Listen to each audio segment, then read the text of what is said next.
Good morning, Father Robert Kemba. Good morning. How are you doing today, Father? Thank you. Oh, I'm so happy to meet you in person. It's my pleasure. After a long time. And you look so fresh, Father. What's the secret? We apply the gospel where Jesus said that we should live like little children. With childlike confidence, we'll always be children. Oh, wow. So we'll always look fresh and young. Oh, thank you. Yeah. You look like very fit. Do you do sports, Father? Yeah, I did a lot of it when I was young. Okay. And now to keep fit, I walk. Oh, you do? Walk, yes. I walk quite a number of distances, 3 to 4 times a week. I can walk about 71 kilometers a week. A week? Yes. And that helps me to keep fit. I was a little huge. I had a long stomach. Oh, really? And with the help of doctors, I understood the necessity to cut down. Now I did not want to strain a lot in that, so I used walking like my means to cut down. To keep fit. Yes. Wow, that's quite impressive. Yeah. Dear spectators and viewers, I have the honor to interview Father Robert Lekelefac. Father Robert Lekelefac is the Chancellor of the Diocese of St Thomas in the U.S. Virgin Islands. Father, I'm here because of the historic event and the news that we heard on the 2nd of March, 2021, the appointment of beloved Cameroonian, the first Cameroonian-born Bishop from Africa in the United States of America, in the person of the Most Reverend Jerome Feudjio. Before we go to the Bishop, I would like to have to get to know you better, a parcours of your life. Where were you born, Father? I was born in Chang. Oh, really? Just like the Bishop. I was born in the town of Chang. Okay. Some 52 years ago. Interesting. Yeah. I grew in Chang. I can't believe you're 52. You look like 35. I am. Interesting. I grew in Chang from primary school. Okay. Then I went to the minor seminary in Bafu, which is just a stone throw from Changtown. Okay. It's still in Menua division. Bafu is a village. I went to the minor seminary there. I see. For 5 years. Then the minor seminary was transferred to Bafoussam. I see. And I went to Bafoussam for the next 2 years, and I graduated. Then I was sent by... You graduated with an advanced level? Yes. Okay. Was that Francophone studies or Anglophone? Yes, Francophone, pure Francophone okay. studies. So that was baccalaureate? Yes, baccalaureate. I see. Then I was sent by Bishop Andrew King of blessed memory. Oh, the great Andrew. Exactly, to the major seminary in Bambui. Oh, really? I Yes. don't understand why your English is so impeccable, so fluent. I think it's one of the best moments I had. Because I did not understand why I was sent to Bambui. Oh. I was puzzled. Okay. Because I wasn't the best in English. Exactly. I did not even have a particular interest in English. In English. Yes. But I was not the worst either. Exactly. And when I was sent there, I wasn't asked. Whether you would like Yes, it or not. no. And by obedience to the bishop, I went. Interesting. And I learned gradually. Which year was that, Father, if I may ask? Which year? 1990. Oh, wow. 1990. Yes, I still remember an experience I had in the seminary with the rector who was teaching us fundamental theology. Who was the rector there? Father John Ambe. Oh, John He was Ambe. teaching us fundamental theology. Okay. And someday he got into class after an exam and was sharing the papers back to students. Yes. That was in first year theology. Okay. And at the end he held 2 papers Yes. and said to Anglophones, you better learn English from these Francophones. Wow. That was my paper and the paper of Father Gilmore. Okay. I felt like English. We can speak English. And write. English, yes, and write it. Wow. I was Overwhelmed. completely overwhelmed, amazed from what he said. So that was in theology? Yes, that was in theology. I was so touched that I decided to write my bachelor degree in theology in English. Wow. From that moment, I understood I could write it in English. Exactly. Yeah. Wow. I am so happy with Bishop Nchumbonga For for having sent me to Bamenda. Not only because I learned the language, but because I learned the Anglo-Saxon culture, which for me is the best. Oh, really? Which for me is the best. You can So testify that. I really, yes, I got drowned into a culture from where I can't escape anymore. Really? Yes. So I thank him so much for that. Interesting. So I've been a priest. I was ordained in 1998. Okay. So you were in Bamboo for 7 years. You were ordained a deacon. Yes. Where were you ordained a deacon, Father? In Bamenda. Oh, okay, yeah. Bamenda. St. Peter and Paul. Those were then all the. Exactly. I see. By which archbishop? Was it Paul Feudjio? Archbishop Westfälische Dogma. Oh, Dogma, may so rest in peace. Yeah. You know, his course of beatification has been introduced. He should be beatified. Okay. He's a great man. Wow. Yeah. Wow. Yeah. I think he knew how to align together strict observances of the church's laws and humility. Okay. At the same time. Yes, at the same time. He was a very humble man. In fact, he used to say that he is a timid person. Openly. Yes, he used to say that. When talking with him, he used to say that. But when he speaks, he's like thunder. Wow. When he's preaching, when he's talking, Exactly. it's like thunder. The sound, Yeah, the voice. yeah. It is so powerful and profound, but in ordinary life, a very simple person. Interesting. This is great about this. Yeah. Before we continue from there, Father, this Archbishop Paul Feudjio and Archbishop Woking seem to be very good friends. Yeah. About that. The two dioceses were created practically the same year. Okay. The Archdiocese of Bamenda and the Diocese of Bafoussam. With the difference that Paul Feudjio was the first Archbishop, and he is the one who ordained Bishop Woking a bishop. That's true in Bafoussam. Yes, in Bafoussam. And they were so much alike because they had practically the same character, the same qualities. Wow. Bishop Woking was a very small person. Very small. Yes, but he was just as thunder, speaking like the Archbishop. Yeah, and he probably till now has been the best Bafoussam has ever had as a bishop. Yeah, simple, so simple. Okay. You must have heard that before he died, he called a member of his family, and the only thing he gave them was his pair of glasses. I heard about that. Yes, his pair of glasses, and that was his life.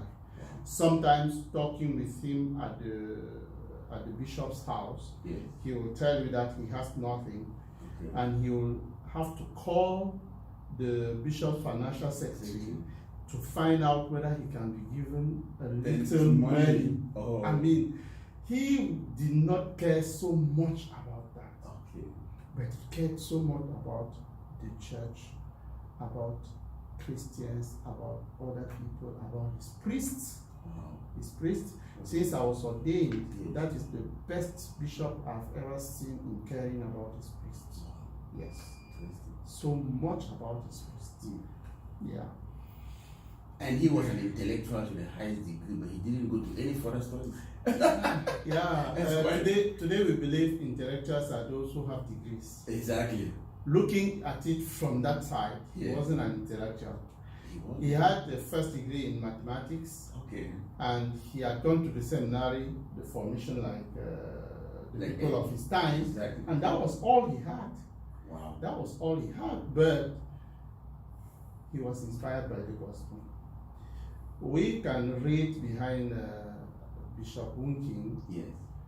the same inspiration and infused knowledge of Saint Teresa. Okay, of the Church. Of the Church Jesus. You can read that in the life of Bishop Wunking. It looks like when we want to live the gospel profoundly, we have an insight that books cannot give. Exactly. Yes. Wow. We go beyond books, we go beyond ordinary life to meet something that comes from the mind of God Himself. I don't think there is a greater degree than the mind of God. It's not. There is not. Exactly. All these degrees are human degrees. Exactly. But when you have a divine degree, it goes beyond every degree. Yeah. Wow, that's and you can speak everything, you can talk about everything, Yeah. and you say exactly so naturally as God made the world by thought. Wow. No, what you're saying is so impressive, because when I was in Ottawa doing canon law, there was this priest who studied and called me some. Yeah. And he studied there when Archbishop Woking was the Archbishop of Yaoundé. Yeah. So Archbishop Woking visited the Cameroon-University and gave a theological presentation. Exactly. And he said, I know who I am. I don't need people to give me degrees to tell. I know I am. Exactly. So the guy was at the band, no papers, nothing, just talking so spontaneously. Yes, Wow. that was it. Yeah. He knew exactly what to say, when to say it, to which audience to say it. He knew everything that came out of the mouth of Archbishop Wunking was just straight to the point. That's so powerful. Yeah. So what has the Diocese of Bafoussam done for that regarding his beard? His cause of beatification should be introduced. This man lived a saintly life. Yeah, normally if there was a cause of beatification to be introduced, it would have been where he served last, which is the Archbishop, the Archdiocese of Yaoundé. Okay. But I believe that a joint consultation could be made in that line. Okay. Someone started it, a Jesuit brother, Azufak. Okay. He started the process. I don't know how far it's gone, but we continue to pray that someday we could have those African saints that we really lived with.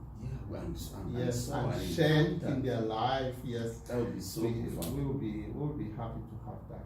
Thank you, Father, for the short insight on the Archbishop Amanda and Archbishop Andrew Kane and Archbishop Paul Betzenkoff. Let's go. You were ordained a deacon by Archbishop Betzenkoff, and a priest by Andrew Kane. By Andrew. Wow, what an honor! Yes, I was ordained by two saints. Oh my God, this is so profound. This is so profound. When was that, Father? When were you ordained a priest? I was ordained a deacon in 1997 and a priest on the 11th of July 1998. We were 11. Okay. We were ordained on the 11th. We are the greatest number so far in the diocese. We were the last priest ordained by Bishop Wunking. Yes, because after us, he was transferred to Yaoundé. Interesting. Yes, a year later. A year later, he was transferred to Yaoundé. So we were the last priest of Bishop Andrew Wunking in Bafoussam. I see. 11 of us. Yeah. Wow, that's great. So after ordination, Father, where were you posted? I was posted at Tamja, St. Albert the Great Tamja Parish. Okay. I was there for 3 years. Then I was assistant priest of Father Jacques Joa, then Father Michel Tene. I was also taking care of the English-speaking community of that parish. Wow, because of the English. In Bafoussam, there were two English-speaking communities, one at Tamja and one at the cathedral. Okay. And I was taking care of the one at Tamja. And towards the third year, beginning third year, we started an English-speaking school. Oh, wow. And we had so many children, and it was so nice. I had parishioners, members of the community who were lecturers and inspectors, English inspectors, so they helped gather those children and make that school exist. In the little way we could have it in Tamja Parish there. We were using the halls and the little things to have them. Okay. So I met Bishop Atanga because he was the new bishop of Bafoussam. I met him to offer us a land. Okay. I knew the diocese had lands because I heard the former Vicar General, Father Chaptajua, to write his hanging over notes, and he had bought so many lands for the diocese. And the biggest land that was almost 1,900 meters square was somewhere at my tomb. And I focused on that land. And when I was talking to the bishop, I spoke about it because I knew already about it. And the bishop said it is a little hilly, and I don't know whether you like it, but you can meet the bishop's financial secretary who knows the place. He's going to take the plans because he had already a land title. You go there and look at the place. I said, thank you. That is just what I wanted from him. So I got a few members of the community from Tamja, a few from the cathedral. We went together with the bishop's financial secretary. We went and looked at the land, and went round the boundaries of the land, and they were all happy. They said, no, we can settle there. It was a little in the bush, an area that was not very much very much open to everyone. But they said we can get the land. You know Anglophones. They did not care so much about the location. They wanted a land, and from that moment they had the land. When we went back to the bishop and told the bishop our satisfaction and told him that we could have the school there. He said, okay, there's no problem. But the surprising aspect of it is, at the end of the pastoral year, we expected him to announce that there is a place where we are going to have a school. But he announced the creation of the English-speaking parish. Wow, that was a great development. He decided to create a parish there. And so it was a sociological parish. So all Anglophones in town were to come there. And I was the first parish priest. Since it was empty land, we met a few parishioners of Tamja who could help, and one gave us a tarpaulin. We got authorization from the government, and we placed the tarpaulin on the road because the people at the same time rented a house to make a presbytery. So we put the tarpaulin in front of the house, and they used to worship there. Eventually, since there were many Nigerians, we bought tarpaulins from Nigeria, and we mounted them in a school that was near, and we started worshiping on them. Interesting. Why working now to build the parish? That parish is 20 years this year. Wow. It's 20 years. Parish. Yes. What an honor. So that's how we got that English-speaking parish in Bafoussam. We're going to have been so happy to hear that. God is good. We do it for him. Exactly. And he is the one who gives us both the energy and the inspiration. Exactly. Wow. That's great. So that was your first posting. After that, where were you posted, Father? I went to Bangang. I worked in Bangang. Then I worked in Buddha town. Then I went to Bagante, Banikane, where I worked for 3 years. I see. Then I came back to Bafoussam. I worked at the Cathedral of Bafoussam for 1 year. Then I went down the cathedral to Saint Fidelis, Thiok, Balen. I see. Wow. I worked there for 8 years. Wow. That was from 2009? 2000. 8 years, that would be from that you were ordained in 1998. Yeah, I went there in July 2011. Okay.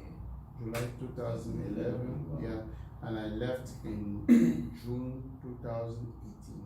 Wow. Mhm. So what happened in 2018, Father? 2012, I suggested to the bishop who was already Bishop Feudjio. Okay. I suggested. Yeah, because Bishop Atanga was transferred as Archbishop. Yeah, I suggested to the bishop to go on mission. Okay. Actually, I wanted to go in an Anglo-Saxon area. Oh, I see. Yeah, I wanted to go to an Anglo-Saxon. You have a love for Anglo-Saxon culture. Yeah, exactly. Why do you think it's so peculiar? It's peculiar because it is a more trustful culture. Okay. It is a culture of trust. I see. The French culture is a culture of derision and I don't know. I don't know how to put it. Yes, I don't know how to put it. But the French culture is not a stable culture. Okay. Yeah. It is also crooked by nature. I see. Yes. So it is never straight. That's quite interesting. Yeah. Yeah. It doesn't bring confidence, but it is built. That's my judgment. Yes, that's Are you your the opinion. two cultures? Yes, It that's is your- built on pure hypocrisy. Okay. I took time to learn the French culture and the philosophy of the French. French culture. Wow. Yes, because culture is not only talking. No, We talk what the philosophy has been taught to us. and what people want us to say, to learn, and to become. Okay. Because many people think that it is only language. No, language is a vehicle That's that carries life itself. So what we say and what we take in yes. is what actually builds us to be what we are. Oh, that's true. If you go to Cameroon, you Yeah. go to French Cameroon, Yeah. you see that a French Cameroonian does not behave the same way like an English-speaking Cameroonian. That's quite Because French affirms something and live by it. English affirms the same thing in his own way Yeah. and live it differently. wow. Let me give you a Example. simple Yes. example. How do we destroy solidarity? Because we Cameroonians, we were a people whose solidarity was innate. That's true. It was natural. Innate. And when you look at life Yes. generally and all cultures, you'll see that they had the practice of solidarity. That's true. Even those who were farming, they used to gather together to go farming for one person. Exactly. Then they Yeah, would gather to that's go that. and farm for the other Yeah. person, and they will make a big land that if the person was to do himself, he will not be able to do it even if he is given a year. That's true. So we were solidarity. We had that sense of solidarity from the onset. When there was a funeral somewhere, when somebody died, That's true. the family that was affected had very little to do That's true. about taking care of people, bringing food. No, food was coming from all the All houses. over. Everybody was bringing food and bringing food to take care Of of the those people. who are bereaved. That's true. But today you see it is the opposite. Oh. When we go for funerals, we expect those who are bereaved to spend money. and take care of us. That's a problem. So when a lady was pregnant, Yes. the community was to take care of all her affairs. They will go farming for her, yes, fetching water and wood for her, take care of her. And when the child is born, it is a child of the community.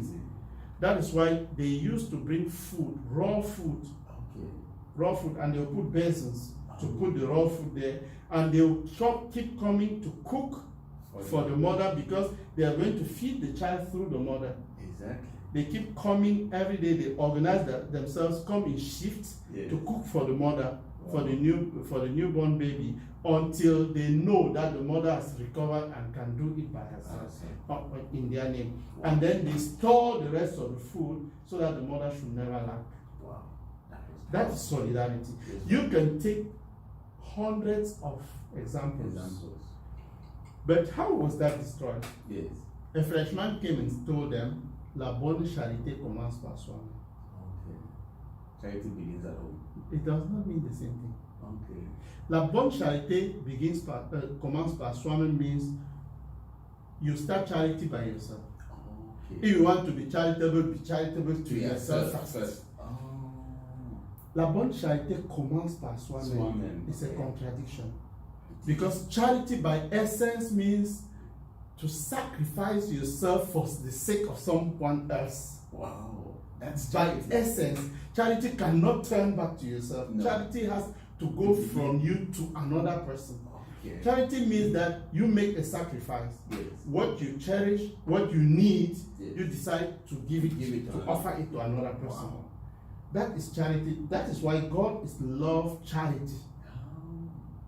God is love charity. Wow. Unconditional giving. Self-giving.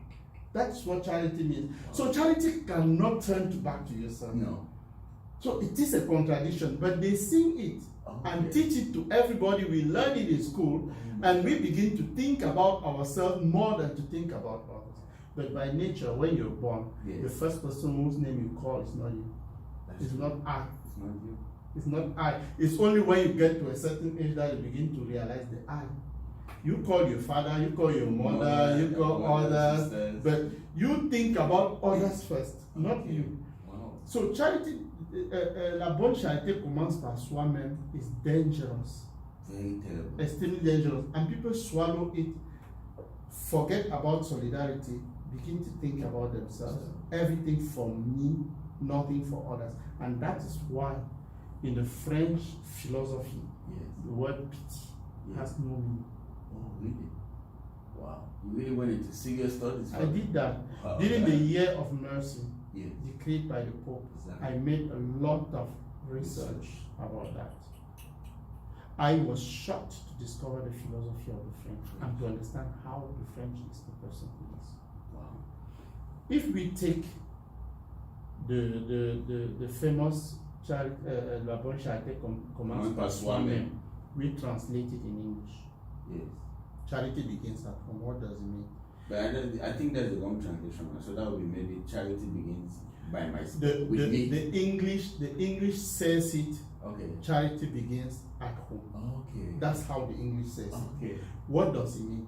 It means that if you want to be charitable, begins with those with whom you live every day around you. If you are charitable with them, you acquire it as a way of living, and you'll be charitable with everybody. Okay. You see, it means while the English speaking opens to others, the French speaking takes for himself.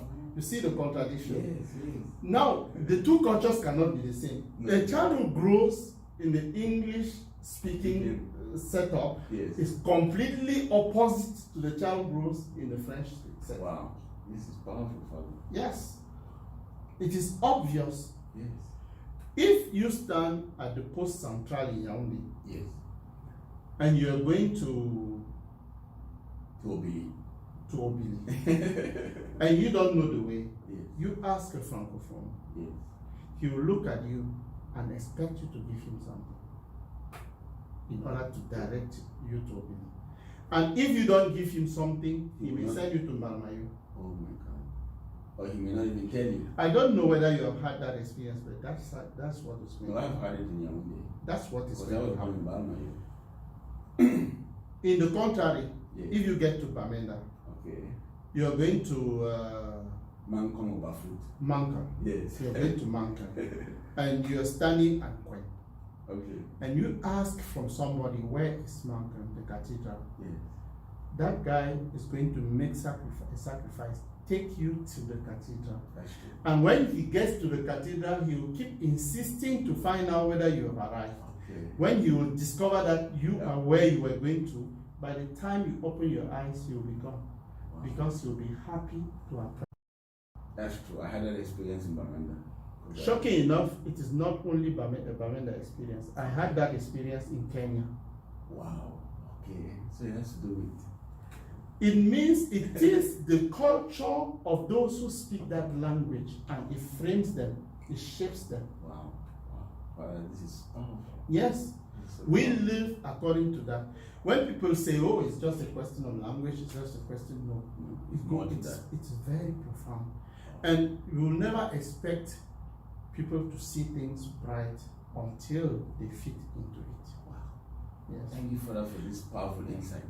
A francophone cannot understand an anglophone if he remains a francophone, a pure francophone. He will not understand. Yes. This is quite interesting. Yeah. Cardinal Tumi made the same statement. He said, Sure. It are two different cultures. Sure, the cultures are so different. Totally It is not a question of language only. The language is just the vehicle of cultures. Okay, it's more to that. Yes. I spoke about La Bonne Charité Thomas, but I can speak about hundreds of sayings. And when you compare them, you discover that they make shapeless those who are francophones. Wow. That's true. Yeah. They unshape them. Wow. But they don't realize it because they can't. Okay, they can't just because they are different. They can't. One inspiration they could have had was to look back through their culture. Because the first thing the Frenchman did when he came was to tell them that culture is evil. Wow. That's terrible. How could they do that? Because they were organized. We were organized. Yes. We had our chiefs, Good. our funds. We were well organized. We had a society well organized. They started telling them that it is useless. And they brought their administration and imposed it on them. Wow. This is serious, Father. Thank you for this powerful insight, which you can say it with authority, having lived in the two cultures. I know the two cultures. I speak the two languages. Yes. I am molded into them. Wow. Today I can make a choice. Yes. And I can advise people about it. Okay. I am not afraid of what I'm saying. No. I'm convinced. Yes. Yeah. I really respect your genuine intellectualism and your objective discussion. Thank you very much, Father, about that. So after that parish, Father, that was 2018. You wanted to go on mission. I wanted to go on mission in Yes. 2012. Oh, 12, sorry. Yeah. When I learned of I tried to contact Bishop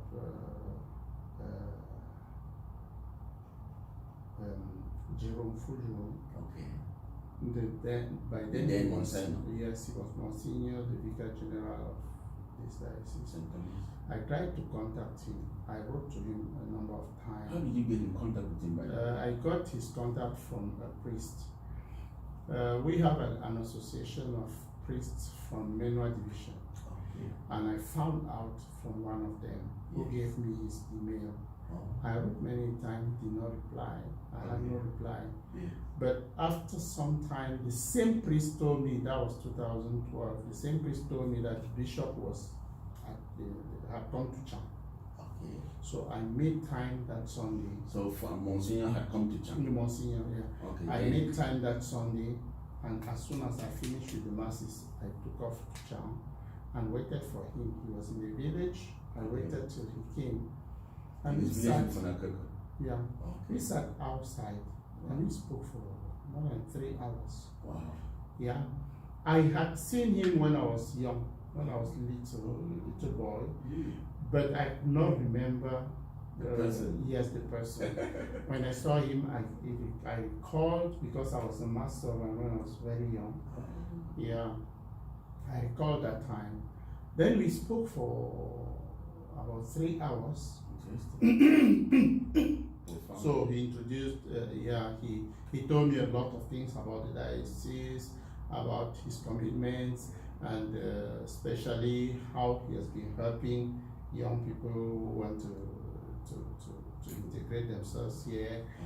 Okay. Yeah, and what he expects from people who want to come, especially Cameroonians, his own brothers. Yes. And he even told me that at some point he did not want to accept people anymore, because he was a little disappointed with those who came, which was right. Yeah, that's true.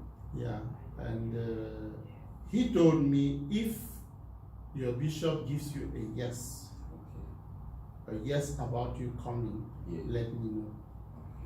So when I met the bishop, he told me he needed to ordain young priests who can take over. Yes.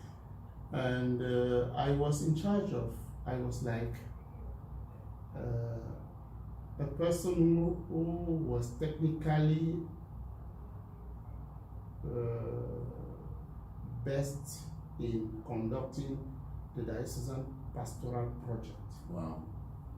At that time, because we have a very good diocesan project in the diocese. Yes. Which is built on ground synodality. Wow. So this synod of synodality that is taking place, you people began long ago. Wow. Since 1993. We began working on that, yes. It's really from the base. Wow. And it is a project with a pastoral plan that is going to last for 27 years. Wow, interesting. So I had the mastery of that plan, of that project, and I was really helping the diocese as I could with other priests to conduct it. And the bishop said, we need young priests to take over from you guys. Okay. So I waited till 2014, 2 years later. I tried to get the bishop. It wasn't possible. He had the bishop secretary who did not open up.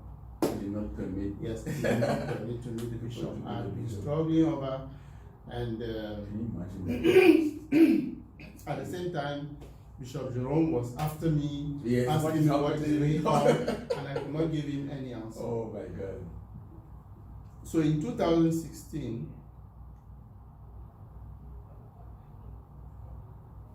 I personally told Bishop Jerome that we could try to make the papers. Okay.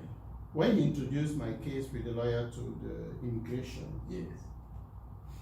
it is a little funny. When we were working, he was asking me for papers and I was sending them. Yes. I was practically working with everything, because wherever he asked me, I just sit and send him the document. And it went so fast. And when the documents were sent to immigration on September 30th, 2016, Wow. the documents came back on October 9. Wow. So they come Already approved. Can you imagine? Yes. In almost 1 week. Yes. Wow. Already So approved. the lawyer did not. Nothing. Already approved. The bishop himself said he was surprised because it normally takes about 3 months. You see? But he can't understand that it took just about 10 days. Yeah. Wow. That actually. And I read behind it God was working. Wow. But when I went back to the diocese, impossible. Oh my God. I even asked the help of some priests, and Yes. the priest who was in charge of clergy, Yes. yes, vicar of clergy, and he did not give a better outcome to Answer. it. Oh my God. It even went worse. Oh my God. That's so So I unfortunate. tried to get to the bishop, it was difficult. So I went to the embassy, Yes. got the R1 visa. I was ready to come, but I was not released by my diocese. So in 2017, I decided to come to the United States. Not that I was getting away from my diocese. I wanted just to make an experience from the visa I had. Exactly. I went to Houston. Yeah. I was welcomed by Father Oya Marcial, Okay. who was I know him very well. I spent Exactly. some weekend with him. Exactly. Who was Father Oya. kind enough and told me, you can come. Okay. And he said, what visa do you have? I said, an R1 visa. He said, he introduced my papers to the chancellor of the diocese, and he told me, you can cover me even when I go on vacation. Exactly. Yes. So it was great. It Wow. was great. So when I got to Houston, I Yes, told sir. the bishop. The bishop had told me, Mr Jerome had told me, you can't come to the Virgin Islands because I don't want you to have a problem with your bishop. Exactly. Which was right. That's true. But when I was already in the United States, he said, definitely you can come here because you have to come and visit, you have to come and see the place. Exactly. And I spent most of my time here. Oh, That doing time. that holidays. Yes, and I went back to the diocese. Lucky enough, as God will have it, Yes, sir. when I was absent, I had tried to organize the parish and everything. The old priest who was staying with me told the bishop that it looks as if I have run away from the diocese. And the bishop now was a little Worried. worried about it, and he started trying to understand. Exactly. The mistake that priest did was, he was in the parish, Yes. but he decided not to be celebrating the masses. Can you imagine? Was he a retired priest? He wasn't really retired because he was the vicar of clergy. Can you imagine? The bishop said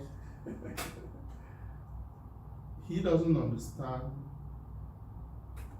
how he cannot take care of the people who feed him, Exactly. who pay for the lights he uses, for the water, for everything, who take care of him. He cannot go to give them a celebration of celebration of the Eucharist because he wants to throw the blame of On someone else. It is there that the bishop started saying to himself, something is He's wrong. gone. And I was lucky because the bishop had been coming to the parish Yes. and he had seen all All the the work progress he had we been had. doing. Yes. Because the pastoral project we had in the diocese Yes, was sir. very efficient when it is applied in the parish. parish. Yes. Wow. It's really so synodal. So Okay. synodal. And there is a lot of things that can be done in the Wow. parish thanks to That's this. so powerful. And the bishop had shared that many a time when he came. Wow. But this priest was always telling him the other side Side of the of it. story. So he opened his eyes and said, but definitely something is wrong It's wrong. somewhere. And that is why when I came back, he invited me, spoke with me. Yes. Bishop Jerome also came to Cameroon in December. Okay. He spoke with the bishop, and the bishop said, okay, that being the case, it's okay. But I took 10 months Yes. to give formation to young your priests, predecessor. yes, to take over the project, Yeah. yes. I gave formation in 10 months, Okay. and in June Yes. 2018, Okay. I came finally here. Interesting. In the letter of appointment, Yes, sir. nothing was mentioned about the time that was to spend here. Okay. For me, it's an opening. It means if I feel like staying here, I'm free to.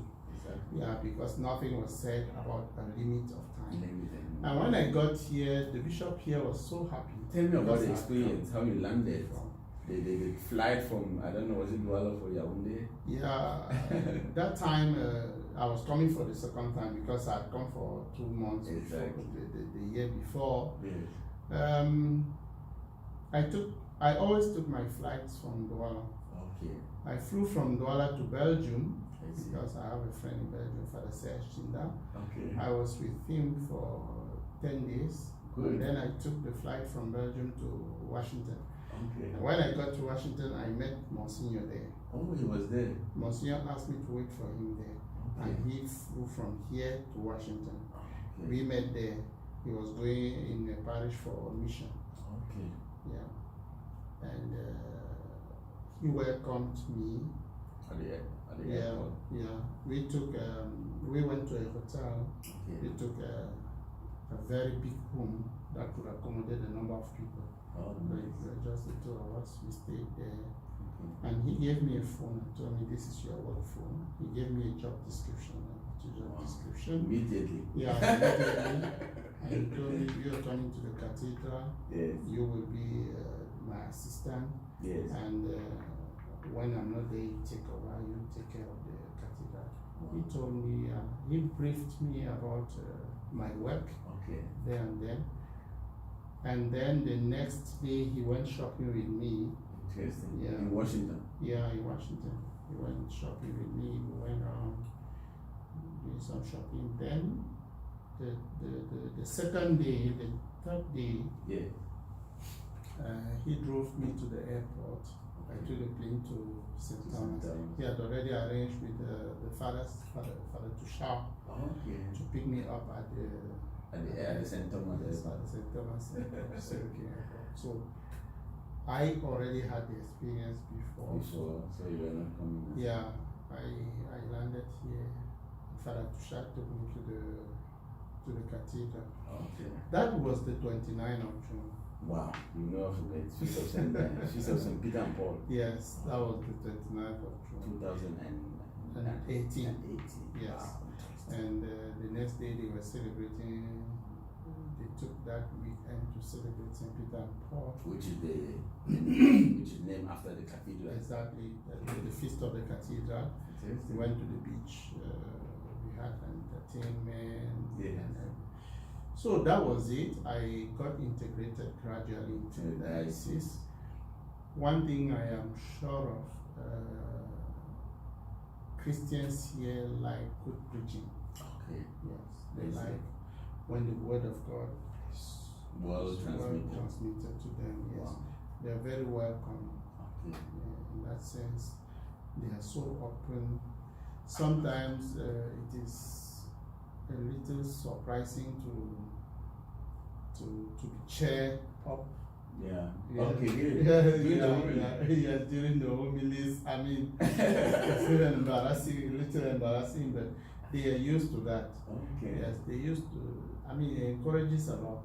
Okay. Yeah. In a new setup, we need to adapt.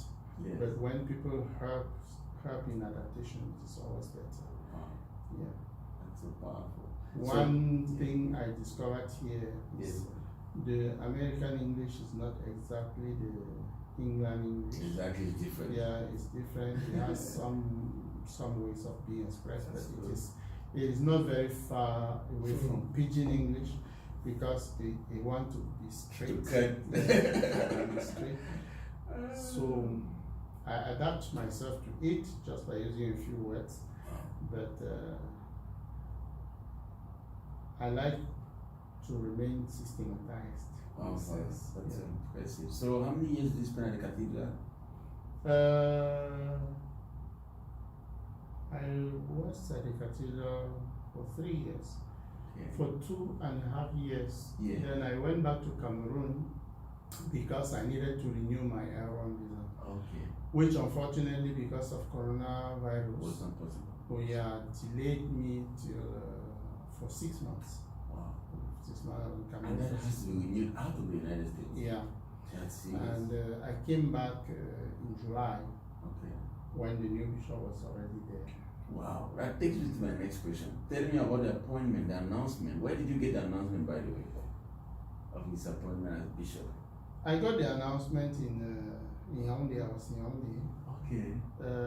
The bishop himself sent me the message before. Okay. And the message of the announcement. Wow.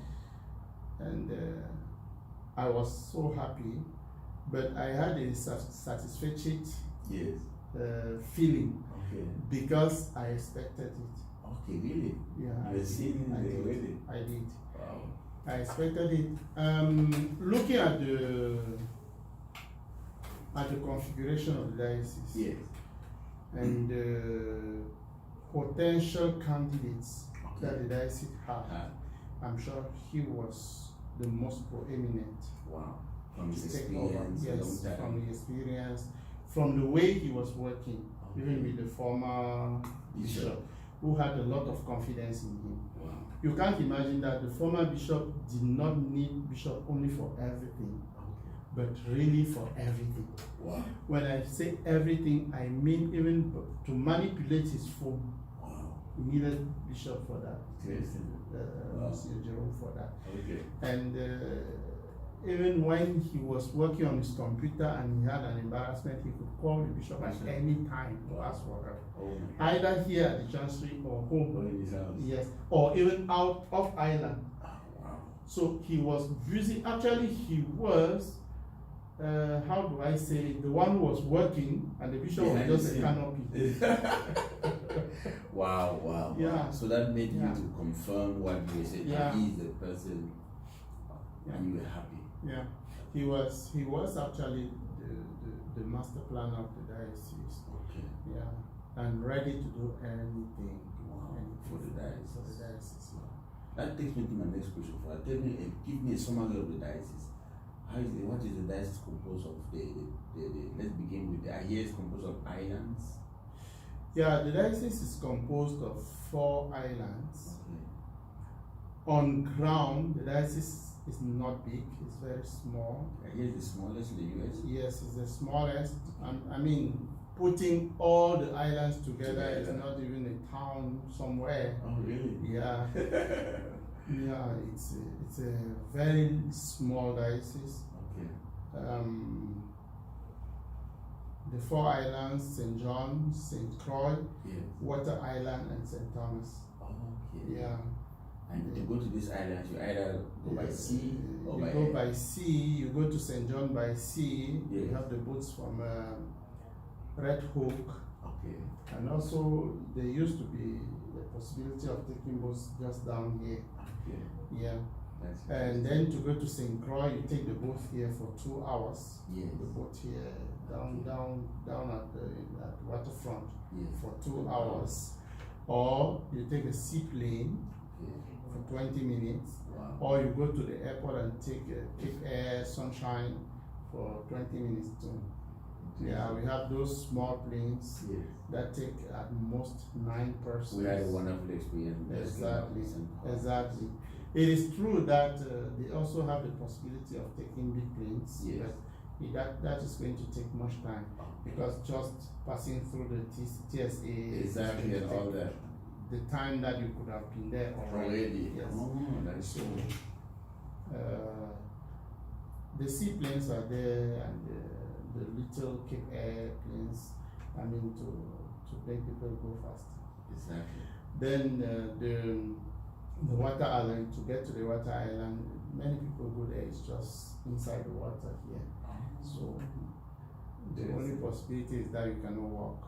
Oh, you must Because you either. didn't go by foot. Exactly. Wow, that's interesting, Father. Yeah. So, when were you appointed the Chancellor of the Diocese? Was it recently? Bishop Jerome was ordained on the 17th of April, Yes. 2021, Yes. That's true. As a bishop. as bishop. The event actually was exceptional It was. because I watched it from. it is exceptional because it is very historical. It is. Very good. He is the first African-born Bishop to become bishop. in the world. Yeah, we can say it that way. We can put it that way. Right, No, because- maybe the world except Africa. Oh, exactly. Yeah, because it Yes. has never happened in Europe. No. In the United States, it's happening for the first time. Yes. It's historic. So it is very historical. Really breaking It this. is, yeah, it is an amazing situation, an exceptional case. Exactly. Yeah. And so his appointment made a lot of joy, brought a lot of joy to a lot of people, and I'm sure many people have not even been realized, they have not yet realized what is the happening. magnitude of that. Yes, of the appointment. It's true. And he was immediately appointed in the United States Catholic Bishops Conference as the representative of the Africans. Wow, in the United States. Yes, in the United That's a States. huge responsibility. The African Catholics in the United States. Yes. Wow. So he has a lot of responsibility. A lot. So he finally organized a retreat for priests Okay. that took place in July from the 27th to the 29th. Where did that take place, Father? The retreat? Here in St. Thomas at Okay. Columban Hall. Oh. Yeah, all priests of the diocese. So that is in our Holy Family Holy Parish. Family Parish. Okay. Then at the end of the retreat, Yes. he made his first appointment. Interesting. Bishop asked me to suggest those who could be chancellors, Okay. and I suggested 2 priests Wow. from the diocese. Yeah. But I think in between the discussions we had, Yes. he perceived that I was very much inclined to the laws of the church. Okay. Yes, and most of the time I kept reminding what the church teaches about this or that other aspects Wow. concerning the laws. Yeah. And I remember one Sunday he told me, I don't know whether you like to stay in this diocese, but I wish you could go and study canon law to Really? come and help. Interesting. He said that to me. Yeah. And he said there is a good school of canon law in Canada. Canada, St. Paul. You can go there and have some. Yes, that's what he told me. St. Paul University. I didn't So know this. from that conversation, I already understood that he had a prospect of having a chancellor of a certain caliber. Exactly. When I met him, when I left Cameroon, I got here on the 4th of July 2021. I met the bishop and he was celebrating a mass. That was a Sunday. Yes. He celebrated a mass in one parish Okay. in Washington. And after the mass, he told me, as I'm going back to the diocese, he is going to Cameroon, but he's thinking of making appointments. Mm. And he told me, I would like you to work at the chancery Okay. with us at the chancery. And I would like you to also administer St. Anne. He already told me. I guess it was a kind of consultation. That's true. Which is a parish and Anne? St. Anne is a chapel. Oh, okay, okay, it's a chapel. It's really a Chapel. parish. Oh, interesting. Yeah. It's a chapel that is 100 years. Really? And it's still there? Yeah, Interesting. And it's still the chapel. Yeah. And when he came back then, we had the retreat, and he called them for me and asked if I could I suggest To be a to the chancellor. chancellor.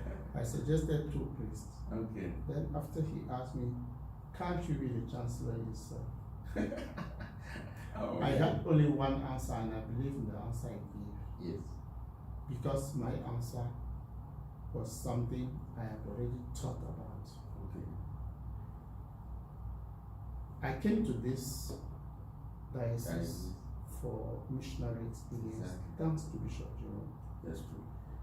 And I believe when he becomes Bishop of St. Thomas, Yes. we have to build his success ourselves. That's true. So if he is a good bishop Yes. and he brings really newness to St. Thomas, Yes. and he leaves indelible marks in St. Thomas, it is thanks to us. That's true. So we should be ready to do anything, just anything he asks of us, Yes. so that we can make that through for himself Yeah. and for the That's diocese. true. I make that goal realized. Yes. So when we fulfill it, Yes. I mean, we keep something for prosperity on his behalf. That's true. So we must make him succeed in his apostolic ministry. That's true. Yes, and especially in the confidence that the Pope placed On in him. him. So personally, whatever he would like me to do, Yes. I'm ready for it. Wow. That's so I'm ready for it. I'm ready to give the utmost best I can That's so great. to see to it that he is completely fulfilled That's true. in the mission that was given to him. So when he said it, I said, Bishop, we can't refuse anything you want us to do. Okay. Whatever you want us to do, we are ready to do it. Wow. That's so powerful. Yeah. And he accepted the Yeah, he made the appointment, and during the concluding mass for the retreat, that took place at the cathedral, and that was at the same time the Christmas Mass to bless the oils Exactly. that were of coronavirus. Yeah, because during the Holy Week, there was no celebrations. So during that Mass, at the end of that Mass, he read the letter of appointment. He officially read my letter of appointment and appointed me officially. And I could come up now and give the other appointments. Wow, that's good. What a powerful gesture. Yeah. So as a chancellor, you've been chancellor for, let's say, some months now. Yeah. What has been your experience working as a chancellor? Challenges? So far so good, but very challenging. Okay. Actually, it is a canonical function. That's true. Well labeled in canon The law, code of canon law. with the job description well mentioned. Yes. And the chancellor is the one who is like the secretary of the diocese. That's true. He doesn't only record everything that happens in the diocese. Yes. He also like an archivist. That's true. Who has to file all and the keep documents. everything concerning the diocese. Wow. And generally, the chancellor is the judicial vicar. That's true. Because he has to bring out the acts of law That's true. in diocese, and every decision, major decisions that are made. Yeah. So far, I am learning to do that. Okay. Yeah, So because I've never been a chancellor before, so I've gone back to my code of Canon canon law. I remember you Yeah. told us about your wonderful professor. Lecturer, yes, Sanusi. Father Lucas Sanusi. Wow. I think he did a great, Job. tremendous job, Interesting. because we think of the things he taught us Yes. in a spontaneous manner. Wow. It comes out fluently No from all of us. cramming. Yes, No cramming. He taught it yes, as if. yes. Wow. He was giving open lectures. He Yes. wasn't reading. He was talking. I mean, canon law flew from his body. Oh, God, Yes. this is so From- powerful. And he instilled it in all all the his students. Yes, Wow. I mean, I thank God for it, because I've never gone for any further studies This is in canon law. canon law. But the canon law, I know, I even have the impression that I am out of ordinary. Exactly. Yes, Exactly. I thank him really for that. So far, that's what I've been applying. I already have an idea. I can read back to verify one or the other thing. Yeah. But I have an idea about what should be done, and coupled with experience in the field, Exactly. because the real canon law is Yes, in the field, the pastoral yes, aspect. yes. I've been a priest for 23 years. Wow. So Congratulations. today I can't say that I have no experience. No, you do have. Exactly. Wow. 23. Yeah. So I've been making an effort to make the chancery work. Yes. It is a function that wasn't really working in this diocese. Okay. I must admit it. Wow. A few things Honestly. could be done, but most wasn't done. The newness, the very first newness I Yes. brought when I became chancellor Chancellor. was the handing over ceremonies. Okay. The handing over So that was not ceremonies. done before. That wasn't done before. There were no ceremonies. Can you imagine? There were appointments, there were transfers, Transfers, but no no. official handing over. Even the fact that appointments were officially announced in church Yes. was the first time Wow. of its kind. Can you imagine? And after that, we had to organize the handing over Yes. in two main aspects: Okay. the pastoral aspect and the Yes. financial aspect. Very important. A priest needed to give An account. the situation of the parish, Yes. Yes. not only to the diocese, to the officials of the diocese, but also to To the parishioners. parish. Yes, And the parish council. yes, exactly. And most parishes do not even have parish Can councils. you imagine that? So we asked them to invite a number of Christians who were working with them, Yes. and it was official. The handing over was official in front of all of them. That's important. Yes, they gave a report of Yes. the parish. They said how the parish functioning. It wasn't the best. Yes. It wasn't exactly what was expected, but at least it is something that is beginning. I'm so happy about that. Yeah. That's it. Yeah, during the handing over they presented the parish. Yes. Then they presented the situation of the parish, both pastoral and financial. At the end of which, when agreed with everybody, Yes. documents were signed. That's really Official important. documents Yeah. were signed Wow. by all those who were officially present In for the the handing handing over. over. Yes, documents were signed. And kept in the archive. Kept in the archive. And during that occasion, registers, Okay. parish registers Registers. were also signed. Wow. Yes, were also signed to stop the tenure of office of those who the were former. going and the beginning of those it. who were coming in. Wow. Yes, registers were Father, congratulations for that. signed. That's very Thank important. you. So that the transition from Yeah. one parish priest to another, these are very, very important things in Exactly. the life of the diocese. Exactly. And the chancellor has that responsibility. Exactly. It brings clarity. We know exactly what is being done. Exactly. Yes, and we know what parish is being handed over to another. Yes, and during that occasion, we recommended to all parishes Yes. to have the inventory Okay. of parishes, Yes. so that we know what is the property of the Of the various parish. parishes. Wow. Yes. We started with that. Wow. Yeah, and the next step, Yes. when the bishop will feel it necessary, we're going to organize the installation of those priests. That's very important. Normally, he should be able to install all the priests. That's true. Even Who are those who were transferred. already there, even those who were already Already there, there. because it is the new bishop. It is the first time, Okay. so he should. Because even those he did not transfer, he confirmed them. That's true. He should be able to go. install them. Yes, if that wasn't done before. No, it's a wonderful ceremony, Father. I was in Mexico for 2 years. Yeah. I remember the bishop of that diocese. Every installation of a priest, he would go and Exactly. celebrate mass and say, "This is a new pastor. Can you sit down? Can you just like that? Sit him somewhere. This you're in charge And now." before he sits, Yes, he should be able to make an oath. that's true.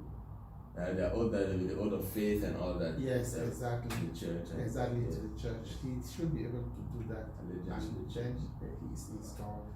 It is important because when we don't go through those processes, Yes, sometimes we think that it is just either a social thing exactly. We don't take or it an seriously. administrative function or a personal property that Exactly. we run. We don't realize It's that a it growth of the is, church. yes, the property of the church. Thank you, Father, for all what you are doing. So let's go to the bishop, Father. What qualities do you think the bishop has? Qualities. Oh. Having known him from Cameroon as a priest, you were still a young boy, you said you couldn't, but through your exchange, he came to Cameroon, you met him for the first time. What can you remember about some qualities he has? In terms of qualities, Yes. I think it is difficult to mention all the qualities of Bishop Jerome. Okay. He has quite a number of them, Wow. and numerous qualities are found in his person. Okay. The first is his sharp sense of judgment. Wow. Bishop Jerome is well grounded intellectually. Okay. Yeah, he's composed and diligent. I'm sure you must have noticed. I have that. observed that. Even in approach, he's Yes. very composed and he's stern. Sometimes we have the impression that he's not approachable, which is not true. Okay. Yeah, and he blends cheerful confidence and assurance. Okay. Bishop Jerome is very sure of himself. That's powerful. He is straight, Okay. courageous, and firm. Wow. Yeah. He doesn't refrain to go to challenges. Wow. He's open to them. Challenges. Yes, for him, there is no challenge that should not be met. Yes, yes, for him. And he has a cute sense of responsibility that inspires gentleness and rectitude. Wow, I've heard about that. He's very hardworking man, always working. Yeah, in the strict sense, that is how he is. Okay. Yeah. He's open and easy related. Okay. Yeah. That's outgoing. It's outgoing. Yeah. Easy to get along. Yeah. Wow. His intellectual ability. Need water for It's okay. Okay, good. You have water. His intellectual ability opens him easily to discussions. Yeah. He's On any topic. Yeah, on any topic. He's good at Talking. Yes. Yeah. In any field. Okay. That's And that imposes admiration, I think. wow. Yeah. Other qualities, Father? Oh, he's loyal to the church, very loyal to the church. He has a lot of love for the church and for God, for Christ. Yeah. He does things in a very, so easily. Okay. Yes. And Bishop Jerome, I must admit, it's like a machine, Wow. a working machine. Because when he gets up early in the morning, Yes. he works till night. Wow. No break, No siesta. no siesta. He doesn't know the language of siesta. He is working Over the clock. the clock. Wow. That is Bishop Jerome.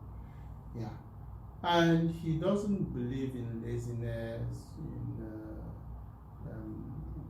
people who Sluggish. yes, sluggish, who are not smart. Okay. He doesn't believe in that. One of his best qualities, I must admit, Yeah. is the fact that he is very patient.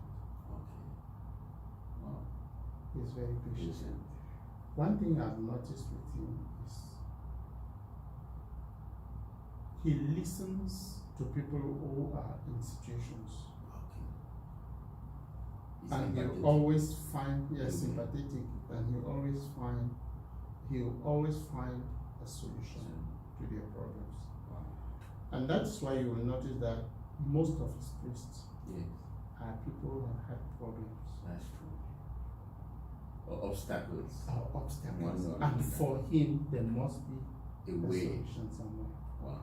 He doesn't go against the church, Yes. but he finds a way. Wow. That's really He Jesus finds a Christ. way. It is something, exactly, Yeah. it is something bishops even have to learn. Yeah. Christians even have to Yeah, learn. that's the Christ of the That heart is of the Jesus. beautiful quality he To has. make people's burden lighter. Exactly. He can spend who they are.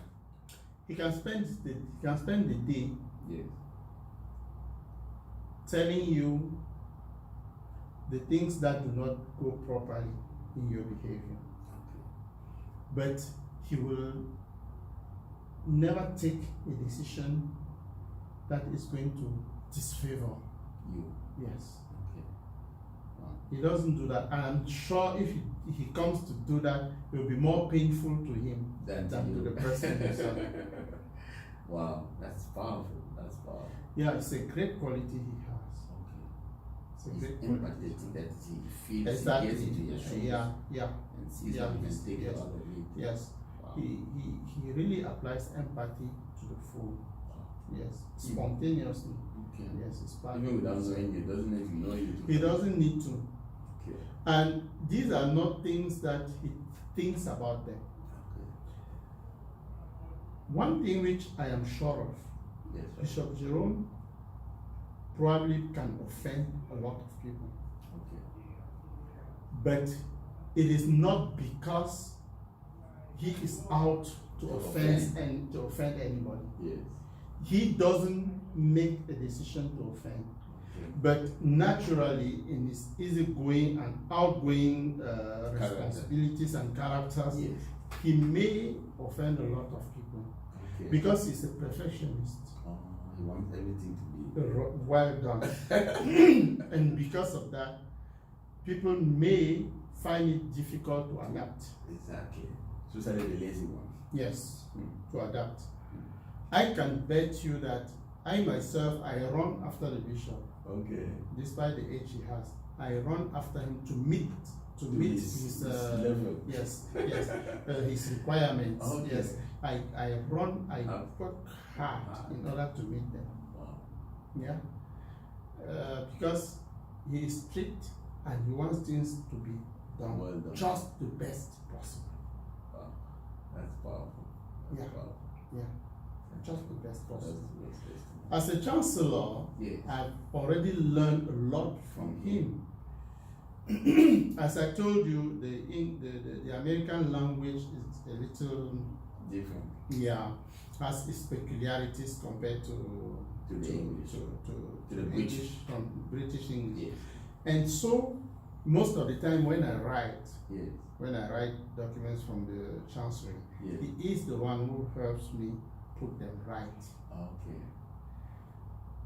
Very few documents I've written of recent have gone to him and come back without any remark. Okay. And there I understand that I'm gradually getting into it. Into it. Yes, Wow. into it. And he has a great love for the church. Yes. And he has a dream of implementing Vatican II, Wow. which today comes through Through the Synod of Synodality. with the Synod on The Synodality. same place it was launched in St. Yeah. Bishop dreams of a church that is lively, Okay. that is open, that is expressive, Okay. a church that really is a beautiful display of faith, And talents. yes, and talents, Gifts. and pastoral actions. He believes in that. And that is why, as the canon of the cathedral, he always had to take care of the youths and encourage them. Yeah.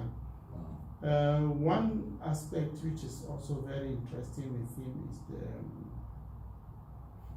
audiovisual, Yes, yes, the the broadcasting, social social media. communication. Yes, Okay.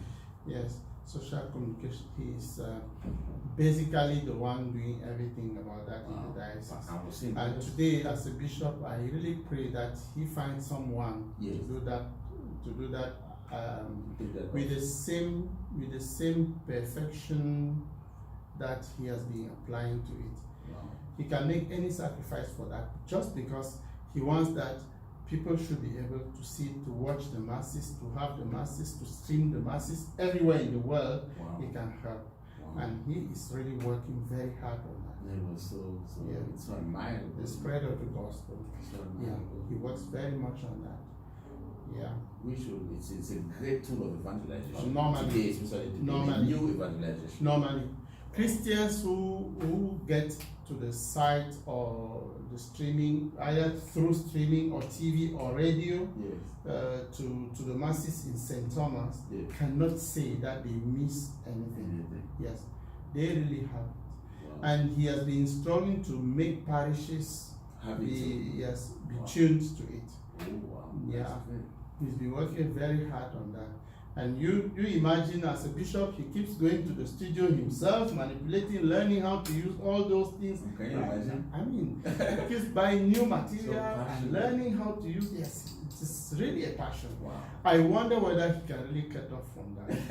But It actually took he me needs there. someone to do that. To be the Yeah. St. George's where we Yeah, have he needs that. someone to help him. do That's a that. wonderful thing. Yeah. So to conclude, Father, do you have any wishes for the bishop? Wishes. I see he backs his episcopal ministry.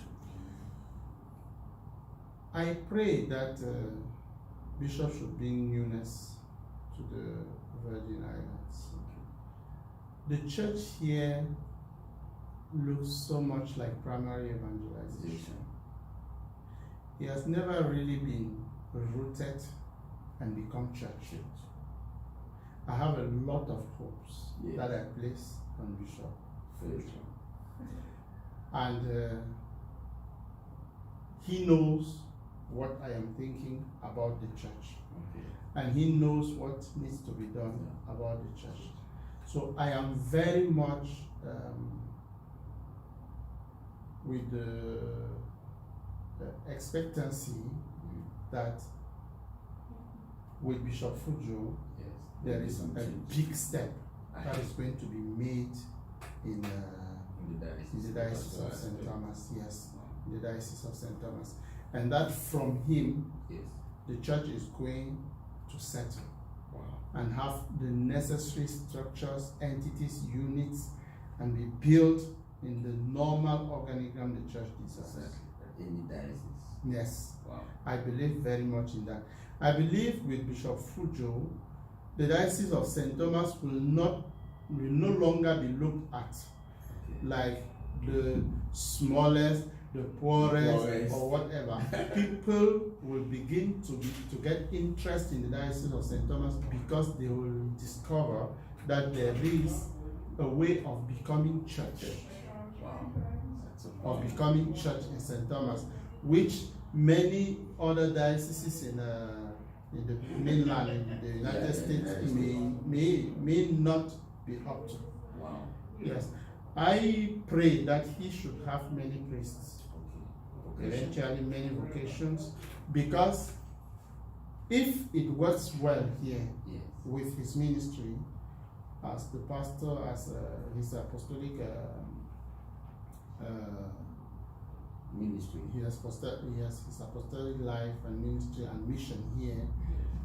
He may need to send priests to go and help in other dioceses. Oh, really? That is how it works. Okay. Because by the time he's going to work here and be Yes. fluent and Yes. be well done, either he himself will have to go to implement it somewhere else, Yes. or people will begin to ask him for help. Exactly. Yes. Exactly. Yes. That's an important point. Yes, I foresee that, Okay. and that is why formation is important. At the base, Yes. we need really to go deep into formation, not only on priests, Yes. but even on the The laity. laity. Yes, if the laity undergoes good formation in pastoral animation, Wow. then definitely they will have a lot to offer. That's a powerful wish for them. Yeah. Wow. I really pray for that, and I see the prospects are very bright.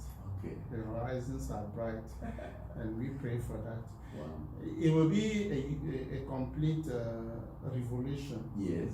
Yes, in the Church of the United States. Yes, of the Virgin Islands. But there's an African Cameroonian bishop. Exactly. So the style will be different. Exactly. Wow. There is a lot of newness happening in the diocese. Okay. Yeah, he is really helping us to see things differently. It is true that it's going to be very challenging. Yeah, that's anything. Because to change habits is not easy. To change mentalities that are already acquired, it's not easy. Yeah, and even to change the look of others, It's not easy. it's not easy. Yeah, Different. exactly.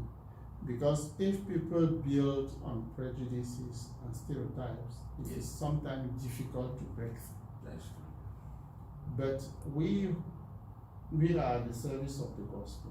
Wow. And we know that the gospel always finds its way. True. Just like the word of God is like a double-edged sword. And cuts find it and any double-edged sword. Wow.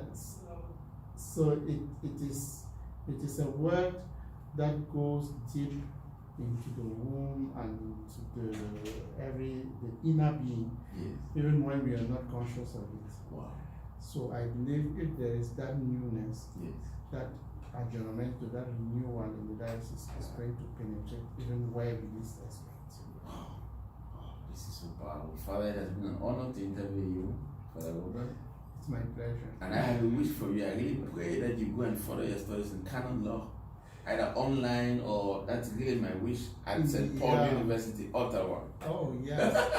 It's true that I have a different field I'm very inclined to, Okay. but learning canon law will never be a problem for me. No, it would be wonderful. Yeah, I would like that. I've seen that. Yeah. I'm willing. Yeah. No problem for that. That is my prayer and wish for you. Thank you. The next time I meet you, May God listen to you and make it work. Amen. Yes. So, Father, let's conclude with a prayer. Could you say a prayer to those who are watching and give you a blessing? I would like you to do that in French. So that today's spectators may know, the Father is perfectly bilingual. Ok. Au nom du Père et du Fils et du Saint-Esprit. Amen. Seigneur notre Dieu, nous te rendons grâce parce que tu as rendu possible que nous puissions avoir ce regard sur la vie de ton Église à travers notre frère Georges qui s'investit pour donner sens et surtout faire découvrir dans les autres ton image. Tu nous as créés à ton image. Et tout ce qui est beau, tout ce qui est noble, tout ce qui est digne en nous reflète cette image. Nous sommes un peuple qui s'évertue à ne découvrir que le négatif. Mais cette expérience avec Georges nous permet de focaliser sur ce qui est bien en l'autre. Et nous te remercions, Seigneur, parce que c'est l'évangile vécu. La charité ne peut pas être meilleure que cette expression de la beauté de Dieu en l'autre. Merci pour cette initiative qui met en focus notre Père évêque, le nouvel évêque du diocèse de St Thomas dans les îles Vierges américaines, qui est le tout premier Africain, Camerounais, à devenir évêque. Le tout premier né en Afrique à devenir évêque aux États-Unis. Seigneur, nous te présentons son ministère et sa mission apostolique et nous te demandons de nous donner les forces nécessaires pour pouvoir lui donner l'accompagnement dont il a besoin pour réussir cette mission. Nous te demandons de nous bénir et de bénir les activités de notre frère Georges. Et à travers toute cette belle initiative, de bénir tous ceux qui écouteront ces émissions, qu'ils puissent y trouver assez de ressources pour bâtir la foi et la vie, et pour la rendre encore bénéfique aux autres à travers le partage. Que notre vie soit le reflet de ta charité pour nous, au nom du Père et du Fils et du Saint-Esprit. Amen. Amen. Thank you, Father, for that very powerful prayer. Could you translate that in English so that the spectators will know what that meant? You decided that the prayer should be in French. I'll be so happy to. So, dear viewers, Father is perfectly bilingual and he's prayed for us, and I'm sure some of you did not understand. So he's going to translate that in 5 minutes, and we're going to conclude our interview. While in the prayer, we thank the Lord for the initiative He has granted us, and to have this interview. And we praise Him for being the inspiration of our brother George, because he works in affirming others, which is not so much what we do every day. When you listen to social medias, most of the time people are fighting others. Exactly. People are saying negative things about others. Blackmailing. Yeah, blackmailing, and a lot of stereotypes that are built on us. But this initiative is different because it goes to discover in others the richness of God, the real image of God, the beauty of God in all the good things they can do. Because everything good in us reflects the beauty of God and reflect the image of God in us.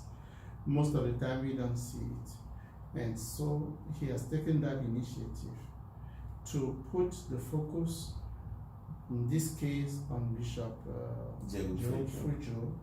And we pray that all those who listen to these videos, who will watch what is said about this bishop, will have their faith uplifted and will grow not only in living it, but also in social life, in opening themselves to the grace of God and to one another. And we also pray for the success of the ministry of Bishop Jerome. We are going to give him the helping hand necessary by the grace of God, and God will make everything charity in us.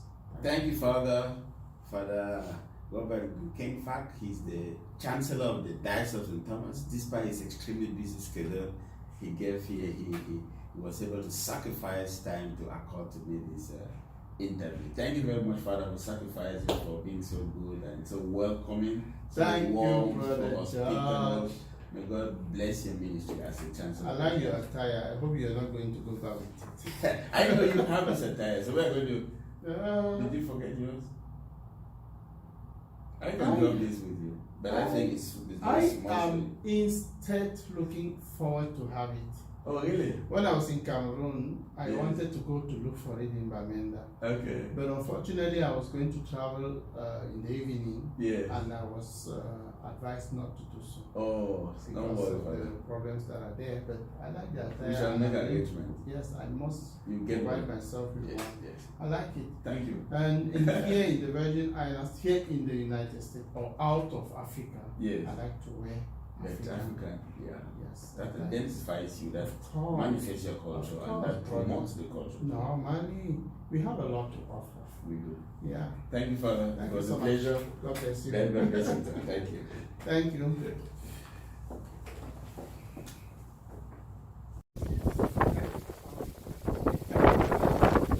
Yes. So, dear viewers, this is the Chancellor of the Diocese of St Thomas, and Father is trying to show us some places.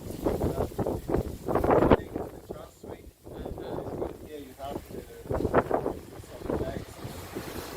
services, the bishop's office too, and of course the offices that are required. Yes. One office which is very peculiar in the United States is the self-environment office, which takes care of the child protection. It's one of the particularities of the United States. Yes. Wow. That is one service.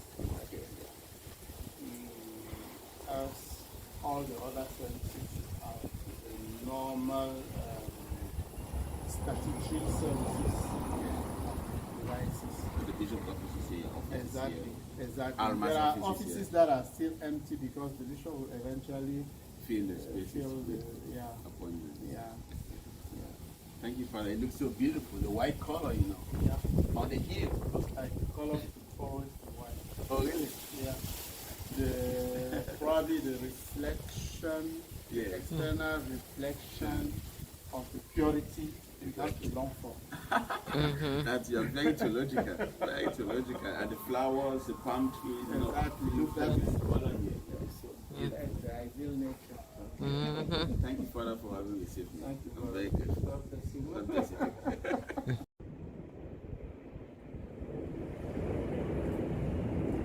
Good afternoon, Father Sifrit. Good afternoon. What an honor to be with you, Father. Thank you.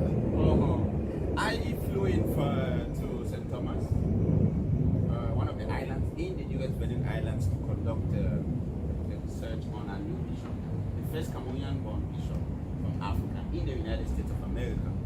It's so historic because we've never had that before in America. So I didn't know about him. So I took it upon myself to make him known.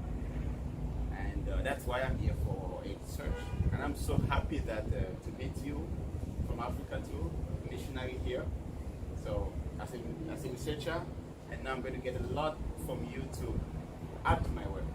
Before I continue, Father, could you introduce yourself? Dear spectators, I have the honor to speak with Father Cyprian Tata, is a priest of the Diocese of Kumbo, and he's going to talk more about himself before we continue.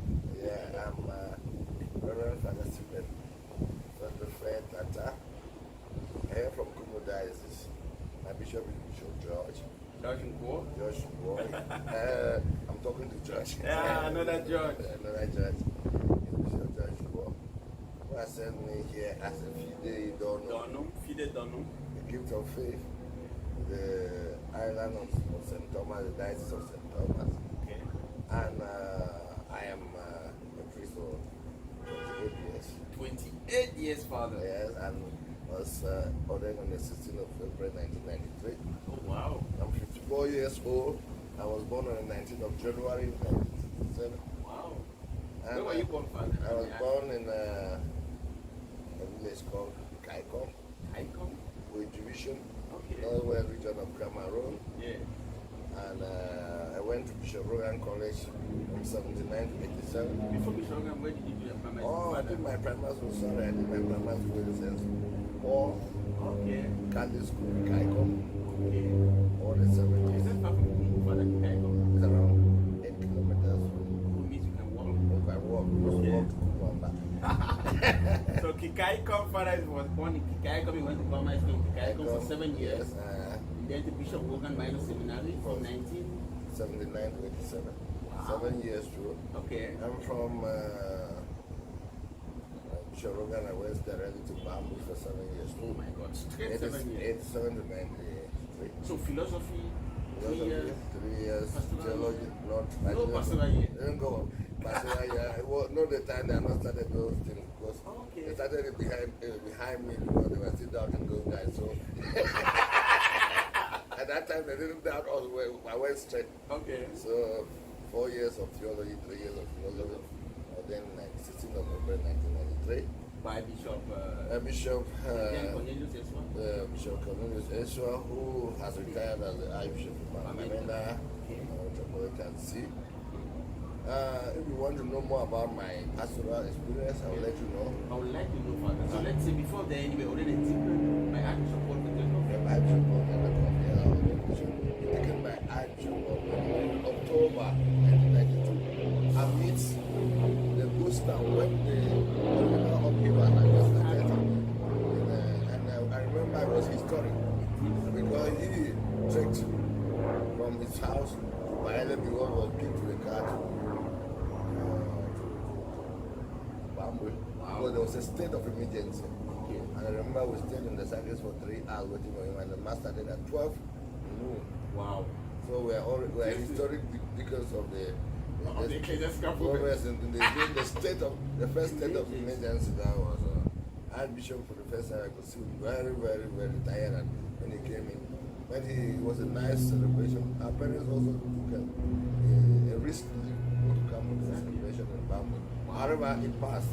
Yes. And from that moment, we picked up, and I think I don't want to say that we were really vocal as far as the justice in Cameroon was concerned. Today, I will still vocal, but at least we try to represent the mind of the church as much as possible. Yes, Father. Okay. So after ordination as a priest, your pastoral ministry, how were you posted? I was in Tabagam for 2 years. Wow. From 1st July 1993 to 1st July 1995. Okay. How was the experience there? I was a wonderful As a young experience. priest. I was a young priest running around. I did everything because I was young. Okay. 26 years old. Wow. I was a young man. Be able to do a lot as far So as. 2 years in Tabunken, Yes. then you were sent to I was sent to the bishop's house us. as a chancellor. Wow. The diocese. The diocese. Wow. On 1st July 1995 to 16th Okay. of August 2000. Wow. Within this period was the time we were preparing for the Jubilee year 2000. Exactly. And that is the year that we all were very, the African Synod had just finished at 94. Yes. And from 94 to 5, we received, 14 September 1995, we received the Pope. Yeah, that's true. In Cameroon. Cameroon. Wow. Who came and signed the Apostolic Exhortation in Africa, which we received. And when we received, we now started working on it, and that is why from the Ecclesia in Africa, we produced the first pastoral plan of the Ecclesiastical province of Bamenda. Wow. We did. You were part of that commission? I was part of the commission. Wow. We did the first write-up in Kubo. Okay. We took it to the province, and it was approved at the provincial level and modified, and so we have the first. What we are calling now the Synod of Synodality, I think the Ecclesiastical province has started early. So when I hear them starting here, it's no revision for us because we have been doing it. And the plan is ideal. Okay. How I wish many people were to follow it, and how I wish the priest were to take it seriously. Between 1995 to 2000, Yes. I was in the bishop's house. And then I was so involved in this Synod follow-up commission where we had this plan. That has been the pastoral issue now of the Ecclesiastical province of Bamenda. Wow. I can say my Bishop was telling me it's a brainchild, yes, the pastoral plan is my brainchild. I wrote the first draft, talked with Bishop Ezra, with my committee, who took it to Bamenda. We were still on it until the bishops approved it in 1999 after the 7th Catholic Convention which we had in 1999, which approved the pastoral plan and promulgated it as a vision from the Ecclesiastical province. That was the major thing we had within that period. Yes, amidst other functions of the chancellor. There are many things the chancellor does. Exactly. It's actually the notary of the diocese. He does a lot of things. All documentation. All the documentation. I can say he's the bishop on the spot, though he may not appear. Okay. So that's it. Yeah, we write everything, do everything. I have to know the mind of the bishop. Wow. I happen to have worked with Bishop Ezra. He's a very, very scrupulous person. As far as documentation and also pastoral ministry, he's a good pastor. He's very, so he didn't have in his young age a pastoral experience, but he was a pastoral bishop. He went to every corners of the diocese and every little mission station he was working. Wow. And created, I can say he started the diocese of Kubo with all the structure you can Can you have. imagine? Wow. So I think he has done his best before being transferred to Bamenda. From 16th of August 2000 to 1st of June 2003, I was the parish priest of the remotest parish in the diocese, Ako Parish. Wow. St. Matthias Mulumba Parish, Ako. Okay. I did for 3 years. Yes. I remember I had like 83 missions. Oh my God. We ran around. People, you have to check. Trek, the least trek is 6 hours. Oh my God. We did that for a long time. Finally, from 1st June, Yeah. from July, 1st July 2003, Yeah. Bishop sent me to Rome, Oh wow. the Pontifical Urban Baniana, Specialized on. on biblical theology. Wow. So you're a big Yes, I did that for 3 years. Wow. 3.5 years, and I returned to the In diocese. Italian, Father. In Italian, yes.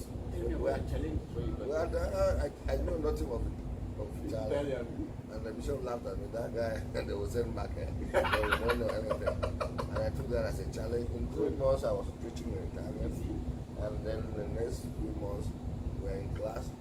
And before the year was rounding up, we were playing difficult, we went round celebrating Mass. You know, you have to survive in Rome. You must survive. You don't know how to celebrate Mass in Oh, Italian. you're finished. You cannot survive. That's how we manage it. Okay.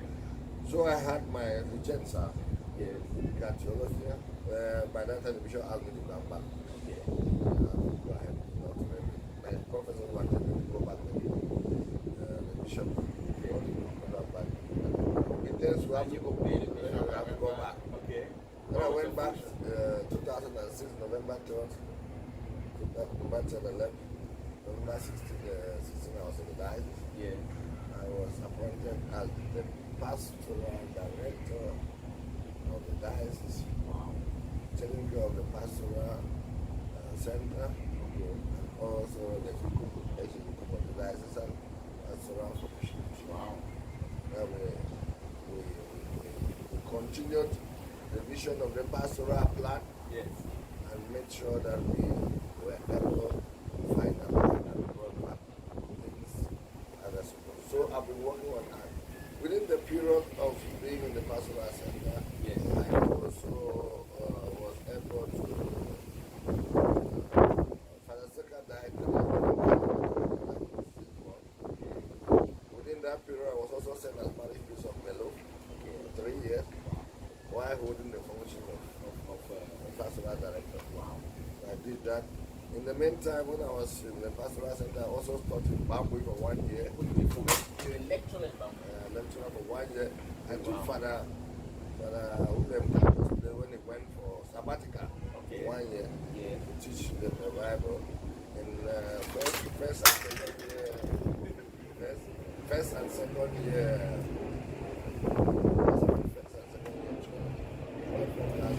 for 1 year. Other than that was all about teaching the Bible. After that experience of being in the center, the parish, Melo, well, they wanted me to do what I was talking in practice, so I did that in Melo. The meantime, they thought that I was going to be in the secretariat, so I was appointed to the secretary from 2012 on July 2000, 1st July 2012 until 1st July 2014. Something happened that they thought I was not doing well. And I had to leave before my mandate was over. Okay. Because my vision of the education secretary maybe did not tally with the vision of what they wanted. However, I was moved to another appointment. And from then I became parish priest of Georgia. The Joseph Parish Georgia. Joseph the Walker Parish Georgia. Became parish priest for 7 years. 1st July 2014 to 1st July 2021. From 2021, Yeah. I was leading of that function and appointed to the Virgin Islands. Wow. To come as a missionary. What was your reply when the bishop told you going to a Virgin Islands? With the bishop, you know that I've been resisting going out. I didn't really want to go out. I thought that because 28 years in the ministry, 28 years, I told him that I was certain. Yes. He said, oh, Cyprian, I want you to go and just rest. Have a different experience. Yeah. Finally, I saw that that's what my bishop wanted. Okay. So, in my mind, I said, okay, let me go to Italy where I had been. Exactly. Well, Where you go the but I know that his mind was here. He finally got me into the Virgin Islands. And between July and October that I arrived here, Yes. I was because I was not expecting to ever go out again. My passport was expired. You went back with the passport again. The passport. I know what it means. Before you Yaoundé, all the go process. down there, Oh, go for the visa, Yeah. the processes, online filling of form. exactly. That's the PS form. That Yes, long form. that long form filled Oh, in here, my it God. was not going. Sometimes the network is not. Finally, well, I succeeded. Finally, you got the visa. Got the Tell me visa. about your experience at the embassy. Because that embassy, people have terrible experiences there. I had everything that was very clear that That you were coming I here. came here and there was nothing you could doubt about me. But I had a funny experience. Tell me. After I had finished with the guy there, Yeah. the interview, he asked me, where were you? I told him I was in Johnson. Exactly. You know, he said, the pastor? I said, yes. And then he told me, go and pay The visa. the visa. I went and paid. That's my passport. When I paid, when I brought back my passport, Okay. and he was telling me, you come on Tuesday For your passport. for your visa. No, something has just cropped up Yes. in our system. I have to wait. And go and wait for us with some pressure, send me some pressure to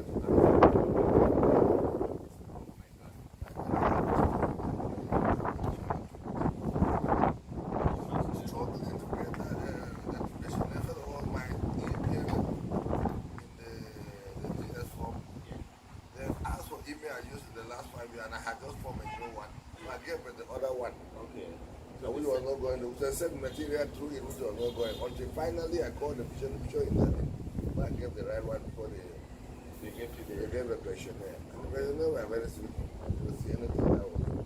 And they answered in the next 10 minutes and said, when they came to the state again for 1 week without hearing from them.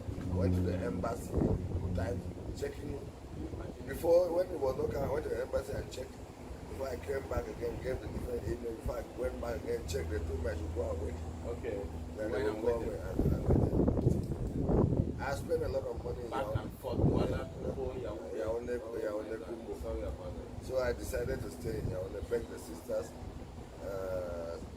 servants of Mary, who are in Bama, who are in Oku, to lodge me for some. So for 1 week I was with them.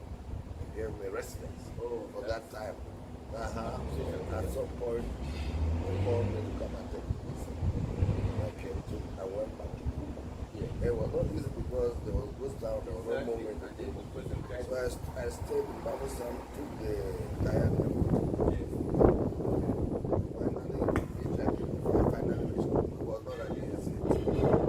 Finally, I went and I had to go back to the house to my father. 1 week, and my parents were 1 week. I saw my father going. So that's why when I arrived here, he died. Yeah, so that is how I arrived at the Virgin Islands. Tell me about it. Right? Yes. The bishop here had booked Air France. Yes. It was he told me Air France was booked. Yes. But Bishop George had wanted the Ethiopian Airlines because the bishop has not been on the ground with regards to the way Cameroon functions. Yes. So in the meantime, Air France, you cannot pass to Paris to America. Yeah. Wow. So the very day I went, Yes. they refused me from traveling. Yes. My ticket, everything. Oh my God. They refused me from traveling. It was 12 midnight Yes. when we were checking in. Oh, what an experience. And then finally, by 2 a.m. I was standing in the airport.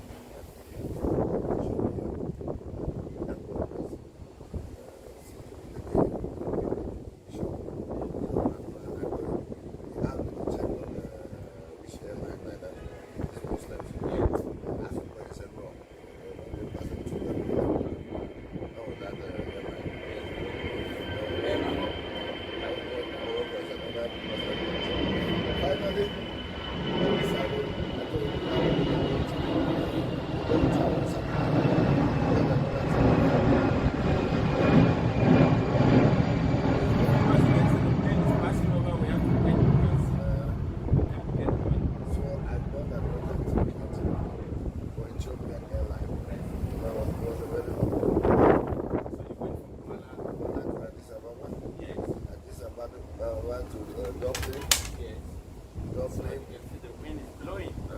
Dublin, Washington, Washington, Atlanta.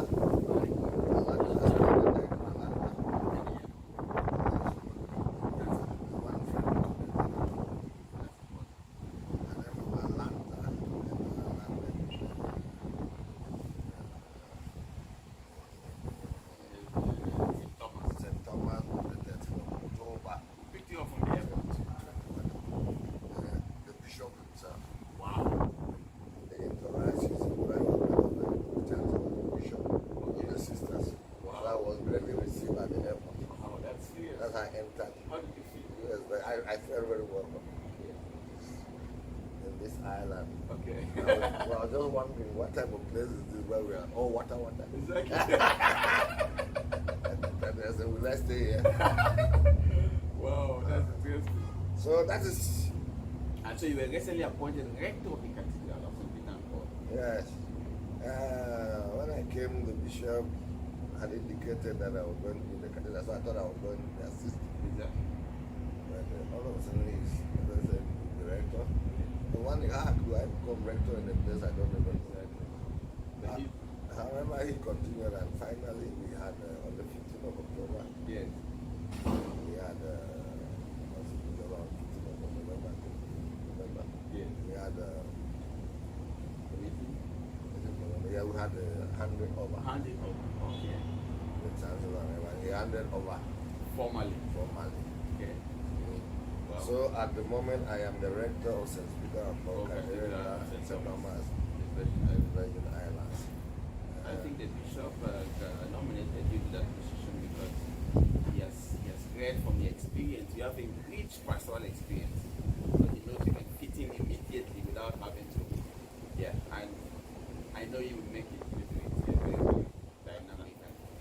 hope so. So, Father, tell me about your relationship with the bishop. So, was that the first time you ever met the bishop? The bishop came to Cameroon and Father Eugene, who had most connection with the Cameroon, said, it would be good I see the bishop. So we left and we met at the bishop's house. And the first time we met. Wow. How was the meeting? We greeted each other. He was happy. Okay. Because I think he had been waiting for somebody to come and help. Wow. Was having Jimmy. Yes. And he was just hoping that the process of the taking the visa and the rest would go on faster. And not on this moment, fast. Wow. So that's how the spirit we separated from there was coming back to Chang, and then we left back from Amena. I was with my vicar general, Father Oliver. Oh, really? I asked him to bring me and we see the bishop. Drove me to Amena, we saw the bishop. So that you should know that this is my vicar. Exactly. So I was in a bed. Wow. So Wow. we had a nice time. Okay. And then we went back. That's the first time I saw the bishop. So you. But I had read in the WhatsApp that there was a Cameroonian bishop. How did you feel? We met the bishop. Yeah, the first Cameroonian-born.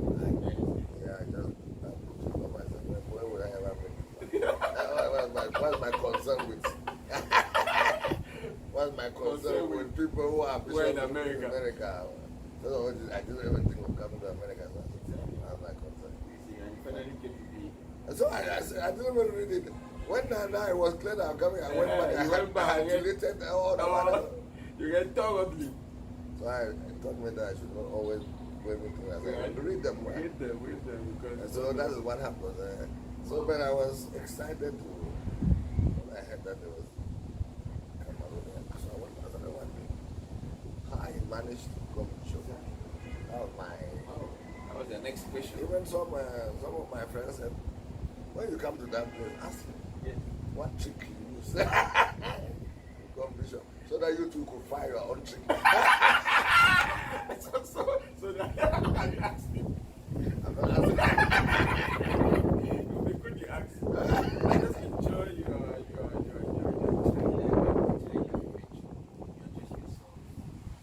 make yourself understood, pass across your message, but yet you're jovial and outgoing. I've been able to do it, and it's as if I've known you for years.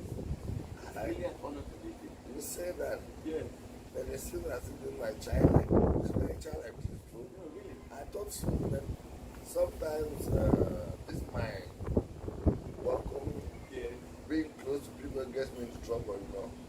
Obviously. Because I'm so used to people, especially as a priest, used to everybody that's all that.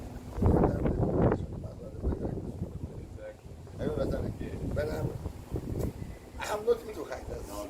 You're just transparent, open, happy with your life. Yeah, I'm happy with my life, and I don't want to keep. I think from my father very much. I don't want to keep some stuff. Yes, I live. That's the way I want.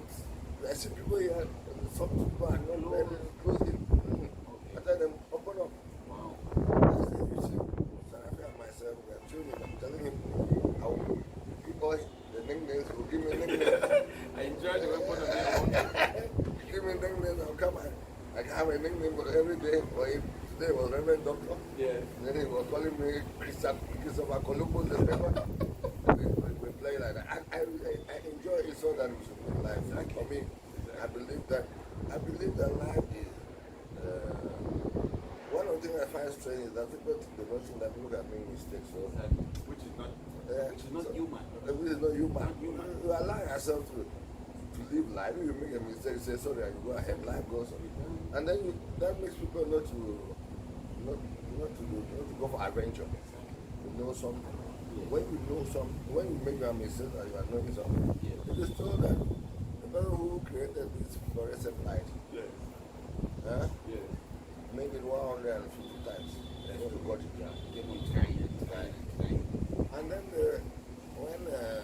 when they were laughing at him, we told them that he has known how not to make this thing 149 times. It was 150 times.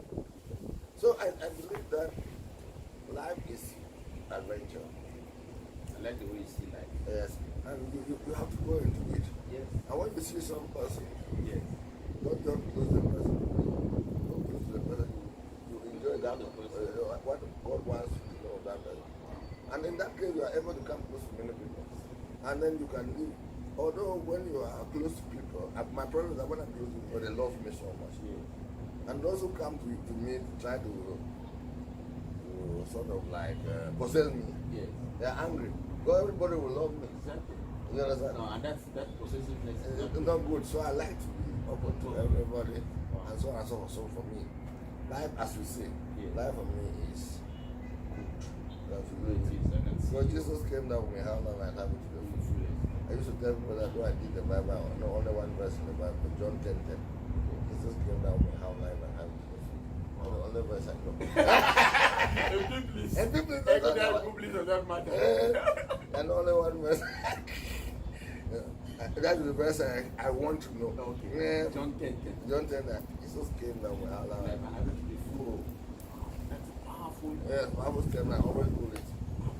If you don't have this life, we don't live this life. I always tell people that if you don't have this life, you never go to heaven. Heaven starts from here. So continue. No, I'm not yet there, I don't know. All of it. Living in hell in this life, I should not be living in hell. No. I clown like that and tell people this is the way.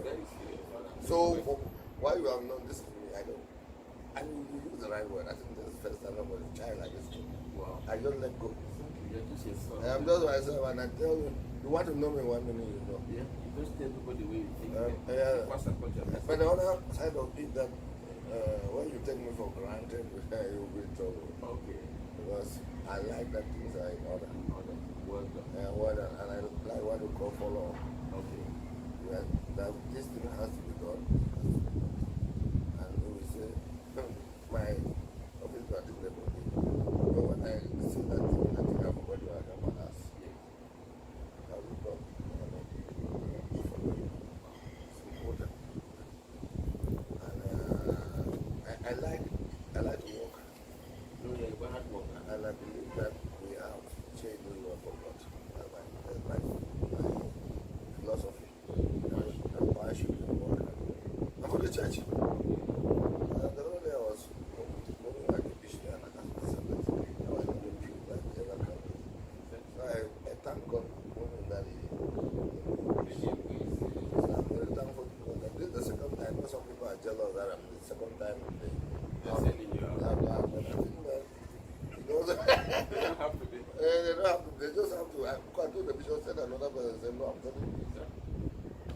So I accepted it. I said, no, it's okay. I don't have a problem with it. Anyone said, but I would have thought that some other person will come and have the experience. Because wherever you put me, I live there as if that's the place you were supposed to. I was supposed to. I worked in the last parish in the diocese, the first parish, the middle parish, the diocese, all positions, apart from having the red cap, that's all. Okay. The rest of the position, and I don't want the red cap. Because I'm making an entry. Let it be clear. It's good to serve from Exactly. Serve from below and because, be a true pastor. because you can only take that red cap out of obedience. Exactly. But when I see that people are fighting for it. No, it's not. Our moral teacher told us that when you fight for spiritual things. Who was the moral teacher for that? Father Coffin. Engelbert Coffin. Monsignor Engelbert Coffin. He told us he's very sick now. He told us spiritual things. Okay. Disqualify yourself. Wow. You don't fight for spiritual things. Fight for spiritual things. Disqualify yourself. So you don't fight for them? You don't fight for them. They should come. Okay. If people see that you are supposed to be bishop and they put it there, okay, take it with all humility and work for it. Yes. Don't fight for it. Don't fight for them. Take it with all humility and do the work for the people. Don't know why I'm fighting for it. Because there's no difference between bishop and you, because we have given you work that we're doing. We are looking at our bishop. If bishop is there, his work is to share work to us. Exactly. You are sharing your own work and you are told me that I'm the cathedral.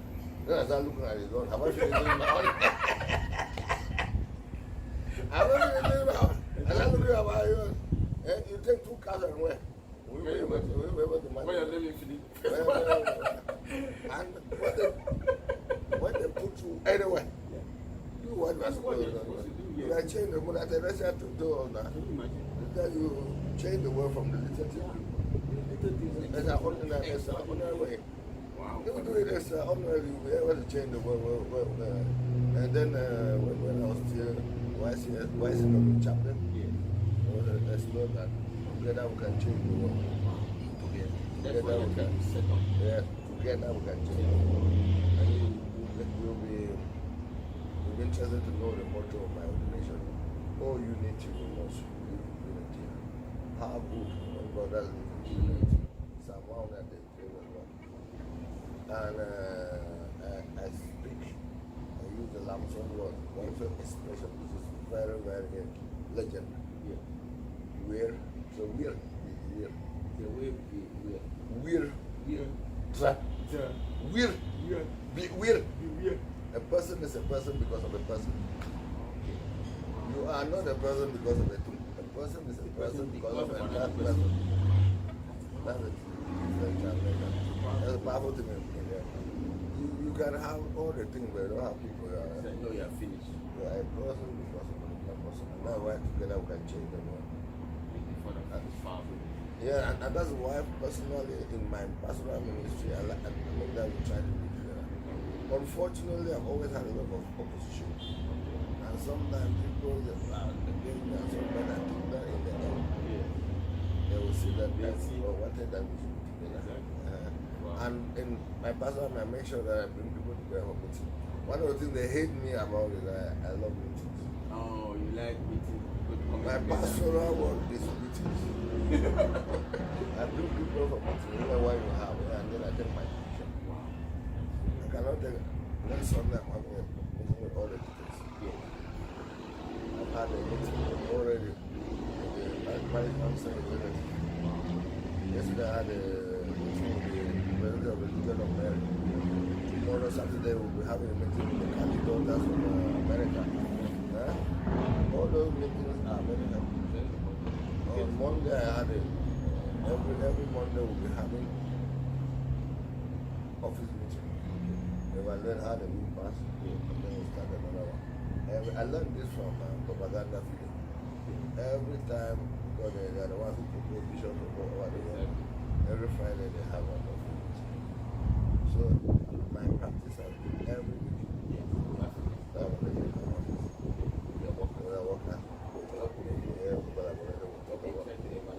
Evaluate the week, plan this week. We had that was meeting on Monday. We just started already. Evaluate. And I told them that meeting should always be back. Every meeting should be backed by food or drink. Exactly. In my last party, I told them that if you don't have food, don't call for it. At least food. Where you can add a drink there. And just take it back to Jesus. Yeah. Whenever Jesus is supposed to be fish. Have something You don't have food, don't call a meeting. When you call a meeting, well, give us even snacks. Okay. Take it before they go back. They are encouraged to come. And I also think the meetings, it is in the meetings. Yes. And my pastor, brother, where I teach up to. Yeah. Many people used to ask me why you can't make many meetings. Yes. After first week of confirmation, many Christians do not go down, they do not go back to the doctrine class, but they know very little. That's true. I have 21 straight years Yeah. to become a priest. I know a lot of doctrine. I went to Rome for 3.5 years to intensify doctrine, theology and the Bible. Exactly. They have those who are back home. Yes. They know very little. And then they claim that they know the church. You know, we priests who know the church. We are not still living the life. One more of those who don't even know the church. The late. So what I do myself is that I teach before meeting. I don't teach how many gods are there. I teach the doctrine that comes out from the meeting. Every time I hold a meeting, it is not to say, okay, did Jesus become man? That's not how I teach. In the point they are discussing, you have an opportunity to be able to teach them about the incarnation and what it means and the reality for us in a particular point. And adult doctrine is taught by me. Wow. The other day I was telling them about the Catholic Church being the universal sacrament of salvation. And I told them that is why in the synod of synodality, we are told that we're working together. And and they even involve the other people of the other religions, the other people of the other churches, the other people of other denominations. Well, dialogue. Ecumenical dialogue and interreligious dialogue. That shows that the Catholic Church is the universal sacrament of salvation. Because everybody is on the move to the Catholic Church. And you are saved because of the existence of the Catholic Church in this world. Whether you are Catholic or not, you are on the way. Whether you like it or not, you are on the way. And you will go to heaven. Not because your religion is okay, but because the Catholic Church exists in this world. And Jesus Christ has started his church and opened heaven for all of us. Simple. And so when you reach there and you're teaching, you just take one aspect and teach them. And tell people about the church, the Catholic Church. And some people say, oh, don't disturb people about the other church. Normally, I'm very clear on doctrine. Catholic Church is the true church. But we're not refusing you from going to anyone. So they know that is the true church. They said, I'm because I'm not refusing you. Know the truth before you believe that. The way I say it straight, it's the true church. There's no other one. That does not mean that there were no mistakes in the Catholic Church. No.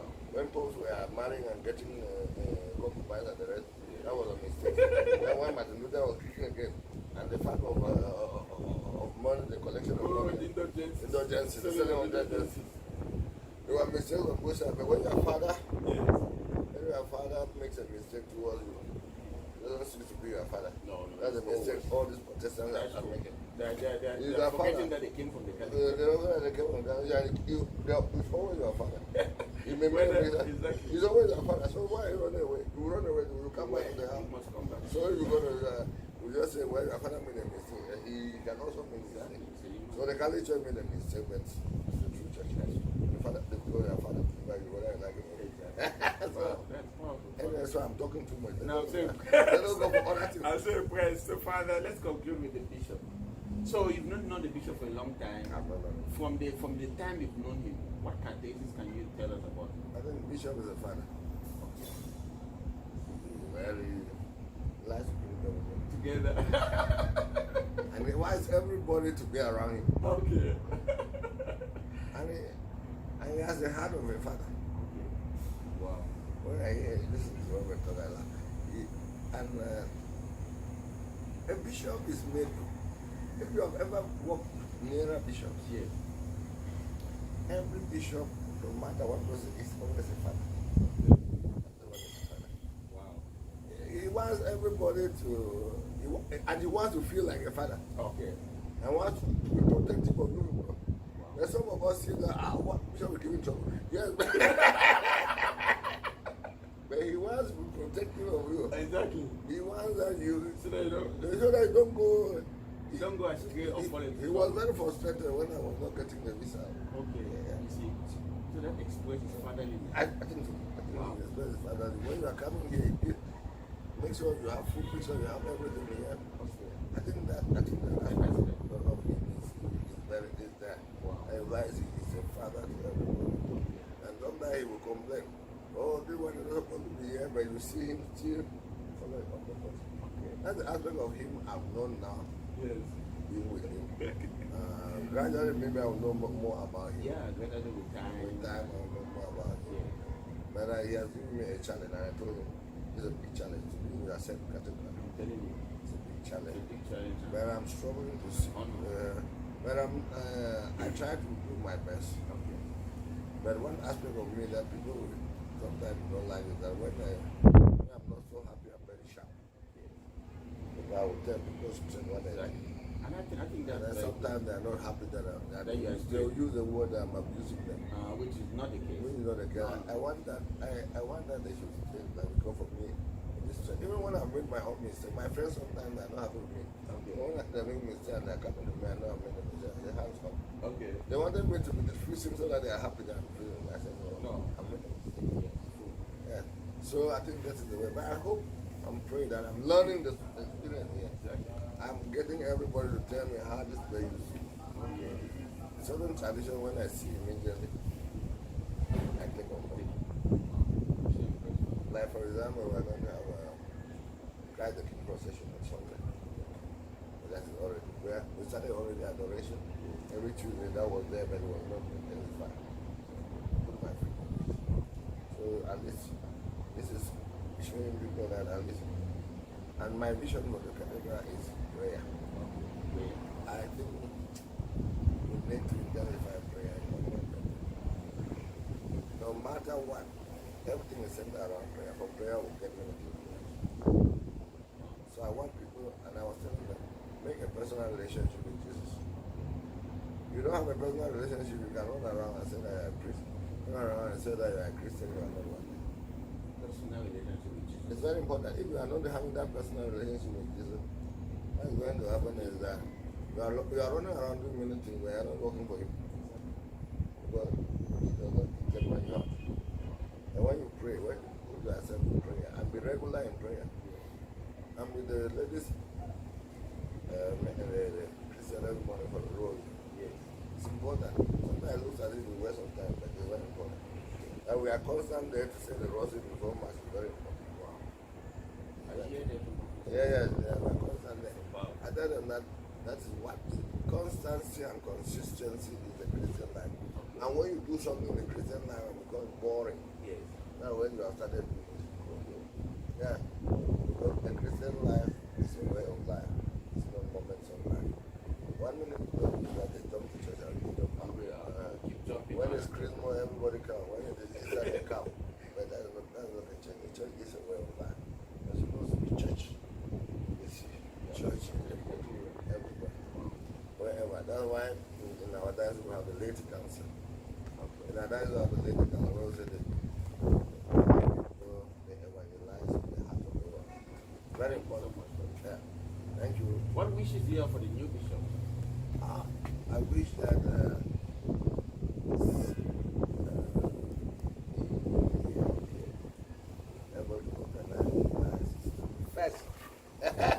first in the United States, so that they know that we, the black people from Africa, especially Cameroon, can do something. Wow. And that they should not have confidence in us who have come. Maybe some of us will beat you. Especially some men that we are having around there. Cameroon. When it goes ahead, and that's why we are going to support him to make sure that he is doing his best, following the Pope or what he's saying, so that we are able to really leave the church at the Pope wants it and follow him. So we are going to support him. Thank you so much. Thank you. I was saying, Grace, you gave a speech about the Synod of Synodality in St. Paul. Can you summarize what you spoke about, Father? Yeah, a Synod of Synodality, what the Pope wants and what the Pope has done in that. For many years, we have what they call the Synod of Bishops. Yes. And that was started by Pope Paul VI after the Second Vatican Council. And it's a matter of calling the bishops to Rome, listening to them, and then when the Pope has something of doctrine, he issues an encyclical or a proclamation after that. That's how traditionally, and that is comes to the Second Vatican Council. That's why the 50th anniversary of it was celebrated this year. It's Doctorate of Bishop. But this synod is special because it is the Synod on Synodality. What does that mean? That's powerful. Synod means the way of knowledge. Soon orders. Greek. Yes. That means soon is with. Yes. And orders is way. We go on the way together. So the Synod is journeying together. Wow. Journeying together. And Pope Francis has indicated that it is what they call the modus vivendi and the modus operandi of the church. Wow. The way of being of the church and the way of operating of the church. Wow. That is, the being of the church is actually synodality. Okay. That is, the church cannot not be Without synodality. Any church that is not synodal is not the church that Jesus Christ started. Wow. Because Jesus Christ himself moved along. Because the church is becoming clerical, or the church after the First Vatican Council went very clerical. Second Vatican Council tried to correct it, but till today many people have not seen it. They still want to remain clerical. When Father talks, he has talked. When Father says something, he has said it. No. It's a church where the least and priority is given to the poorest of the poor, to the marginalized in society, to those whom society puts at the margin. That is what we call the synod of similarity. Wow. And it is the Pope wanting that we listen. So the phrase which we are having now from 21 to 22 is the listening phrase in the diocese, where we listen to the people, to everybody. There is nobody who does not have a voice in this church. That's why what Pope Francis is saying is telling us and elaborating on what Vatican II wanted. That is a serious implementation of Vatican II action. And so it is important to know that in this synod of similarity, the preparatory doctrine talks about a very interesting point. It talks about three indispensable persons: Jesus, the crowd, the apostles. And then they add the fourth person who is just there to disturb. The devil. In Jesus' ministry, when you go to scripture, you realize that there's somebody called the crowd. That's true. Every Christian say the crowd was there. and he gave attention to everybody in the crowd. That's true. Look at the blind man. He's the son of David. If I could just touch the cloak, a woman with hemorrhage. He's just going, if I could. Then yesterday, Zacchaeus, calm down. I'm staying in your house. He noticed those people. So Jesus, you cannot deal in a church without the crowd. Okay. In the crowd, Jesus chose special people called the apostles, the disciples, and a special one called the apostles, who were supposed to continue. Exactly. So in this synod of synodality, you need to have these three people. The crowd, Jesus and the apostles. If any of them is lacking, it's not a church. That's why people go and head of a contract with the people, like this sect. exactly. T.B. Joshua and the rest, and they're beginning to go over. When he died, the thing was crumbling and it's crumbling. So there was a contract between the people and some problem. If the apostles do not have Jesus there, then it is called a contract. If they remove the apostles there, then it is something with Jesus we don't know. Exactly. Because where do you No pass? tradition. There's no tradition. Where do you pass? Able to read there. So it's not on synodality. It's taking everybody along. And each person has a voice in the church. There's nobody who does not have something who feels, who should feel abandoned by the church. So that's why I already told you earlier on that I see that whole personality, the whole idea that the church is a universal sacrament of salvation. Then if we are going to take everybody along, even the non-religious, even the religions, and those who are out of the church, are not ruling the world. And that's why these governments around here are afraid of the church. That's why I don't want to say that coronavirus will destroy the church. Why? Because the church is, that's why they're talking now about world government. Because they want to break down the church at home. But the church is actually ruling. They don't understand how the Pope, one person in Rome, you see the whole world is shaking. But you cannot rule because the church is started by Jesus Christ, by the universal sacrament of salvation. I see this church synodality thing. There's a way that the Pope wants the Catholic Church to go back and rule the world that is supposed to. Because if we can dialogue with pagan, dialogue with everybody, I will not rule it. Exactly, we are. Everybody. From every... So the synod of synodality takes everybody along. It doesn't need to leave on the way. No. If you decide to stay away, is a problem. And who will be tied the priests who are not going to take this along? The people will leave them. Exactly. I'm leaving behind. Thank you so much, Father. Thank It's you an very honor much. to be with you. Thank you very much. May God bless your ministry here in St. Thomas. Thank you. May your Fidedono here may it be successful, and I really wish you well, Father. Thank you very much. It was an honor Thank to be you, with Mr. George. It was an honor knowing you for this 1 week. I think I saw a person who enjoys life. Thank you very much. Thank you. I hope you continue like that. Thank you, Father. Let's stay the way you are. Okay, thank you.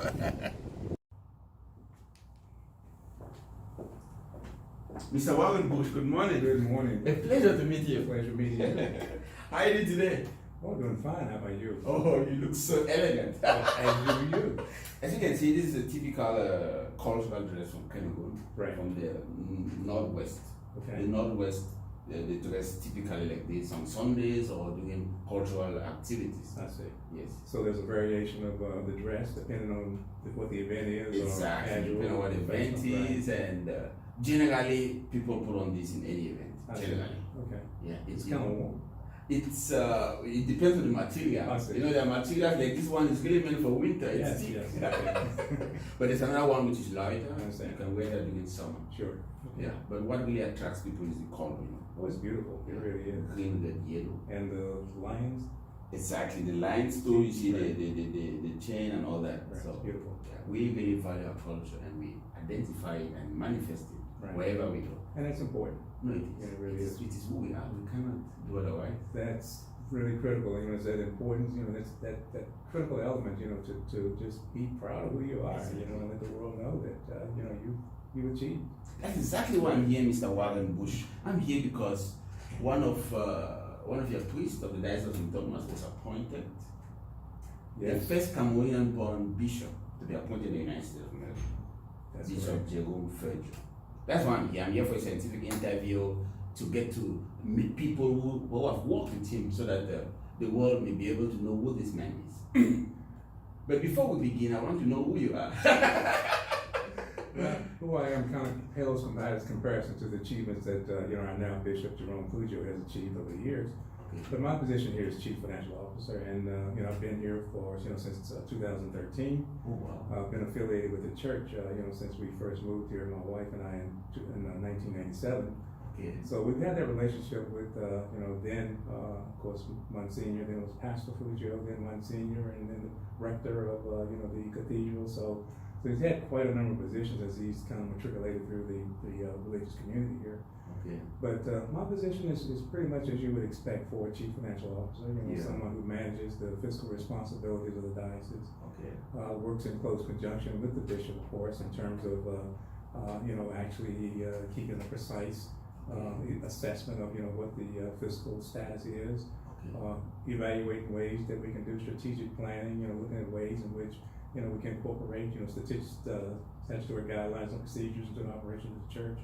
Maintaining in compliance with canonical law, of course. Exactly. Human resources, and all of the things that you normally wouldn't associate with the operation of a church are very profound and integral and integrated into the operation. So that's what's important.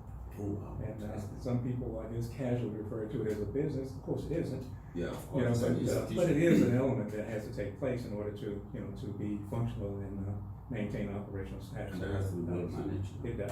So I'm so excited that we have an expert like you who's doing this great job. Well, the expert, but I certainly enjoyed it, and it's a pleasure working with Bishop Feudjio. It really is. So that's one of the things that has come to be, and it has to be a relationship. It has to be. It really does. Yeah. It has to be more than professional. It has to be one where there's an element of trust. That's true. It has to be one where there can be open dialogue, respectful. But at the same time, and fair, and very transparent in terms of how the business, how the diocese operates. So we have that, and it didn't happen overnight. As I said, we've known each other for 25 years, so that helped with the transition. I see. Had it not been for there, there would have been some time where he would have had to get to know me better. Exactly. And begin again. That's right. That takes me to the next question. Right. So when did you meet him for the first time? And for the first time in 1997, believe it or not. Wow. So it's been a long relationship, yeah. And seeing him grow, spiritually, seeing him grow in terms of his recognition of who he is and his contribution in terms of the church and the community. So he's really had a profound impact, and that pretty much culminates in his appointment. Okay. But it would take us much longer than I think you've devoted to this interview Yes. to really give just response to what he's done in terms of his interaction with people, in terms of his insight in building the infrastructure of the diocese, in terms of his mission accomplishment, in terms of recognition and acknowledgement of the community itself and the diversity of the community. Okay. The understanding that diversity is the commonality that results in that integral unit of the diocese itself. Wow. And how do we go about bringing those individuals who are diverse into the community? Together. And he's been very good about doing that. You know, his posture at that point in time, you know, was very profound. And now as bishop, you know, he certainly expanded that and made that a mission of truth, if you will, as to the significance and how this can happen and his ability to make it happen in terms of putting the individuals in place who feel can facilitate that. And so, that's right. So it's really been quite a profound experience. So you knew him as a young priest? I did. Here in the cathedral or? Oh, he was in Holy Family, you know, back then. Exactly. Yeah, When they he yesterday. was Holy Family. So that's pretty much where I first met him. Okay. And you know, actually he came over here to the cathedral. After being at Holy After Family. being at Holy Family. And became the rector and a pastor. So, you know, he's had a number and more number of hats. And quite frankly, to be perfectly honest, he was always in the background doing the kinds of things that a bishop would do, by the fact that our previous bishop, Bishop Jerome, had such respect for him, both in terms of his capabilities and his unique capabilities to interact with the community. Okay. So he was very comfortable in assigning him duties that probably not normally would have been assigned to a vicar general or someone in the capacity of then Monsignor Jerome Feudjio. And it's because of the capabilities and his understanding of the kinds of things that needed to be achieved in the diocese to move it forward and to make it more encompassing to the community. Let's go more on the qualities. You say he's a man of community, so he can build up a community. He can. And he has. He has. And he's done it in a way that, again, he incorporates everyone, the youth, you know, the elderly, you know, individuals who are sick, individuals who need ministry, you know, in their homes, individuals who, you know, need ministry in terms of their personal and religious, you know, development. Individuals who you might consider, you know, immigrants to the Virgin Islands, you know, the Haitian community, you know, the Spanish community, you know, very, very knowledgeable, bringing everyone together, you know, making them feel like they are a part of the Diocese of St Thomas, which is something that, again, it's probably not unique, but it may not be as prolific in some dioceses as it is here. And the fact that it's such a small community, only 109,000 people in the entire Virgin Islands. 109,000? Yeah, only. There are more people in Manhattan, you know, New York. Exactly. So, you know, by comparison, it really takes a lot, you know, to make everyone feel comfortable, because, you know, people do come from diverse backgrounds. Yeah, people are different. And the Caribbean is very unique in terms of that, you know, experience. You know, some come with, you know, different religious convictions and different spiritual guidance. So it's making people comfortable in who they are and bringing them towards a point where, you know, they can actually experience the religious and transition that they feel is comfortable in. Talking about his commitment to people of different nationalities, I was impressed when I was walking by this morning.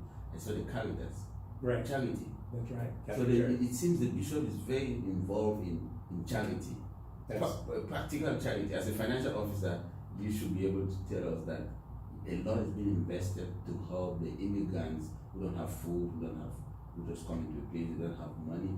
Because it seems there's a soup kitchen there. That's right. Tell us more about that.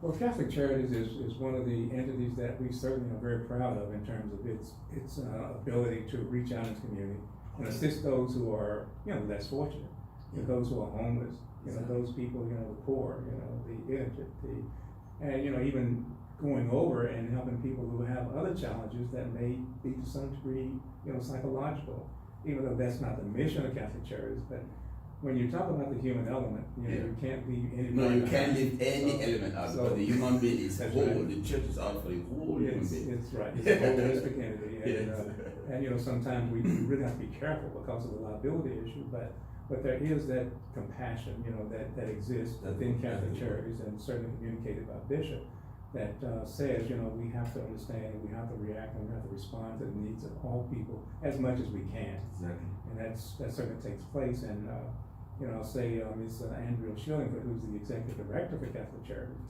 has done an excellent job. She too has a long-standing relationship with Catholic Charities. Basically moved through the organization, you know, from assistant to now executive director, and understands the working elements. You know, has been very instrumental in not only addressing the immediate needs, but expanding those to include efforts for, you know, foods have come in, donating from outside entities to increase the level of assistance, you know, to the people here in the community. So So it's really been very profound, but Bishop Jerome has really been a driving force behind all of those from the early start. Okay. And knows firsthand, what the needs are, and is able to go in and, so to speak, get his hands dirty, not stand back and just point and delegate, but really come in and become a part of it, become there, which is really, also a very essential element of who he is. Exactly what the Pope Francis expressed That's exactly at the right. beginning of his pontificate. That's right. The pastor should smell the sheep. That's should right. have the smell of the That's sheep. right. He That's should right. be with the people. And Bishop Jerome does. I mean, he's very, very instrumental in that. You'll see him. We've been in meetings where he would get up and go to the back and adjust sound systems, or go and bring water, or just all the kinds of things that you would not normally expect with someone of that level. That magnitude. But he just does it because this is a part of who he is, and he doesn't see it as being outside of the scope of what he should be doing. So he's very casual, and he's very, very, very, very simple, that's exactly approachable. right. Exactly right. Those are the right terms. Just very innate in his ability to react to the community and certainly the church and stuff. So your relationship with the bishop has been extremely cordial. Has been a cordial relationship. It has been. You hate to use the word friend, but there's that respect. There's a mutual respect that we've developed over the years. But at the same time, one that we can sit down and talk about things, very succinctly, very openly, and very respectful. And he's one who listens. He just doesn't have you there, just as a token, or just as just a courtesy. But he truly does listen to the kinds of advice that he gets, and you will see him incorporate into things as best he can. So, and that's one thing that really has been delightful to me, because when he asks you a question, he's just not doing it just as a perfunctory nature. He's doing it because he really wants some input as to how he should go about doing things. So that really is very helpful. That's very interesting. Yeah. I'm very happy to hear that. Mm-hmm. So the relationship has grown and matured because you knew him from as a priest, a young priest, right. and now as a bishop, the collaboration, the working relationship flows very, very smoothly. It does. It really does. I'm so happy. Every day is each challenge each day. It is. But the great thing about it is we're able to work through them, and with his experience, that really is helpful, because his experience is just so subtle, but at the same time effective. Okay. He just doesn't go out there and beat the table and hit you with a hammer, but he strategically plans things, very meticulously, to the point where he can achieve the goal without actually being very overt with the process itself. So, and that's a very, very unique skill. I see. Truly. It is a talent and a gift, Right. Mm-hmm. So his predecessor was called Bishop Eva. Yes. Could you tell me the relationship you had with the predecessor? Were you first- already working here? Yes, I was. So you observed, you knew Bishop Eva already? Oh, yes, Did I you? did. Yeah, I worked with Bishop. In fact, I was hired by Bishop. That's quite interesting. So my question is, how did you observe the relationship between the then Father Feudjio with Bishop Eva? How was the working The relationship? working relationship, as we mentioned earlier, was one of very much respect, and one where Bishop Eva truly did and spoke often, both privately and publicly, about the respect and regard he had for Bishop then Monsignor Jerome's skills. Okay. Monsignor Jerome wore a number of hats. Monsignor, vicar, rector, pastor, and he did all of these kinds of things, and personal consultant, Exactly. missionary Collection consultant. consultants. Yeah, so he did all these kinds of things, and Bishop really appreciated those, because it relieved him of those kinds of things that were preventing him from going on doing the functions of the activities that or were meetings important. and all the Exactly. conferences. That's right. So it really was quite a very unique and I consider it a symbiotic relationship where each of them traded their skills and capabilities for the long-term development of the diocese. So it was very profound. It was interesting to see in action. So that was good. Yeah. So what was your reaction when he was appointed bishop? How did you get the news, by the way? Much like everyone else, we had the announcement, because it was a sealed announcement, by the Nuncio. So, I was one of the individuals who had the profound honor of opening the envelope and announcing it, to the public. So, so it was really kind of interesting. It kind of reminds you of the Oscars, where they go up and no one knows who the winner is until they open the envelope. So it's one of those situations. But So you did open the envelope? we did in actually. front of the in front of assembly? That was the whole thing. That was the whole purpose. Wow. It was a sealed envelope, and we came to the podium. In fact, Ms. Patrick brought the envelope up, and it was opened by one of our really very active mission parishioners. Okay. Attorney Richard Bormanek is the one who had the honor of announcing the individual who was the designated designated bishop for the diocese. So Interesting. it was kind of three-pronged, It was everyone there, just kind of People applauded, was stand excited. and standing ovation, because he, as an adjunct of everything that I said, Yes. people really recognized that it was anyone who deserved the To honor be- of being named bishop. It's It's Monsignor Monsignor Feudjio. Yes. He earned it, the old-fashioned way, hard work and Exactly. achievement, yeah. So. Interesting. So after the announcement, there had to be preparations for the Episcopal ordination. Right. And I know you were extremely involved. Yes. Tell us more about the preparations. How did that go? Well, quite frankly, it was, I guess my actual involvement was more from just the monitoring, the fiscal, tight budgetary relationships and, being there, for the various functions.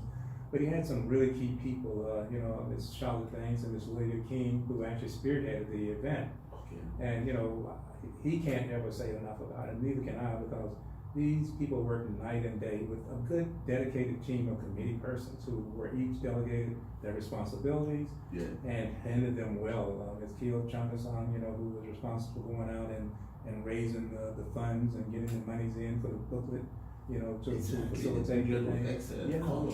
So, and again, Lydia and Charlotte, being there all the time and coordinating the functions, which were very detailed, and just, it could have been overwhelming if they didn't have the experience that they did. That's true. I can imagine two more perfect people that could have been assigned to that, because anyone who did not have the experience, did not have the commitment, it would not have been They would not have been. No. Would not. So, Interesting. there were a lot of committed people. I mean, so many that, I couldn't even name them, but everybody just came in there and just worked Did his his hard part. and just showed Bishop just how much they appreciated him and how much they wanted that event to be successful, not only here in the diocese, but something that could be recognized and acknowledged worldwide. So it did all of those things. No, I watched Yeah. it through the internet. Right. It was perfect. Right. The bishops that came, and tell us more about that day. How did you feel? The day of the Episcopal ordination. That was on the 17th of April. That was actually one of my first Experience. involvements with an ordination of a bishop. So Okay. it was incredible.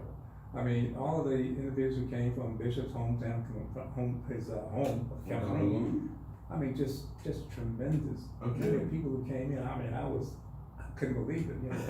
It had to be at least 60 people. Can you who imagine? came Despite in. the who came in. pandemic. all over the country, Texas and South Dakota of all places, Yeah. Maryland, just name any state, and that he had representation, and the delegation came from Cameroon, even the I think the Queen came, was here, so it was just incredible. I mean, it was.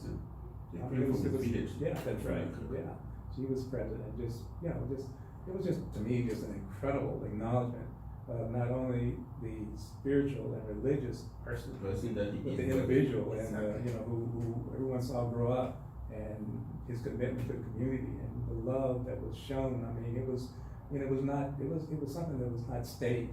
It was genuine, and there was a serious and a very committed outpour of just the affection for him. And I think that was the most incredible part of everything. It was all very, very much devoted to him as a person and his growth and development, and the recognition and the honor and the just being proud of what he achieved. So that's quite extraordinary. So a part of St Thomas, the diocese of this is St Thomas, Yes. the city of St Thomas. Yes. A part of this city of St Thomas, the diocese has other places like St John, Right. St. Croix. Is it clean water? Well, it's St. Croix. Oh, St Croix and It's a little water island, it's a little bitty place over here, but there's four. St. John, Little Water Island, St. Thomas, and St. Croix, and that's it. Oh, interesting. And these are all islands. These are all islands. You can't get there unless you swim, fly, Oh, or you sail. fly. That's it. Yeah. Does that not make the pastoral activity a bit difficult, or are you guys used to it already? Have you been used to it? Well, it's something that pretty much is baked into the system. I mean, everyone understands that that's how it has to be, and you know, and St. Croix is St. Croix, you know, St. Thomas is St. Thomas, but you know, you get the commute between St. John and St. Thomas much more effective than it would be from St. Croix, because St. Croix is a 44-mile, you know, it's by air travel. St. John is, you know, only 6 miles, you know, by ship, you know, getting over there. So, so it's pretty easy to get from St. John to St. Thomas. But the thing again that has transpired under Bishop Jerome, this is certainly something important to mention at this time, is the ability to link, you know, through video, audio-video conferencing. So, so we have that capability. And yes, I saw the radio and the television exactly yesterday. I was so amazed. And that really, you know, if there's any type of inability to access, you know, those religious sessions, ceremonies, then you know it can happen over the internet. You know, we have the ability. You can go on, you can link and go online and stream the each one of the. Oh, that's so lovely. It's incredible. So so it's really opened it up quite a bit, and you know we're very proud of our Catholic Islander that at one point we were publishing every month, but it's just so expensive. So now we're going to a quarterly publication, and so that Catholic Islander is kind of the magazine, is kind of the verbal, the written format for communicating the activities and the functions and the kinds of things that go on with the diocese. I've been collaborating with Brother James, who is the editor. That's right. Did you know him? Yes, I did. He told me he was here for a long time. He was. Okay. He was, and he's always just been as energetic, if not more, than he is now. So he's been very committed. I mean, he's someone who just lives and breathes. I mean, when he talks, you can just, he puts his word, I mean, he brings his words to life, you know, almost.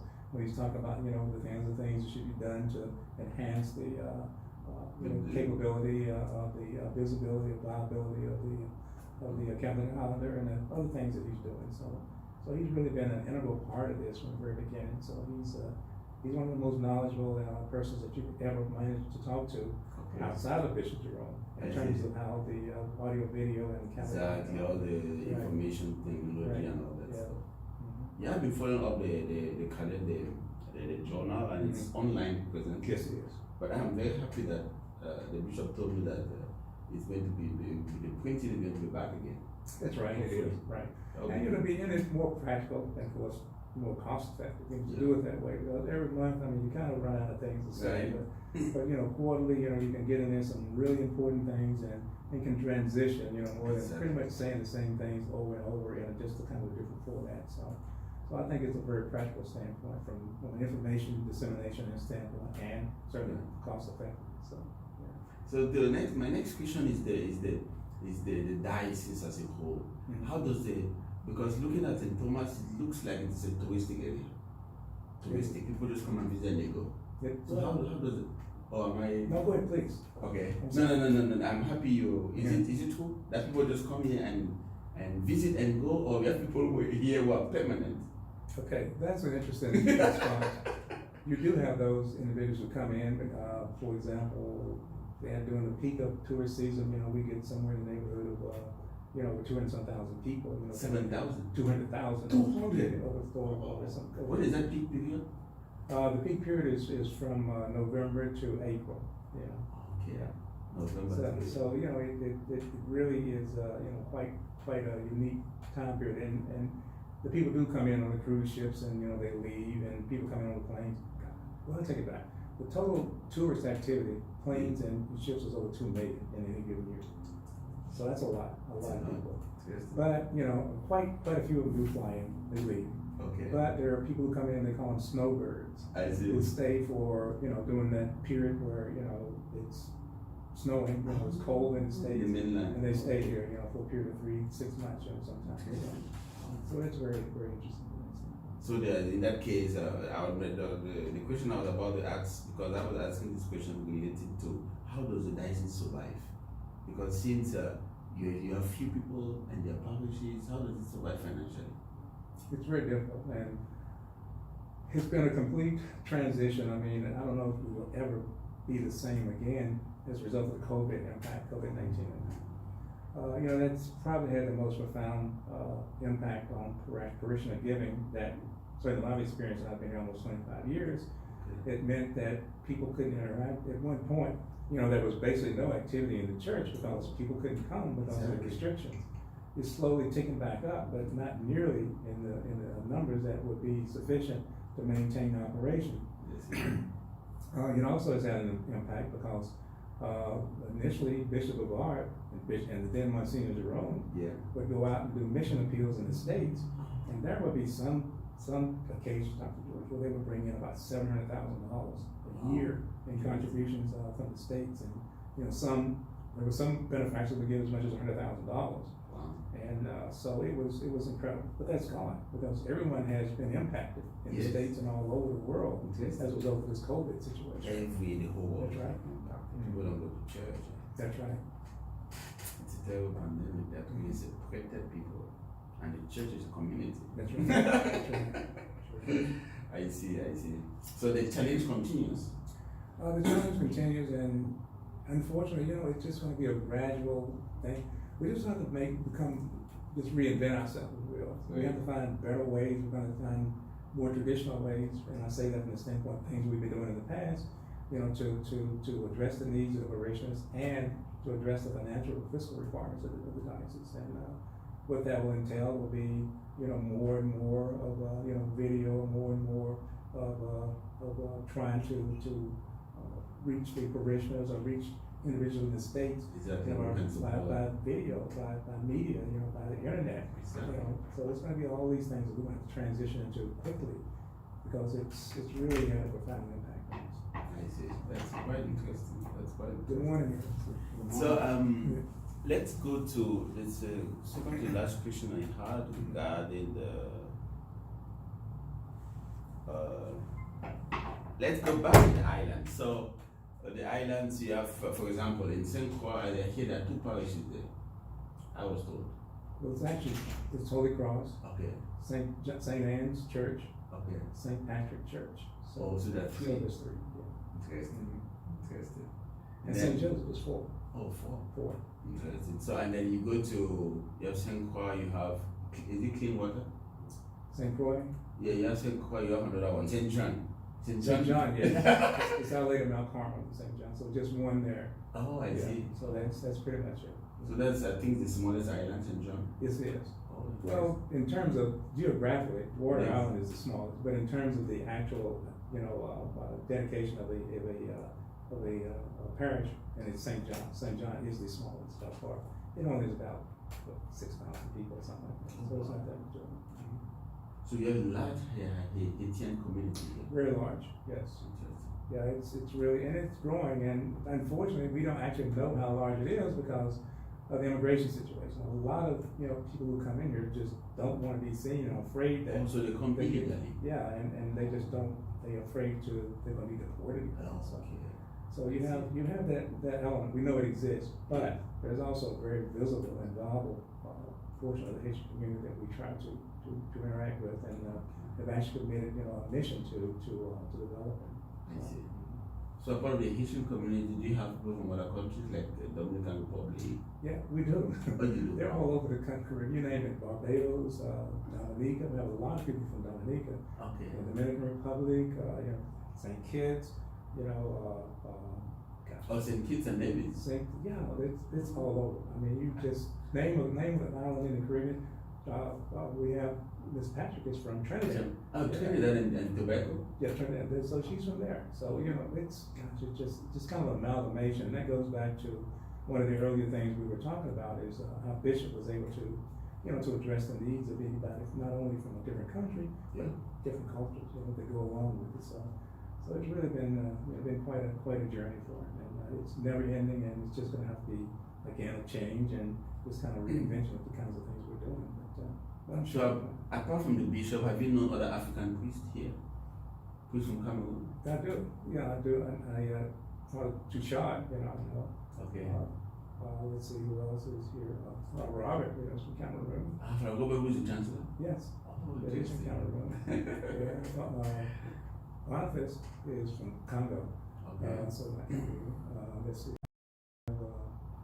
One of the priests in Holy Family is from Cameroon. So there's And for the Louis from Cameroon. Well, Louis from Cameroon. Okay. So, really, when I was thinking this morning, because I thought that may be one of the questions. Exactly. We have about half of our priests are from Cameroon, and some area in Africa, and that's a lot. It's a, we have a great deal of the nuns, coming from Cameroon. So, yes, the nuns too. Yeah. Who are taking care of the school, right?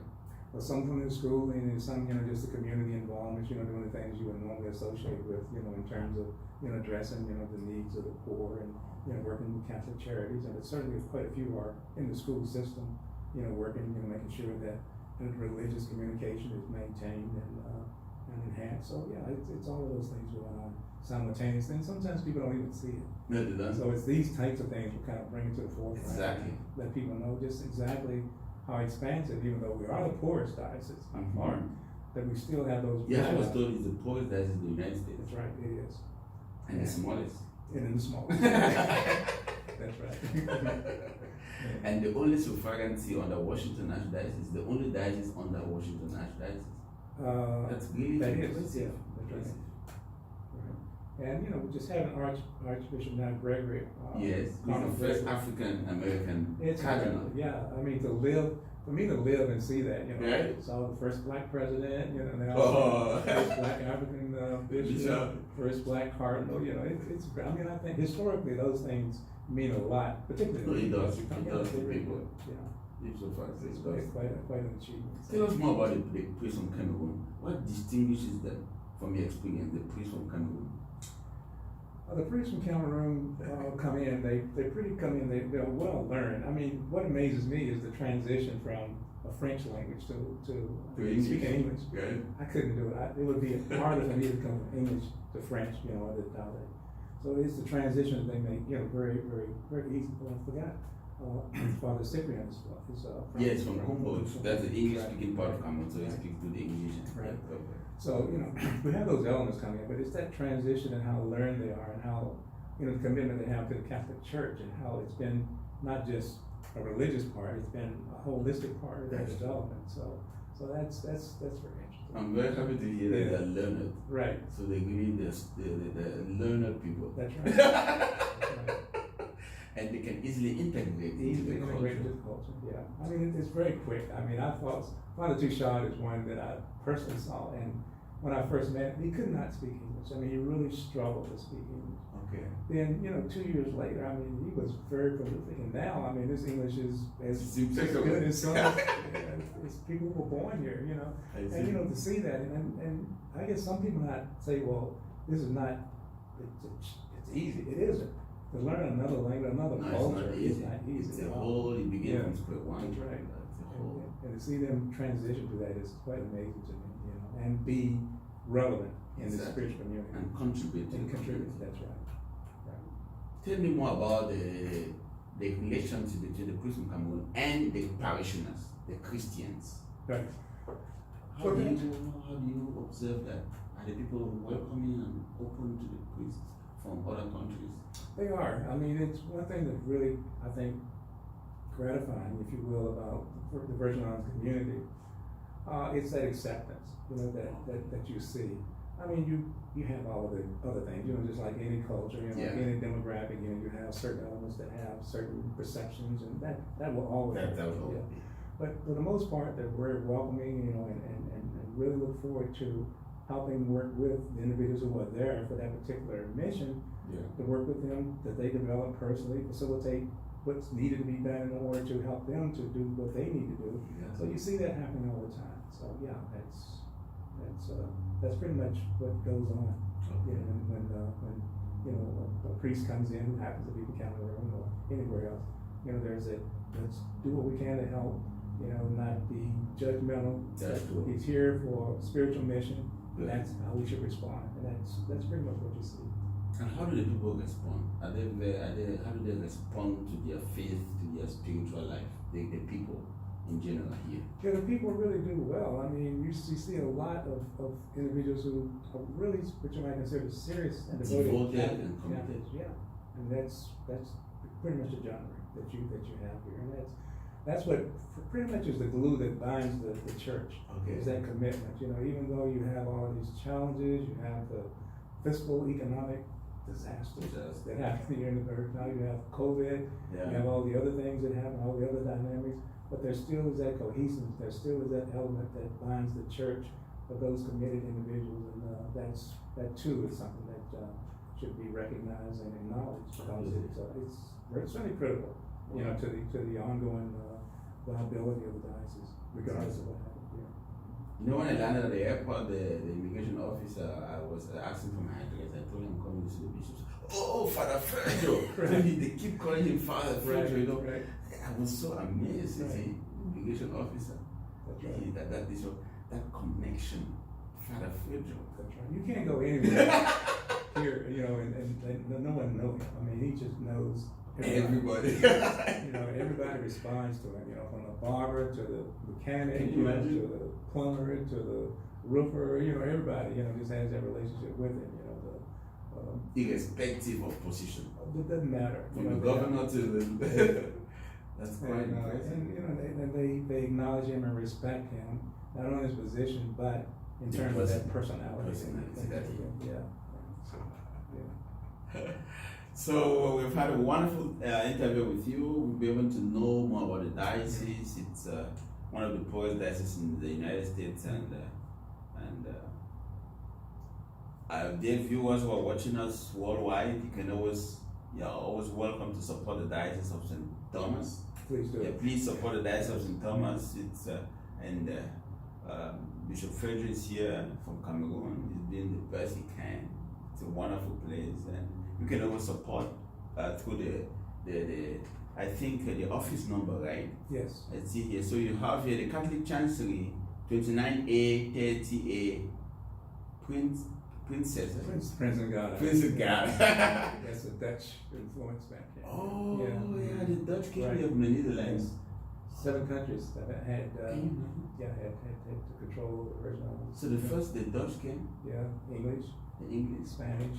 Yeah. Spanish, of course, the U.S. You know was involved, you know, in that situation. So, and then it was French had some degree of relationships here. So it's been all of these, you know, different elements that had some control. Yeah, some impact to the culture. Right. And in Cameroon we had the Portuguese, Yes. the Germans, Right. the French, and the English. We had 4. Right. So it's been quite Quite a long. So dear viewers, you are very welcome to support the diocese. You have here Mr. Warren Bush, he's the Chief Financial Officer. You have his email address is warrenbush@gmail.com. So that's WARRENTBUSH @gmail.com. The fax is 340-774-5816. The cell number is 340-998-1328, and the office number is 340-774-3166, extension 205. You are very much welcome if you are touched by the Spirit to support the Diocese of St Thomas. Thank you so much for giving me your time for this interview. I've been able to learn a lot. Well, thank you, Prince, for being here with us. I mean, it's a pleasure for that. And listen, your achievements shouldn't go unstated either. You know, you've done a lot in terms of your personal goals, and you know, to recognize and give us opportunity, you know, to speak about who we are. You know, we really much appreciate it, and certainly welcome you back anytime, as often as you please. Thank you so much. I was there. Somebody was asking me, "How did you get to know St Thomas?" I said, "I got to the St Thomas when he was appointed bishop." Yeah, recently, 2021. Yeah. That was in March. Is that right? I've never known that St Thomas exists. Yes, that's true. Well, don't feel bad. When I came here 25 years ago, I didn't know about it. Oh, you came from the I main? came from DC area. Oh, Yeah. this Yeah. okay. So I didn't know. You know. So what brought you here? Interesting question. Yeah, the then Governor Farrelly, you know, had an initiative where they were bringing in small businesses, you know, to try and develop that economic sector of the economy here in the Virgin Islands. And we were one of the part of that delegation that came down. So as a result, that was our exposure to the Virgin Islands, and of course that was in 2003. And you know, since then we had that exposure. Actually, not 2003, 1993. Okay. Okay. Wow, that was far Yeah, back. it was 1993, and then of course we permanently located here in 1987. So this has pretty much been where we are since. So you've been here for about 27, 30 years. It's been a long time. it goes quickly, believe me. It does, seems like I it just flies. stepped off the plane, so. Especially when you're doing a good job, when you're happy, time Yeah, flies. it does. It really does. I can't believe that much time has gone by. Right? So. But I'm here we really are. impressed. I'm really impressed. So we are out to do research to get so that the bishop can be better known, so that the Diocese of St Thomas can be better known. And I've had this passion Right. to research and guide, and that's why I'm here. That's how I came here. Well, thank you, and I know Bishop Jerome will appreciate this activity No, he does. and the impact it will have. You know, not only exposing and letting people know who he is, but Yeah. letting the world know about the Diocese of St Diocese. Thomas and the impact that he will have moving it forward to a higher place and enhance who we are. Exactly. It's important. So you know about his visit to Cameroon, right? He's Yes, going to I do. Cameroon for his Thanksgiving masses. That's right. Is there anybody from the diocese who's going to represent? Do you have any idea? I don't know yet. No, Okay. they haven't made that public, so it's still Okay. it's still, It's still in there. yeah. So these kinds of things they happen, and I know that it's been publicized. I feel confident that there will be some individuals who will attend, but for the most part, we will be there in spirit and Exactly. It's and really a long support. way. That's right. Really a long way to go to Cameroon. How does it take to get from there? So to go to Cameroon, you have to, you need to go through Europe. Mm-hmm. So that's a 10 hours flight from Atlanta. When I came in from Germany, I flew from Frankfurt to Atlanta. That was about 10 hours. Okay. From Germany now you need another 6 hours to Cameroon. Oh, jeez. So, and you have to always transit and wait for the plane. So, You mean wait actually in the airport? yeah, then you can wait for 3 hours for the transition, from Yeah. that 1 hour, 2 hours. So in general, that should be about a day's flight. Yeah, but all this time, there's waiting in there. Connected flights. It's a long way. So you've learned a lot about Cameroon just by meeting the Cameroonians. I have, no, I read a lot about it too, and really? of course, when I love the politics of the entities and the socioeconomic dynamics of entities, and of course read about the president, and of course the challenges that he went through, his age and the conflicts that go on. And So you're abreast with what is happening. So I do. I find it interesting, and I think it's important, for anybody to Yes. if they want to get a better understanding of who people are, know who they are, know where they come from. Exactly. It's important. No, I'm so impressed. Yeah. What you've said now is so powerful. At times we say people are complicated, but no, they are not. You just want to understand where they come from. That's right. If you get that, then you can work with them. You can work. That's right. So dear viewers, please claim to inquire, to find out where people come from, read their story, and then you can better work with them. That's right. That's one of the wonderful things that you've told me today. Thank you. Oh, Thank you so and much. it's true. Thank you. So I wish you the best in your ministry as a chief finance officer, and with your family, everything. I wish you the best. Good luck with everything. It was a pleasure. Thank you for your time. And thank you. It's a pleasure meeting you. It's a pleasure this interview, and thanks so much for the interest that you've shown to the Diocese of St. Thomas, and certainly our Bishop Jerome Feudjio. Thank you so God much. bless you. Have a nice day, sir. Thank you. You as well. Thank you.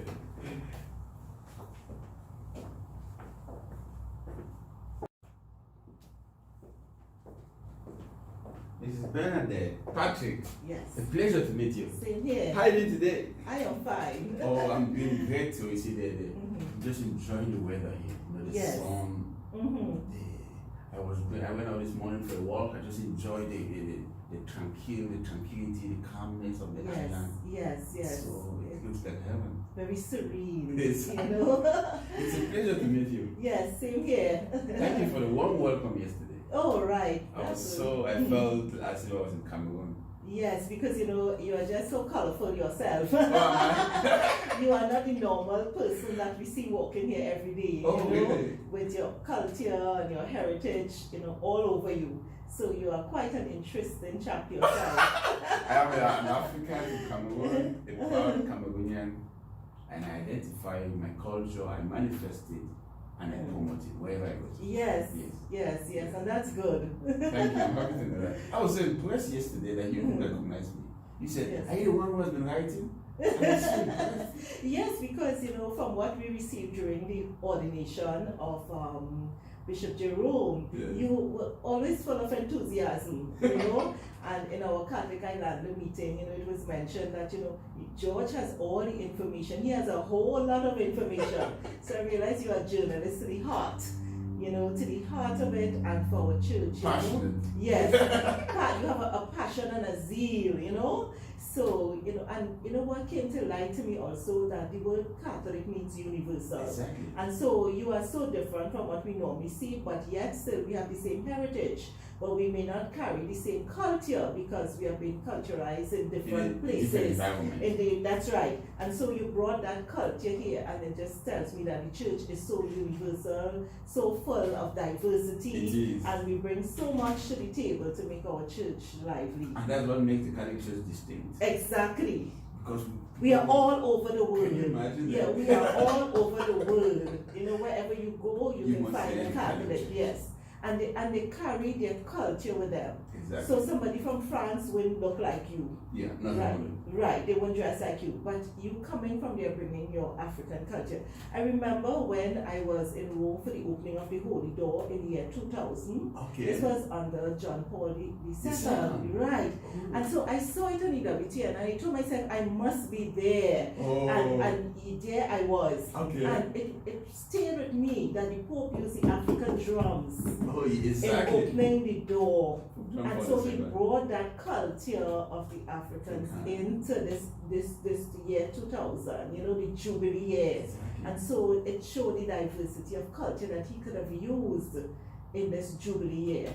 No, that's so touching. I'm so impressed you went to Rome. Yes, You yeah. know, when you get to that place, St. Peter's Oh my Square, God. Basilica. Oh. Yeah. It's just like the church becomes alive, Right. you know? The Italian city. You could feel it and touch it. No, I still vividly remember when I landed in Rome. Well, when you land in Rome, it's in a normal place. Then when you get to Vatican, Yes. gosh, you see St. Peter's Basilica, Yes. then you see the number of people. That's Yes. what, And their faith. and most of them are not even Catholics. And They're yes, not even Christians. that's it. Yes. They're just pulled off by the uniqueness of the Mhm. Catholic Church. I'm proud to be a Catholic. And me too. I know you. So Bernadette, moving to I said I already told you yesterday, this interview is to make beloved Bishop, first Cameroonian-born African Bishop in the United States known. That's the aim of this scientific interview. We want to make Yes. him known, and we want to make the Diocese of St Thomas known too. Yes. Because I got to know this diocese on the 2nd of March 2021, recently. Okay. Before then, I had never known that there was a place called St. Thomas. There was a place called Virgin Islands. So this nomination has made people to know about this place and about the bishop, and they want to know more. That's why this interview was an initiative so that people can listen, can watch, and can Yes. follow up. Yes. Yes. So I'm so excited to have somebody like you as one of my one of the people I'm going to interview. And the first question is going to be, who are you? Could you please tell these wonderful spectators who are watching who you are? Right. Well, my In the name is diocese. in the diocese. My Yes. name is Bernadette Patrick, as George rightly said, and I here serve in the Diocese of St Thomas. Okay. My professional role and background is finance and accounting, so I am here as the Assistant Chief Financial Officer. And I'm also a missionary in nature and do other things. So one of my areas is the women's Okay. ministry. Oh, you got it. Right, I've been doing that for like 27 years now. And since I came here, you know, I've gotten involved in the women's ministry. And also too in the Catholic Islander and in the life of the church. The whole life of the church, the church office, the gift shop, as a lector reading, you know. So I love the Catholic Church deeply. And so when you ask me who I am, Yes. I'm a child of God. Exactly. And also I love to say, since my whole renewal, I'm a child of the church. Good. Because of my experiences, because the church itself is what represents God. That's true. It's that whole continuity of the faith that has been left when Jesus left, and he left it with the apostles. Transmitted to Right, and so we grow under that cover, under that magisterium, under that power. Thou art Peter, and upon this rock I will build my church, and the gates of hell shall not prevail against it. So when you come under this umbrella of this church, the Catholic Church, Yes. you into something powerful, That's true. something That's true. strong. So I would like to say also I'm a child of the church, because Okay. the church gives me the sacramental graces I Exactly, need the to live structure. in this world and to carry out the call, my call As a in terms of Christian. as a Christian. Yeah. So without being under the umbrella of the church, I will not be so grace-filled That's true. to carry out God's work. You know? No, that's, so that connection is very, very it's very impressive. important, yes. So that's who I am in terms of my person and being here in the diocese. Okay. I am very strongly believing that I am responding in this late call. I'm here 2 years, Okay. and the convocation of the United States on the joy of the gospel Yes. and that promotion of missionary discipleship. And Pope Francis saying, by virtue of our baptism, we are not just called to be disciples, but missionary disciples.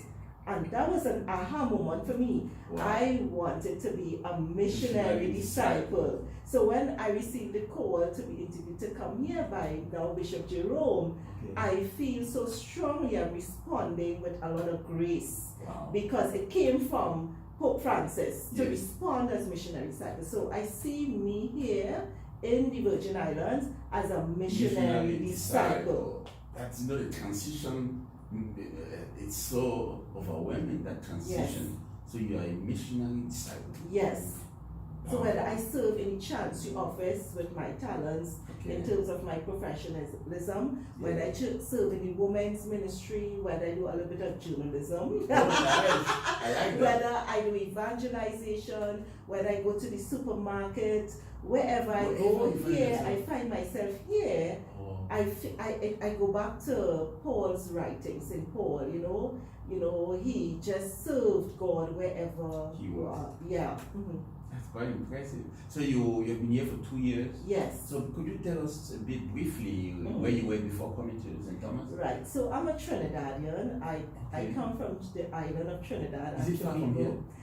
Yes, you have to go through Miami and then Oh, wow. from Miami to Trinidad. Okay. So, we are like in the other end, right? So we are closer to Venezuela, but we fall under the Antilles Episcopal Conference, which is the Caribbean Conference of churches. Interesting. Right, so it's the Caribbean.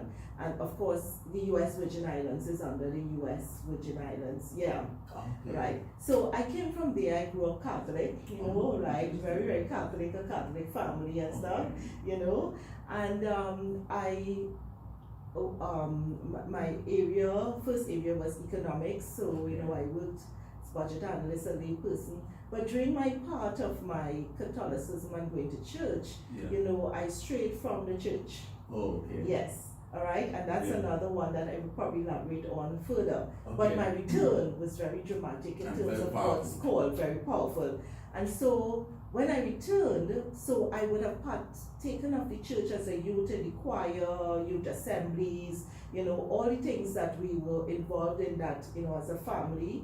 Okay. And then when I returned to the church, I said to myself, I'm not going to be a complacent Catholic. Okay. Because now I had an experience. Good. As Pope Francis says, I had an encounter with Jesus Christ. Jesus. And so I came back to the church with, the veils from my eyes removed and actually believing more strongly in the presence of Jesus in the Eucharist, in believing in the presence of the Holy Spirit in the church, in believing in praying to for intercession through the Blessed Virgin Mary, and all the other things that we have. The church is so full of so much. It is. So I decided I'm not going to be a complacent Catholic. So from the minute I returned to the church in 1994 of March, Yes. then subsequently I led a prayer meeting at lunch hour in the Twin Towers in Trinidad, and Wow. we moved from 4 of us just praying the rosary to 400 at a lunch hour.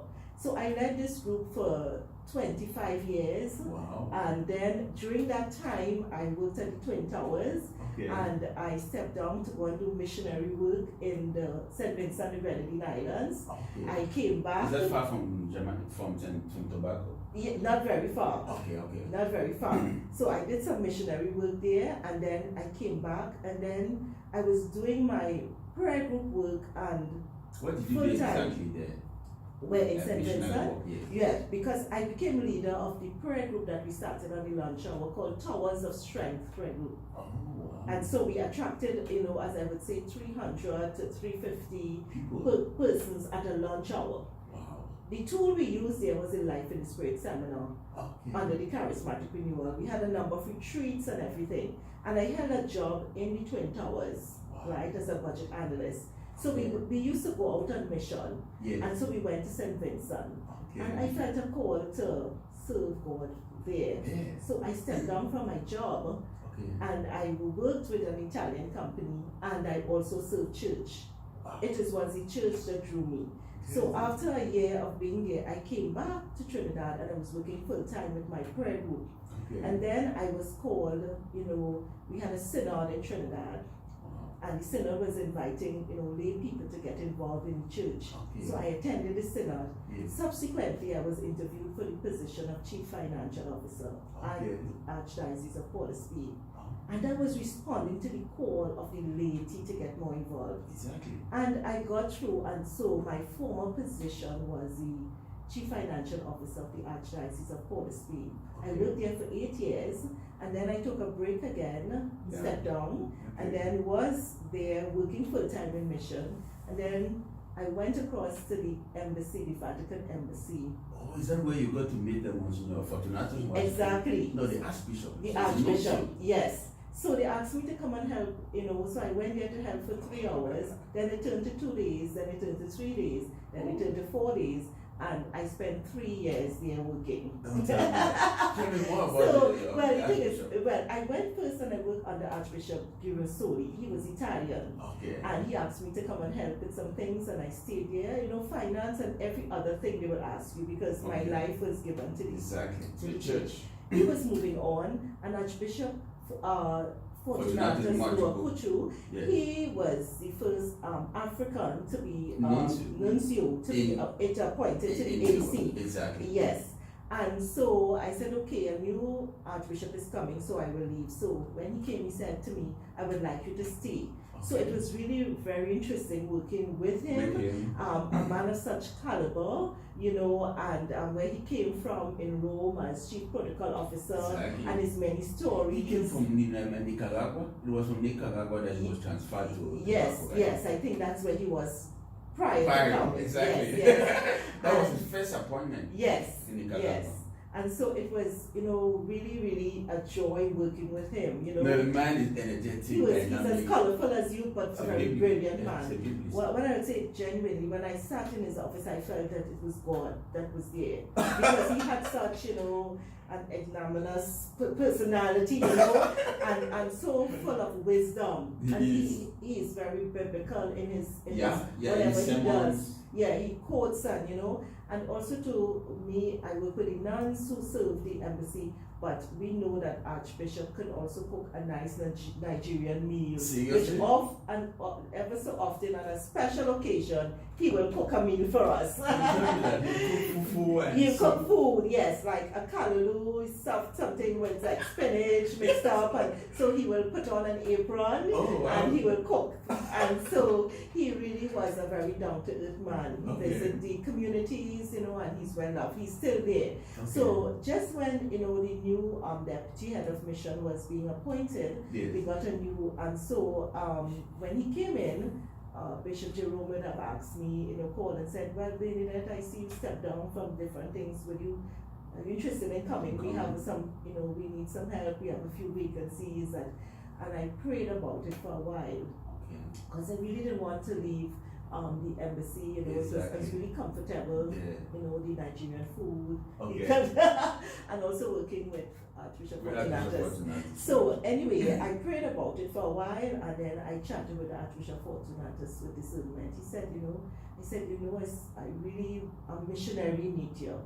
you know, and my life, I'm a single person, I'm not married, and so I've always felt the call to serve God out of my singleness. Exactly. Because He occupied so much of my heart and my mind that there was nothing else that I desired. Exactly. So I sensed my call to be a single one in serving God. And He said to me, Benny, that if you prayed about it, well, then and you feel so, I will let you go. Okay. And so I came and I visited and stuff, and so I worked at the cathedral first, you know, helping systems. I worked at the church office, meeting people, in the gift shop, you know, and then I moved up to the chancery. So I'm at the chancery like a year and a half now, and almost anything that was available where there was a need, I will do it. Wow. You know, I'm now kind of falling into more of the professional work, you know, and still keeping up with the other things. Exactly.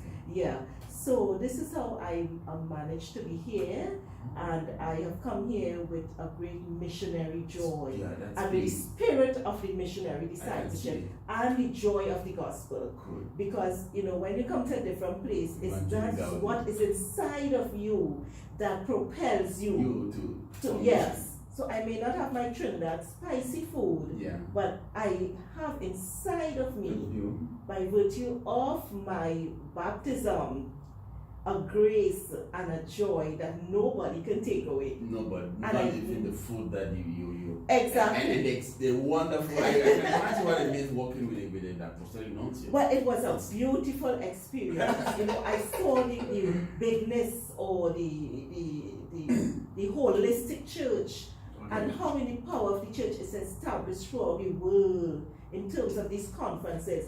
And these men who could speak so many languages and who are so brilliant, and people just, you know, talk so much about the Catholic Church, but it's so very structured on a rock that cannot be destroyed. And so I saw the structure and the power. So having now, you know, returned to the church and served as a lay person, then served at the I was the first lay professional to be employed as the CFO after our synod.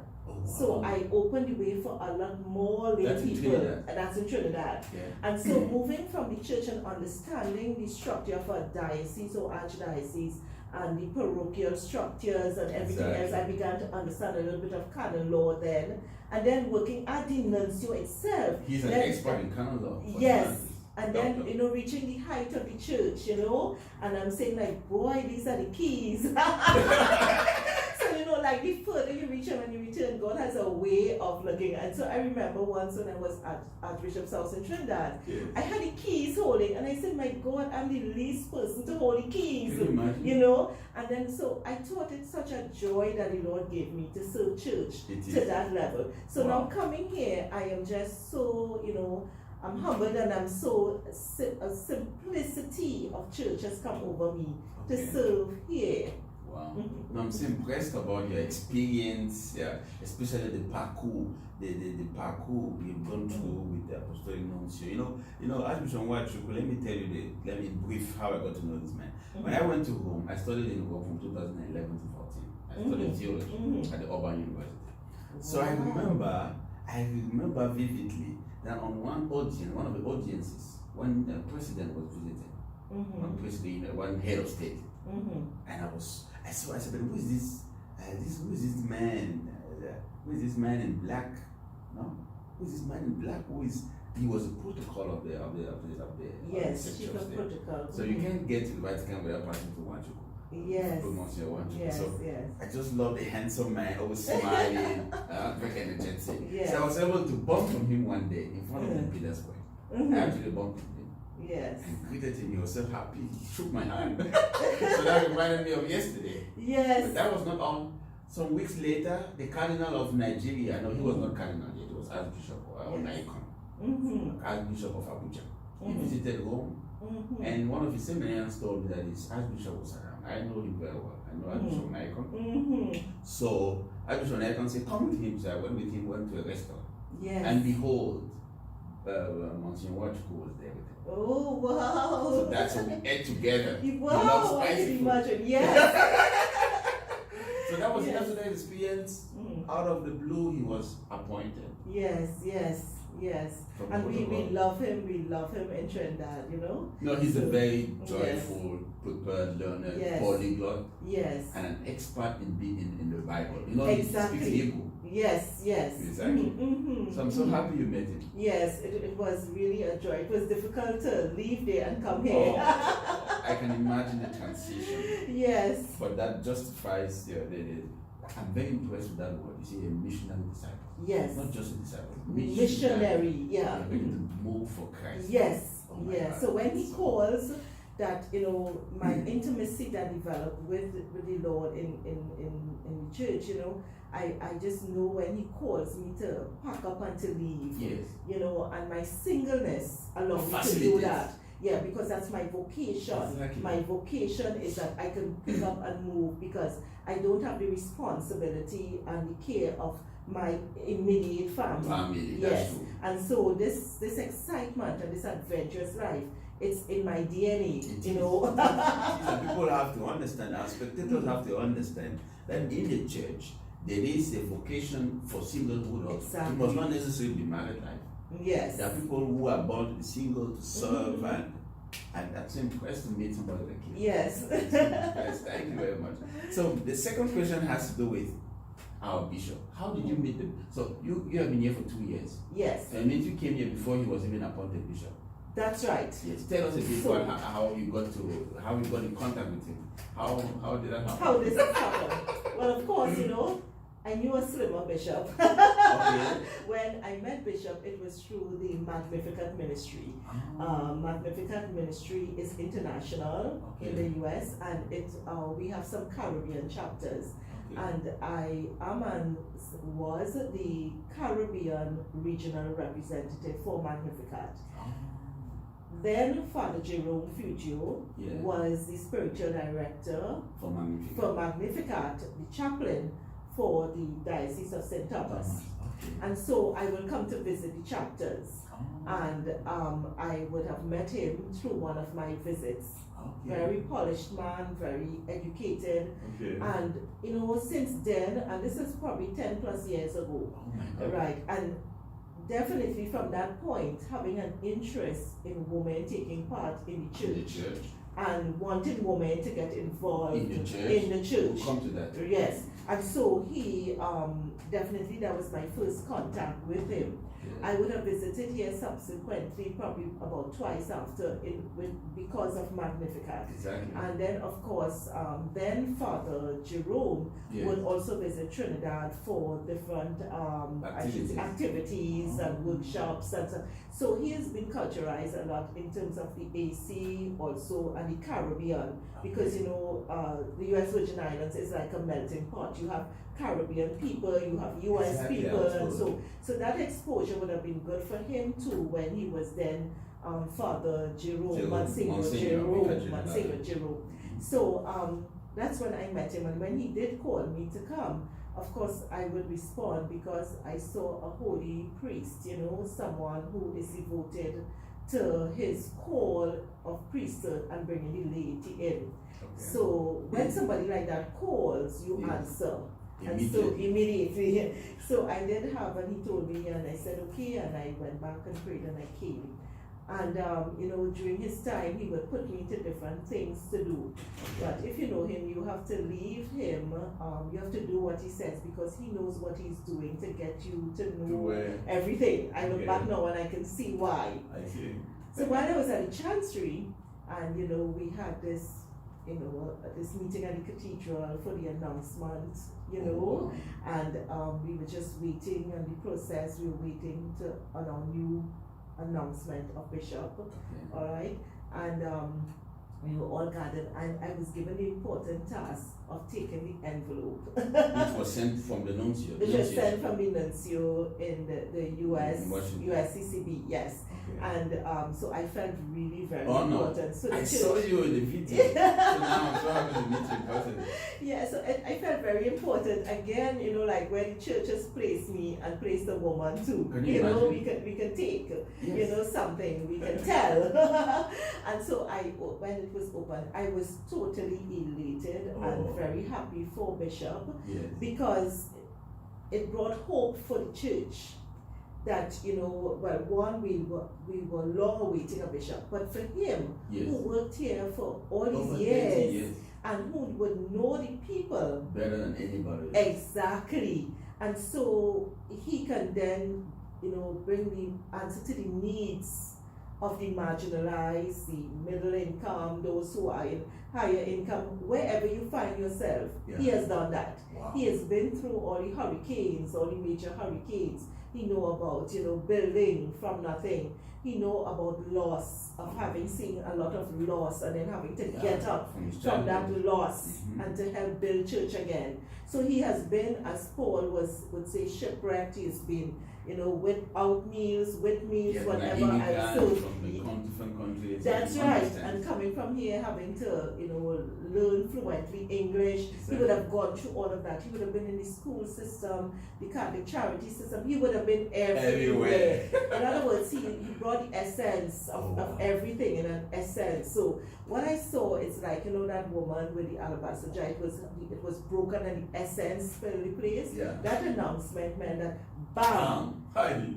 all that he knew, all that he had, Yeah. release of that. Release it. Yes, it was released, and so there was this joy and this celebration and my happiness because somebody well deserving and who knows and who has been through, who have been through suffering and everything else. The things that you need to make a good bishop Yes. was already in him, so it was broken. Exactly. So there was joy, and from that moment on, we have seen, you know, him progress Okay. and fit into the post with such eloquence and such wisdom. Not rushing, Okay. but taking his time on everything, but also knowing that he has to be a shepherd, That's true. that he has to put structure, he has to build on the past structure, knowing all of this and taking his time to do it. So I am so glad it confirmed to me then that I answered this call about a year ago, at that time, about a year ago, that God don't tell us what he's going to do.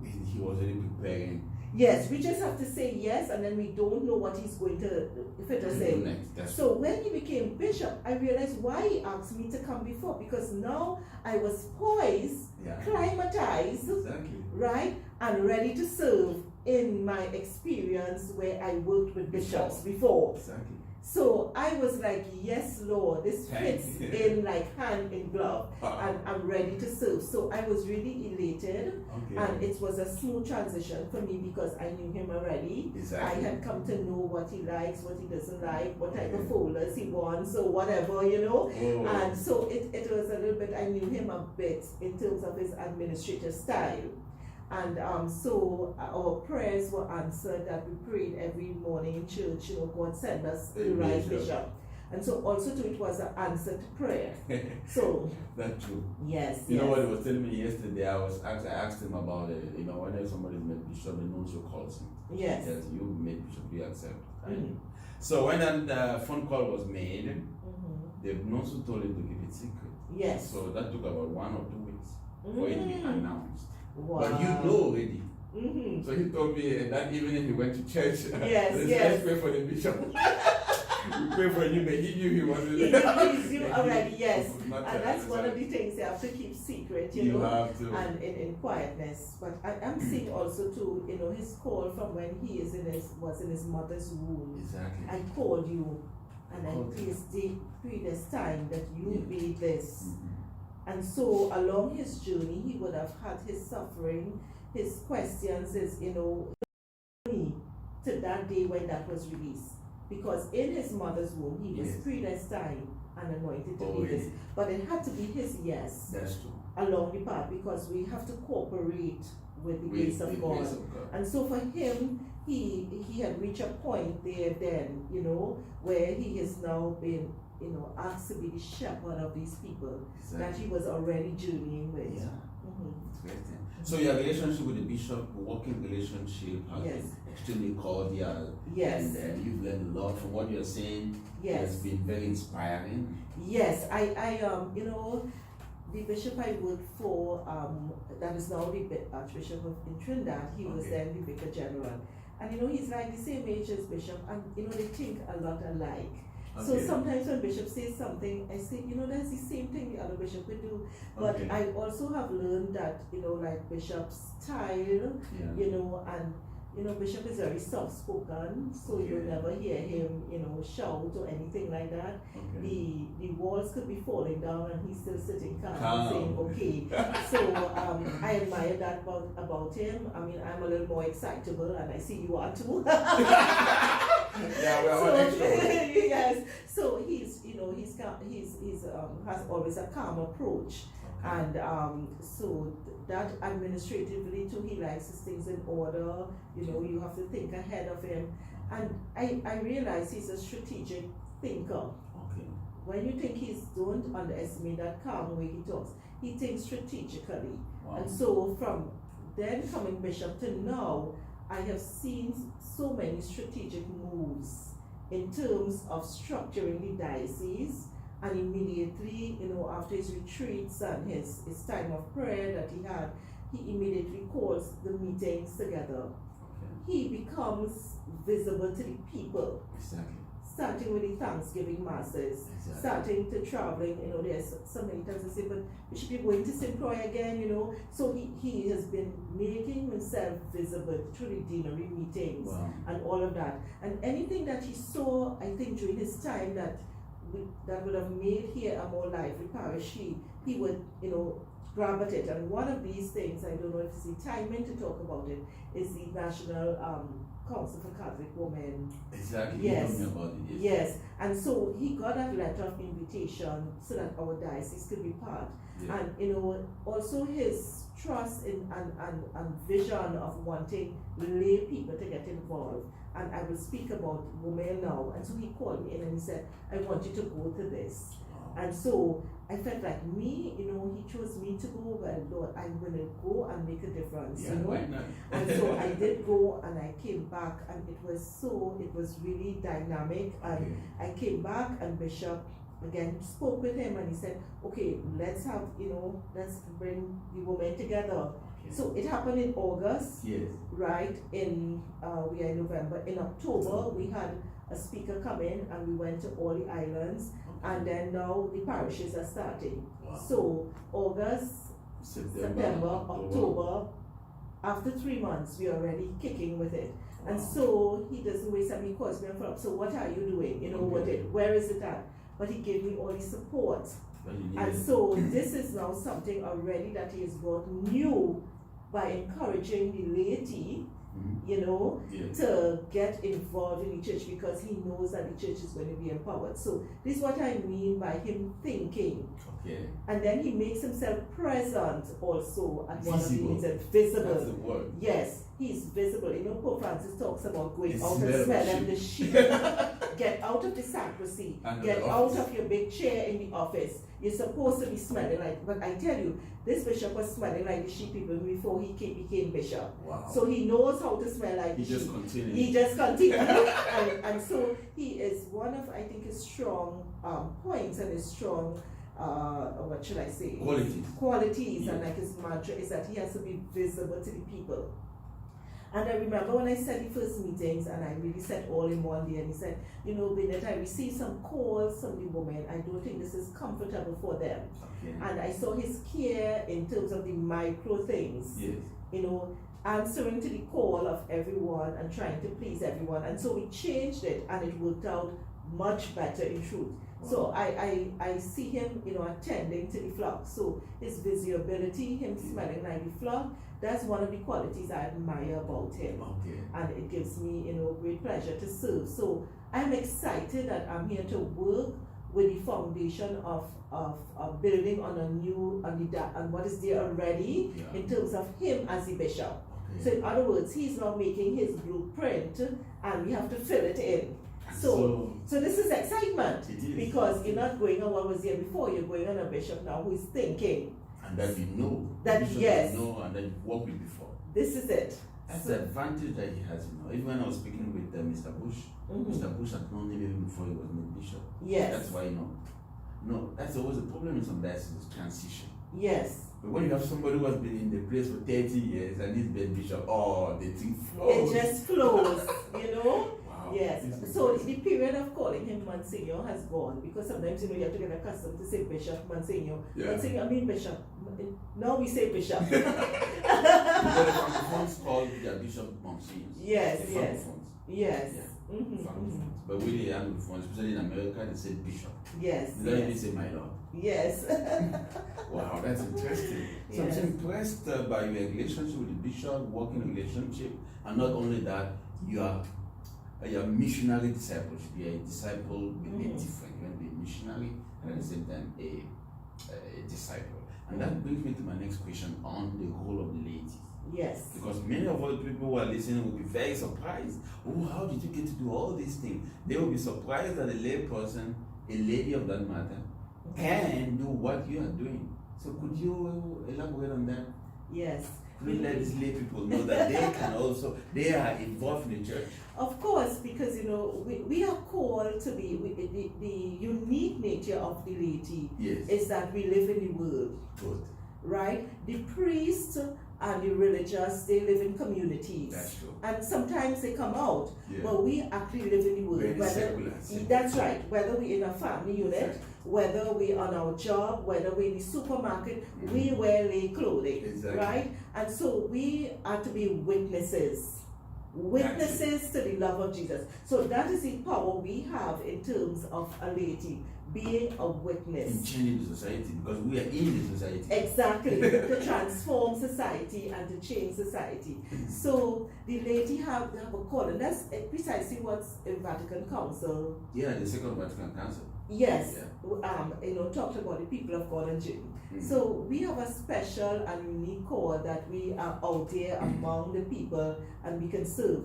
And so in the church itself, in terms of serving in the church, so we are witness out in the community, but in church we bring our gifts and our talents. Exactly. Because what makes up the church, the liturgy and everything, is all these different groups that come together. If you can sing, you join the choir. That's true. If you can read, you'll be a lector. Yes. Then you can pick up collection. You can do almost You can be an anything. extraordinary minister of communion. Exactly. And I have done that for 10 years. You see? So I accepted to be a lay minister. So one of the things is when I started to go to church, they started, you have to make yourself available. Exactly. That's it. And then you might think, oh, I have so many things to do. I have to cook up the church. But no, if you give 5 minutes to the Lord, He will use that, and then you can add 5. Because you need the graces of what you're doing in order to do exactly what you're doing, even if it's cooking or walking. Exactly. You God's grace. You can say that you have no time for, as people say, I have no time, but Yeah. you can create time. That's But it. He created you. Exactly. He gave you life. So you have to give back that Exactly. time. And so if it is that our baptism, and we are so strong as Catholics and we believe we have the Holy Spirit, We do. if it is we don't use it, we stifle it and it's plugged up. It's clogged. And one of the things in my journey that I became part of is the Catholic charismatic renewal. Oh. And through that renewal of the Spirit, I think, as one of the Pope says, it's a current of grace. It unplugs something, That's true. and then you become lively, and then you could see, and then you actually see things a little differently. So that's one of the things that happened with me. So then when you are in the church, then you feel bold to say yes. You do. Because sometimes you are timid, That's true. and you really need somebody to push you. And so this is what this charismatic renewal did. It pushed me that I felt bold enough to say yes. Kindle. Yes, Fire. and so I said yes to be a lay minister. So I would, in Trinidad, we have a lot of the laity involved. Okay. So we have lay ministers. Oh, nice. Right, and so we do services. Okay. So we do funerals. You see. Right? Possible. I preached I preached a sermon some weeks ago in Dallas, and my friend from Cameroon said, "Oh, is that possible? Can you Yes. come and preach?" Yeah, you can. Yes. Yeah, Yes. as a lay minister. Yes. And one of my duties that I enjoyed really is every month going to 2 homes for the elderly. Oh, so Right, nice. so Lovely. we accompany, we going too. So me and another lay minister will keep the service, Yes. and I do a little guitar, a little music, and we will just sing some choruses and stuff, Oh, so and we nice. will give the Eucharist out and pray with them. And so that is again going out as a lay person. Exactly. And then we'll inform the priest that they need confession or he needs a visit. So that was, like going out. So I enjoyed that lay ministry for 10 years, Wow. and So that was part of my lay involvement then. In terms of in church, we have, where you can take part, but then we have these lay apostolates or the, private associations of the faithful and all these other lay ecclesial movements. Exactly. And so that's where I became leader of the Towers of Strength prayer group. And then I felt that women, we have a role to play. Obviously. Right? In the church. At the closing of the Second Vatican Council, I think it's Pope Paul VI. Pope Paul VI. Yeah, and he said, this is what he said. Yes. He said the hour is coming, in fact has come, Yes. when women impregnated with the spirit of the gospel will do much to aid mankind from falling. Wow.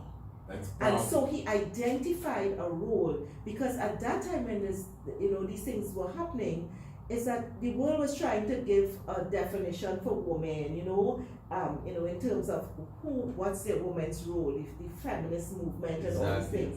And then we have later John Paul II coming and talking about women with the feminine genius. Exactly. The feminine genius, because the world was trying to pin women, and the church is always there to answer and to counteract what the world is saying. Exactly. And so we don't have to build from anywhere. We have to go to the church's teachings Church has a and source. encyclicals. And Indeed. so, right, and so this call of women, and we were given the unique ability to bring life into the world. Not only biological life, but life in itself. Exactly. Right? Because I don't have any biological children, Yeah. but the things I've said yes to, I bring my femininity, my ability to care, to bring life into the world. And so, And that is fruitfulness. Yeah. exactly, you can produce fruit. Oh, yeah. That's it. And So that inspire- we can produce fruit. And, Yeah. and we do this in terms of, to give glory to God. Because he says, what I want to do is to bear fruit. That's Fruit that will last. And somehow God could trust women with some things. Because this may sound a little comical, but I thought about it the other day. Adam and Eve in the garden. Yes. And Eve said to Adam, eat the fruit. Yeah. And he ate it You see. without thinking twice. Mm-hmm. I said, God probably said, wow, man supposed to be strong. Why did he eat the fruit? She's a weaker vessel. So you know what? I have to bring Jesus to save the world. Yeah. And of course we know our church is led by men, they are the priests and stuff. Exactly. But he wanted to entrust some things to women. Women. And so he could have brought Jesus Christ anyhow into the world, Yeah. but he chose a woman. Women. Why? Because the woman was able to say yes without procrastinating.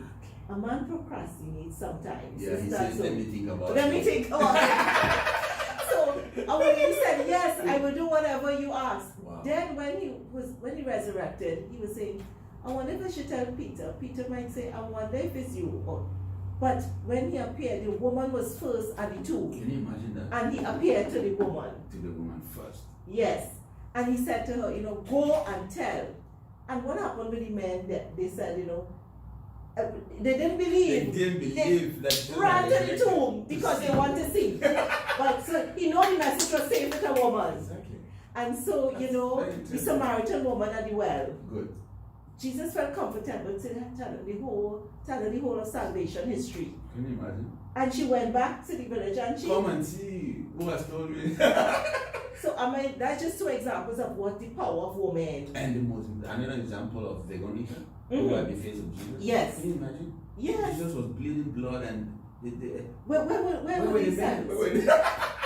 So women, we have something in us that No, we you have. hear You have. and that we respond when we hear something. Good. And so we join that gift with men. We complement That's them in terms of serving the church. So women, we are called by virtue of our baptism, by virtue of our femininity, that we can answer calls that a man cannot answer. That's But we supplement, we complement, we in terms of service in church. Yeah, and in family life. Exactly. In terms of understanding our husbands, our children, we bring that caring nature, we bring that love, and we have the ability to listen to, and so we bring that, and so we bring that into the offices too where we are. Yeah. We bring that care, we bring that love, and so in terms of the lay call, Yes. I believe that we need to say yes without seeing the full blueprint of where it That's is faith. going to be. Faith. This is it. Yes. So it has faith inside it. So for me as a lay person, I think we and this is what Pope Francis is trying to do or is doing, I should with the synod, Yes. right? Exactly. And it's communion, participation, and mission. Everything must lead to mission. You must go out because otherwise you're gonna get big and fat and you can't move. Yeah, So generosity of spirit, of giving, means that you can be given more. So in our yes, we need to say a first yes. The people, don't be afraid. Yes. And so that was also a mantra of John Paul II. Do not be afraid. Do not be afraid. And so many times we're afraid and we have the whole package. And other religions don't have the whole package, but they're not afraid. They're not. So imagine. They order the store to go around supermarkets. Exactly, but we have the total package. We have sacramental grace. So I would say to lay people, first, do not be afraid. Good. Say yes to even helping, ushering in church. Start somewhere, right? And God will bring it to you because we need to bring our church alive. We need to awake the sleeping giant of the Catholic Church because the church has been sleeping for too long. And so Pope Francis is saying, wake up, wake up. Let me hear what the church is saying. We are not doing this synod to produce more documents. We are doing this synod for a transformed church, for something meaningful to happen. It's because we have documents and documents and documents. But Pope Francis is saying, this is not for more documents. Enough for documents. Now let's go to the let us hear what you want. So this is an ideal time for the laity, that as we do this synod process, that we respond and we come in and we just be part of church.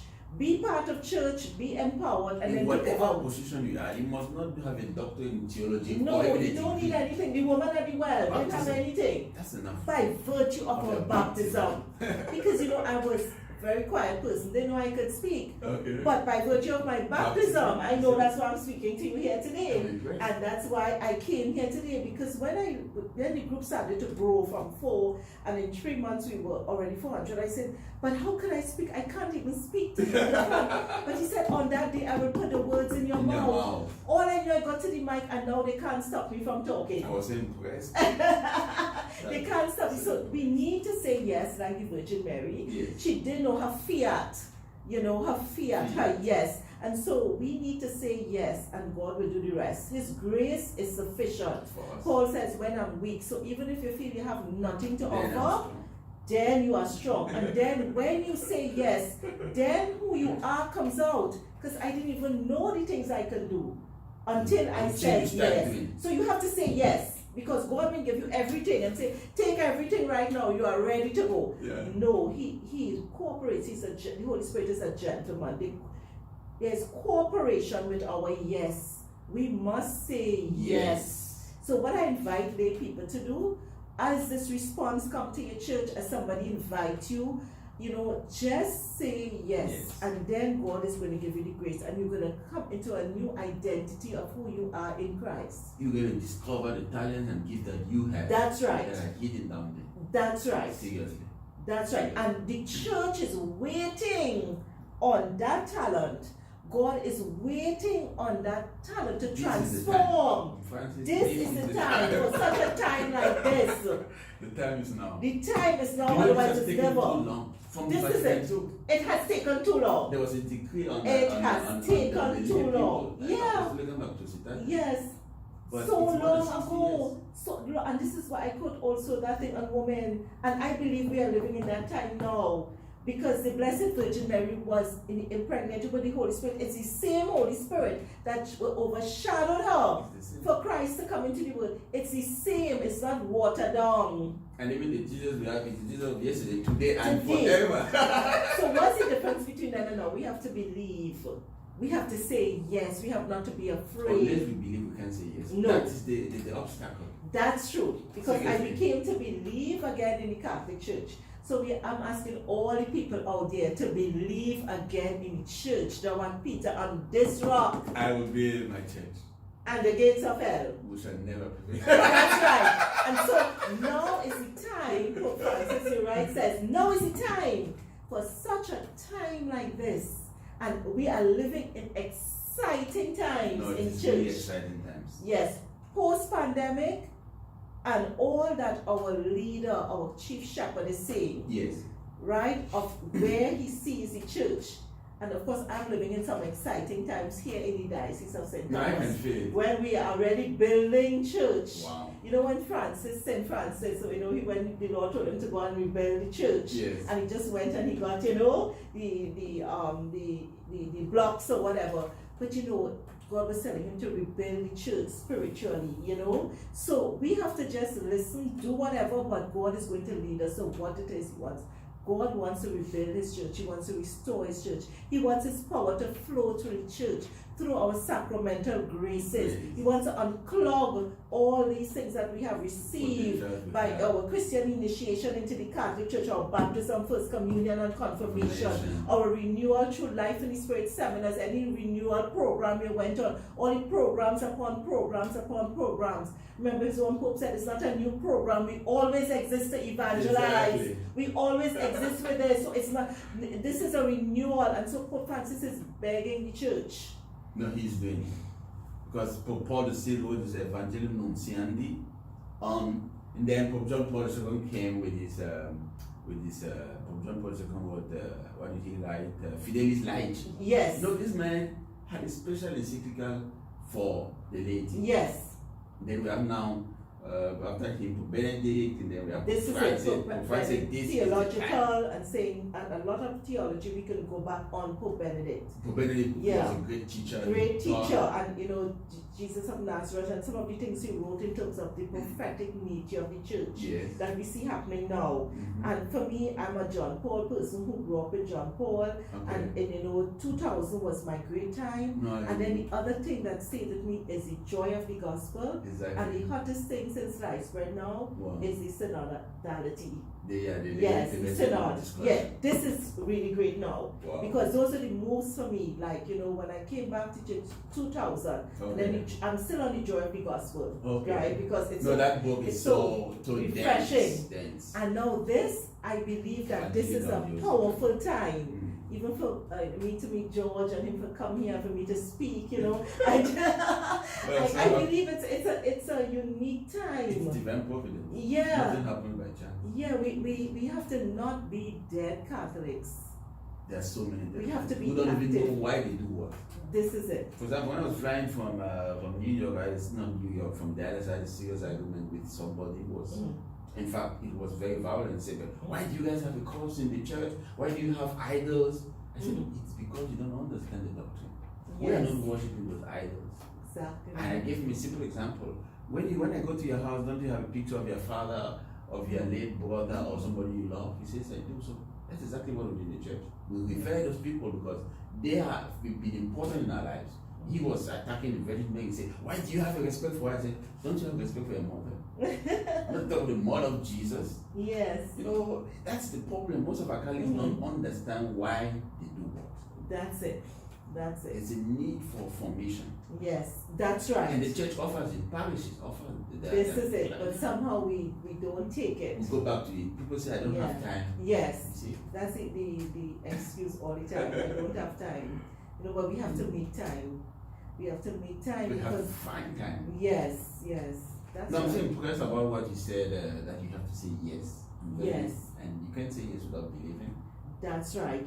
And you know, that is what has brought me to where I am now, because after that yes, so many things started to spiral in my life. Yeah, not only the prayer group, then I said yes to Magnificat.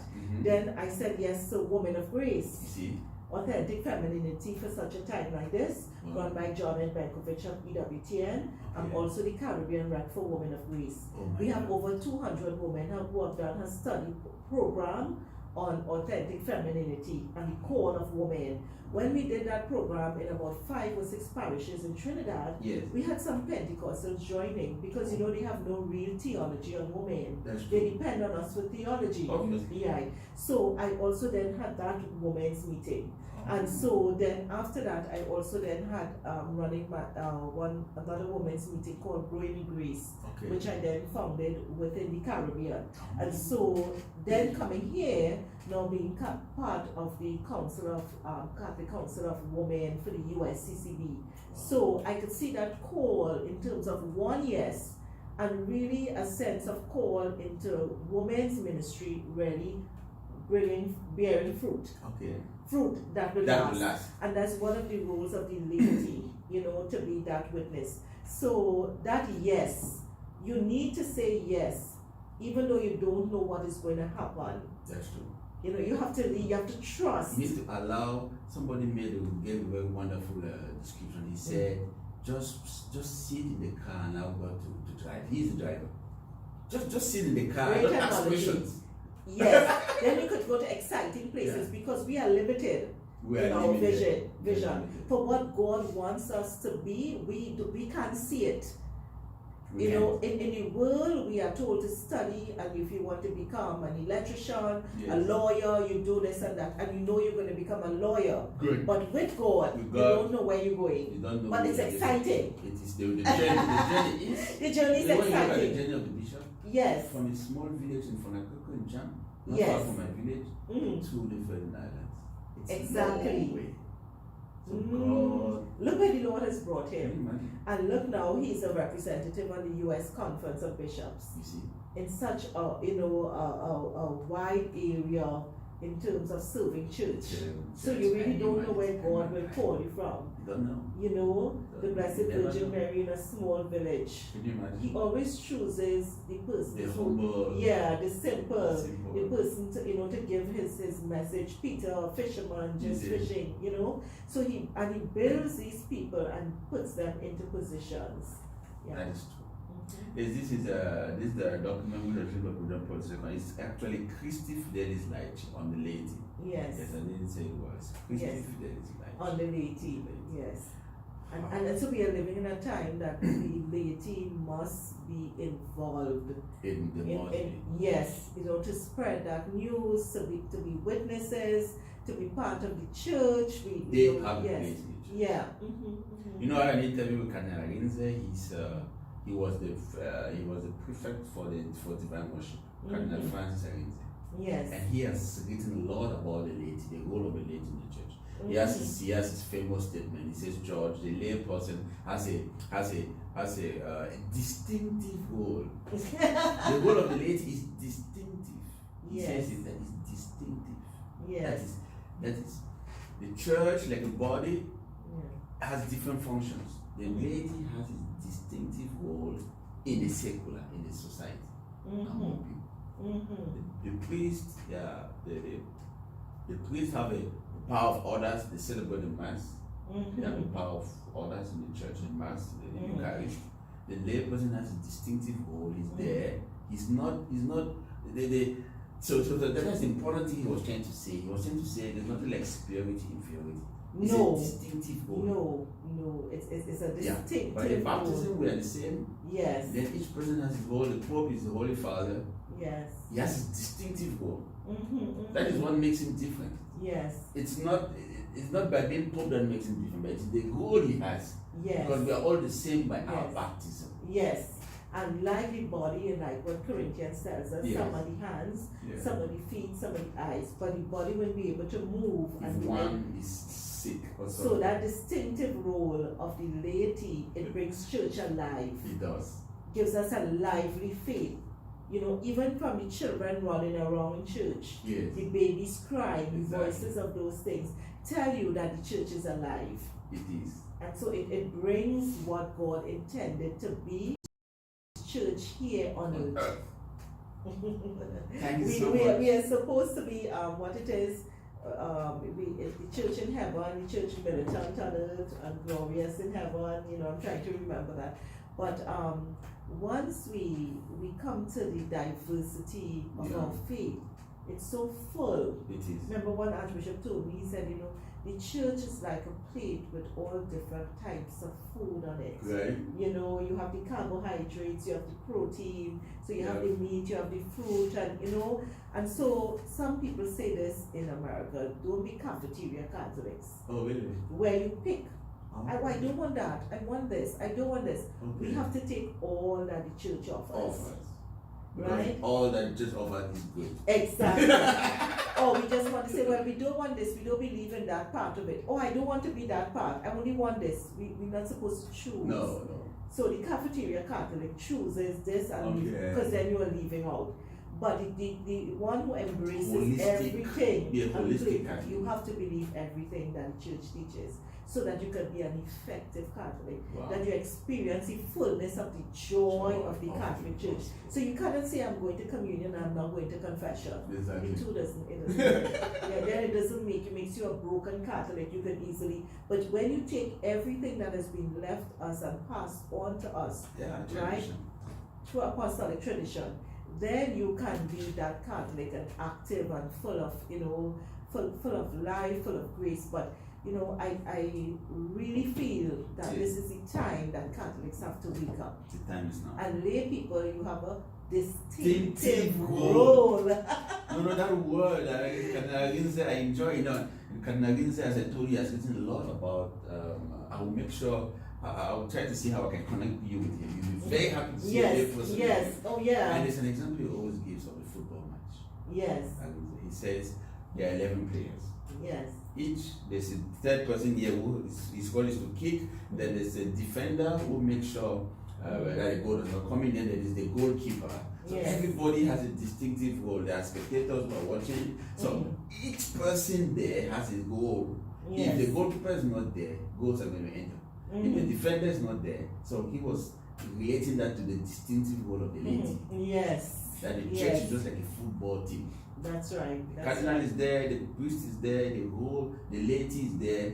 So all of them work together for the good. Amen. So I'm so thankful for the time you gave for this interview. Yes. And I know that Archbishop Feudjio will be very excited to listen to this video. I forgot to tell you that the last time I met Archbishop Feudjio was in Buffalo. Okay. He actually recommended one Nigerian to be ordained a priest in Buffalo, the Diocese of Father Daniel. Okay. And at that time I was in Toronto. So I took the bus to Buffalo and Archbishop Feudjio was in Nicaragua. That was in 2014. He came for that ordination and I met him. So thank you for bringing those memories to my mind. And thank you for your testimony. For letting the laity know that they should not be. Is it cappuccino? You said they should not be what Catholics? Complacent Catholics. Yeah, but there's a word you use. Cafeteria. Cafeteria. Is that what you said?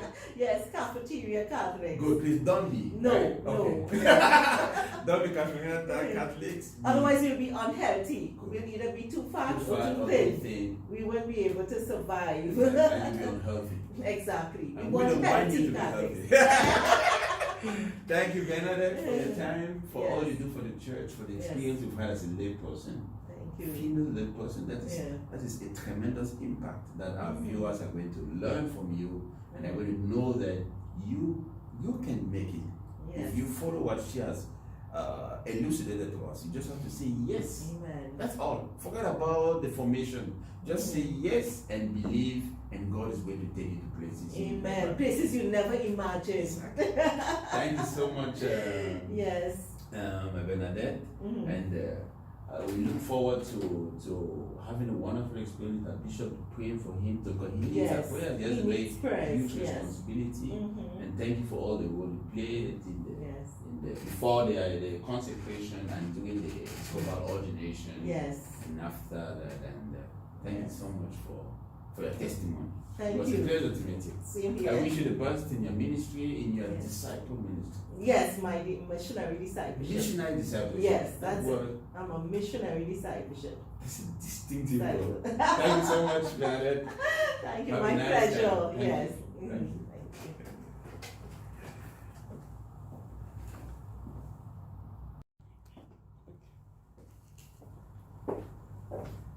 Good evening, sisters. What a pleasure to be with you today. Pleasure to be with you today. I'm so happy to know that. Oh, really? Yes. Thank you very much. C'est mon plaisir d'être avec vous comme les téléspectateurs qui nous écoutent. Nous sommes bilingues ici, so you can answer in English or in French. Let's make that very clear at the beginning. So I came to St. Thomas purposely to have a scientific investigation on the bishop. You guys know the first Cameroonian-born bishop from Africa in the United States. So that's historic. Yeah. We've never had that before. So people are interested to know the bishop, what he has done. So I was so impressed to know that there's a congregation here called Holy Family. Yes. So before I continue, I would like to, if you could introduce yourselves, please. Okay. We are daughter of the Holy Family. Daughter. Daughter, Yes. yes, Okay. daughter of the Holy Family. Okay. So our base is in Cameroon, Okay. in the Baptist Diocese. Before you go further there, could you introduce yourselves, your names? And Yes, I'm Sister Gladys Bumene. Okay. Gladys. From what part of Cameroon? I am native Buddha. Oh, from Buddha. Yes. I passed all the time to go to Chan. Oh, yeah. Are you sister? I'm Sister Sylvia Fola, Okay. precisely from Congo Diocese. Okay. Yes. Bishop Jerome Feudjio. Yeah. Bishop George Okay. Lekelefac. I see. So remember the daughter, one of the daughter of the Holy Family. Thank you very much. And you, sister? Sister Adele Gatti, Okay. yes, native to Minwa, Chad. Okay. Yes. Interesting. Interesting. Pleasure to meet you. Thank you. So let's go to the next question. We know already your names. Now we want to know more about the congregation. So can somebody, one of you, just give a summary of the charism of your congregation, the charism, the mission? Yes. As we are the daughter of the Holy Family, Okay. yes, we are. Our spirit is family spirit. I see. Family spirit. That's why our charism is communion, love, living in communion, love, Okay. humility. I see. Yes, and we express faith. Faith? Yes, faith, communion, love, and unity. That's the charism. Okay. And with the spirit of family. I see. Yes. Family oriented. Family, yes. Oh, Holy okay. family. So we take our model Yes. from the Holy Family of Nazareth, Jesus, Mary, and Joseph. Joseph. So our founder, Monsignor Paul Book, Yes. when he was putting us on, when he was founding us, Okay. Family yes, congregation. the congregation, the aim was that we should follow the example of the Holy, Holy family Family. of Nazareth, Jesus, Mary, living in family, Yes. sharing all the virtues of the family, Family. and then helping families to stand. Okay. Yeah, To family. stand and grow Yeah, and develop. educating families, Yes. children, Children. family, children. So helping Yes. family to be models. The health also. Models. Also. Yeah, it's part of it. Yes, And also yes, Christian. Okay, Yes. so the Yes. Christian Yes. values. Christian values. Wow, it's yes. really So serious. those are the areas where our charism is expressed. Okay. Yes, in the education, family education.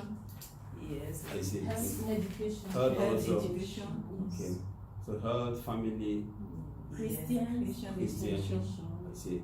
Then health, yeah, you say okay, Yes. schools. Schools. Okay, Yes. I now understand. Okay, so that's the mission of that's our mission in the spirit of of faith, obviously. yes, humility, Love. love, and Obviously. communion. Just as the members of the Holy Family of Nazareth. Interesting. Yes. Thank you. So how did you, interesting question, next question is, you are based in Cameroon. Can I know how you got to St Thomas Diocese? Can Yes. sister answer that? Yeah, français, y a pas de problème. Effectivement, c'est la grâce de Dieu. Okay. Comme on dit en notre langue, que quand la banane veut mûrir, tu fais n'importe comment elle mûrit. Oui. Le Seigneur avait déjà mûri dans le cœur de Monseigneur Jérôme, à l'époque vicaire général, Oh. la possibilité d'avoir une congrégation ici. Ici. Alors, nous pensons qu'il a partagé avec Monseigneur Herbert, qui était à l'évêque Bishop et lui Ok. vicaire général, Mhm. il a reçu donc l'accord de Monseigneur Herbert D'inviter. d'inviter cette congrégation. Donc, étant donc au Cameroun, Oui. il nous a connus, il a aimé notre spiritualité, notre charisme, ça l'a façonné.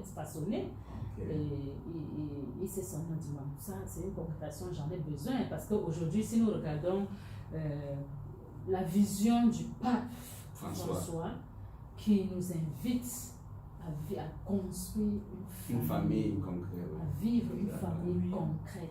Comme dans ces secteurs. Oui, oui. Parce que la famille, c'est la base. C'est la base. C'est la première église, on dit. Oui, c'est la première église. Voilà, c'est la première église. C'est donc pour cela qu'il a rencontré donc notre supérieur général qui, à l'époque, était Mère Marie-Madeleine Madje. Ok. Donc, et la rencontre a porté des fruits. C'est pour ça que nous sommes là aujourd'hui. Interesting. so when was the first time? Qui sont les premières personnes? The first people? 2014. Yes, Oh, wow. Our first sisters were Sister Marie Elizabeth Rinka, Okay. and then Sister Joan Lukon. Lukon. Oh.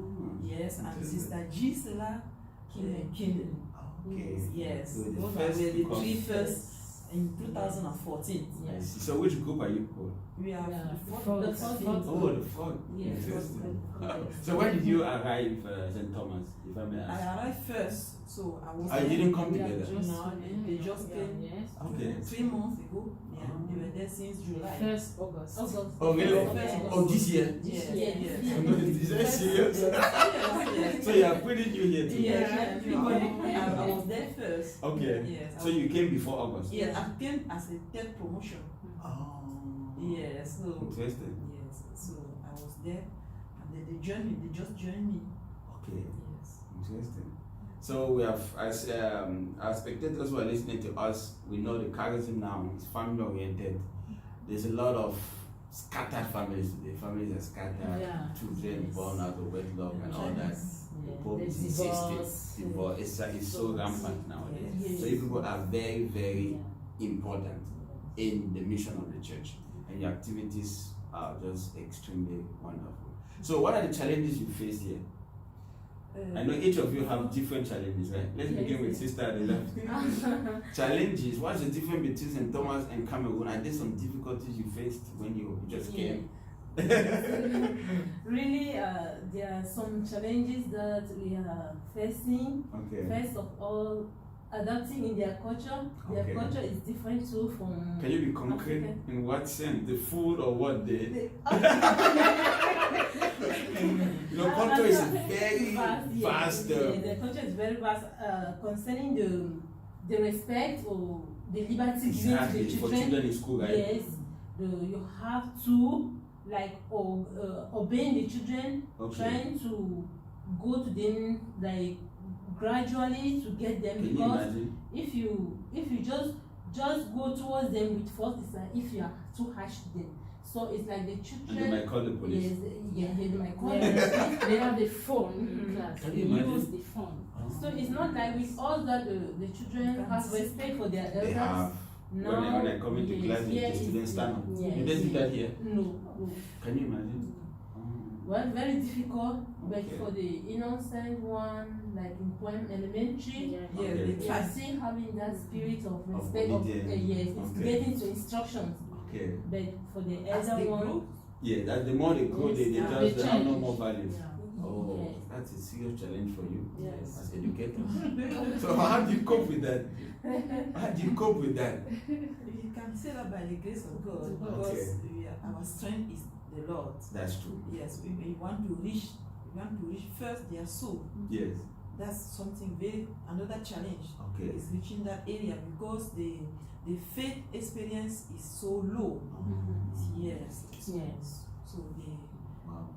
And that's really, if the faith is so low, there's no foundation. yes. Right. Yes. So low. It's that kind of sorrow, kind of coldness in faith. In faith. Coldness. Yes. From the home, the houses, Okay. reaching the children. Reaching the They are just there. Doing anything, Okay. They have all no things, values, they have no everything, but principles. not practice. The practice is not. No, I So- can understand from, because I was Yes. born in Cameroon. I Yes. grew up primary school, so Yeah. I know So what it that's means. the greatest Very challenge, strict. because you know when you are there for mission, you have to have your joy to see them coming to God, serving God, Exactly. moving with the Lord. That's But true. when they are just Just cold yes, and yes, disinterested. yes. So that's a big challenge, Oh my and God. they say you have to fight for that. Yeah. You have to It's continue. a struggle, Yes, you know. yes. You can't just say we can't do anything. No. Yes. Keep praying for them and seeing what can Yes. happen. I see. Trying So, to tell Because them that yes. having all the materials, being rich, and if you don't know God, it's not enough. no, it's not Yeah. enough. Yes, you must know that God is existing and He has given us the opportunity, permitted us to have all these things. Yes, so they need to know and to thank Him for all Acknowledge He's Him every doing day. for- Yes. So apart of this point of student-teacher relationship, which other cultural barriers do you have here? Let's go to food. Is the food here like that of Cameroon? Yes, we in can the store you can see the African food? the Yes, African we can food. Oh, really? all that. Yes, you can see. You can see arrow?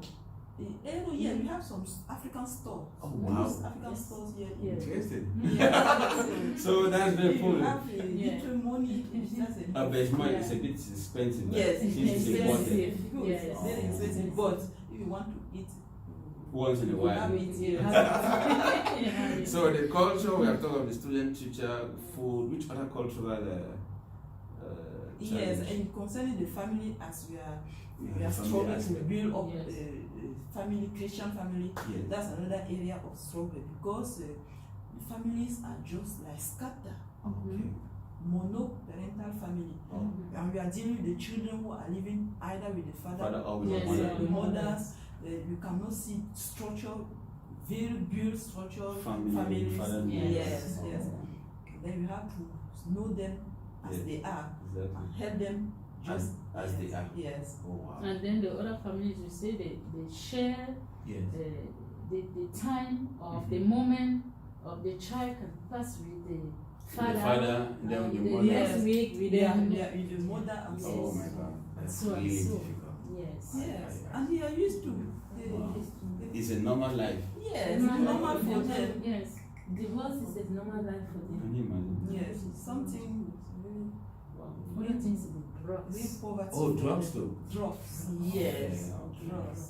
Marijuana. Yeah. They are just Just smoking it. Loitering all over the roads, which are the young children, Wow. that if they concentrate, they can do something. study. Yes, they can study and do something, but you see them loitering all over, just smoking. So Yeah. they are going mad because they don't Yeah. know who can even advise Yeah, them. there is real Going issue of astray. moral instruction. Okay. Moral instruction. And they use gun also. Can you imagine? many Yes. times, yes, and Wow. kill their so Your fellows. Yes. That's really challenging for you. Yeah. Yes. So what do you think can be done to? It's quite difficult because it's really a cultural problem. Yes, it's cultural, but they are suffering.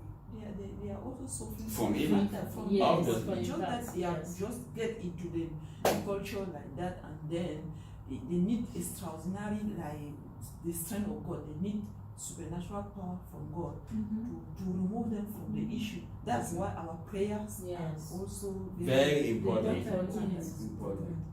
Let's go to the next question regarding the before the Bishop Feudjio was appointed. Yeah.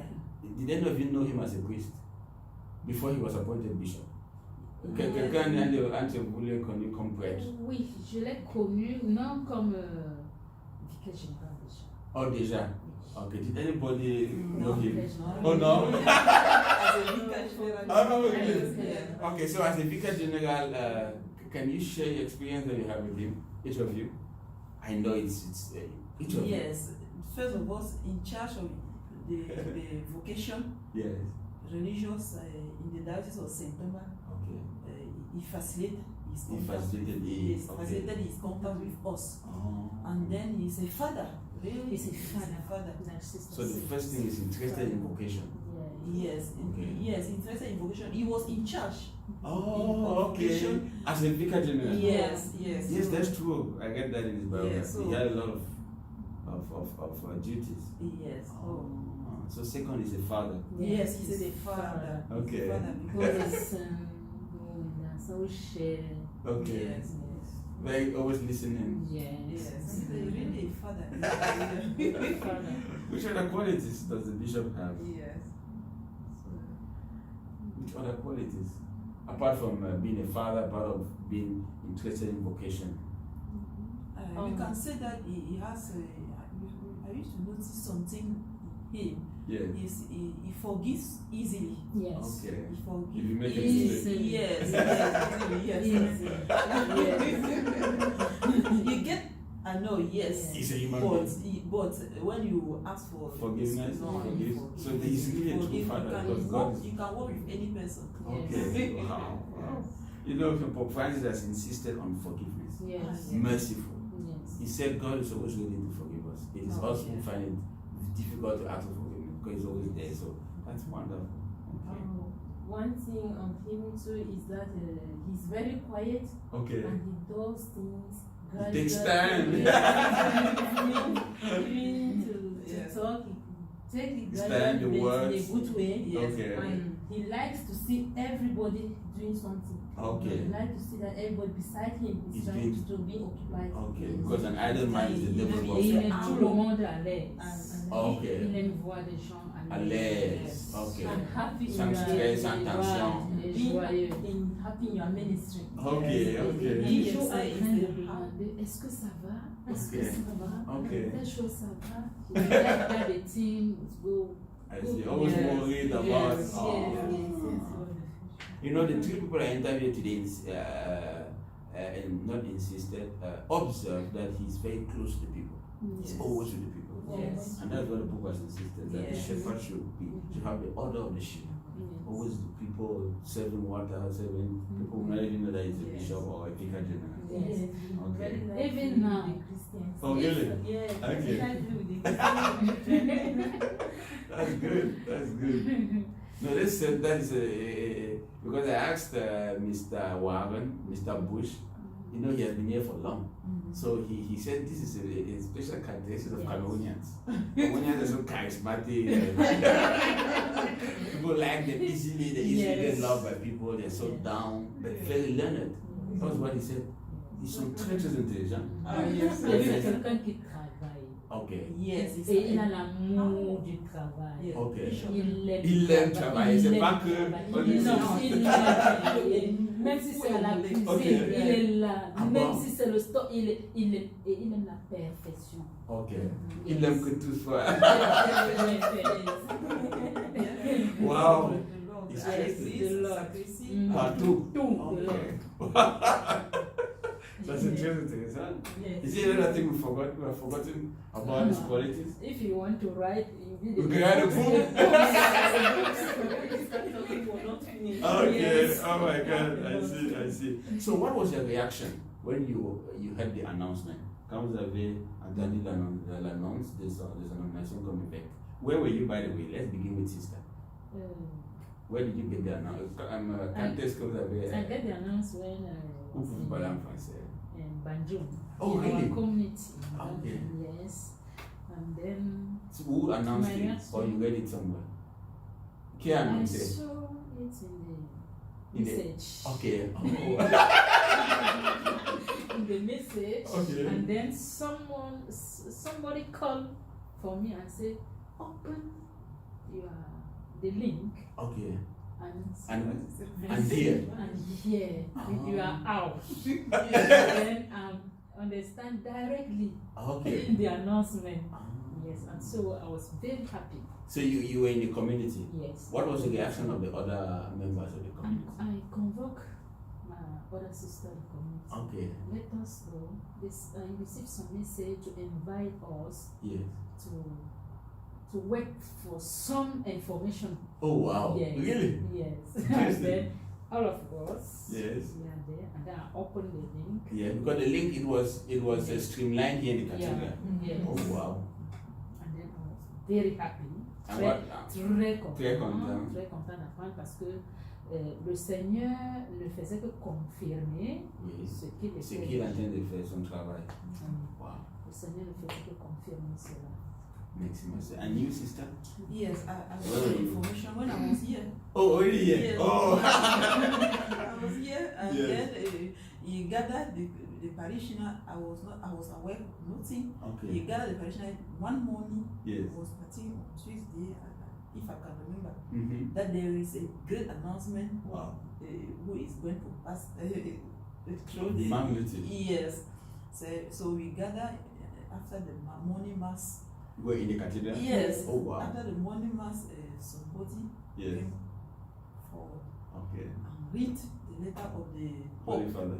Wow. And then it was excitement. Oh, you were so joyful. So happy. Yes. Yes.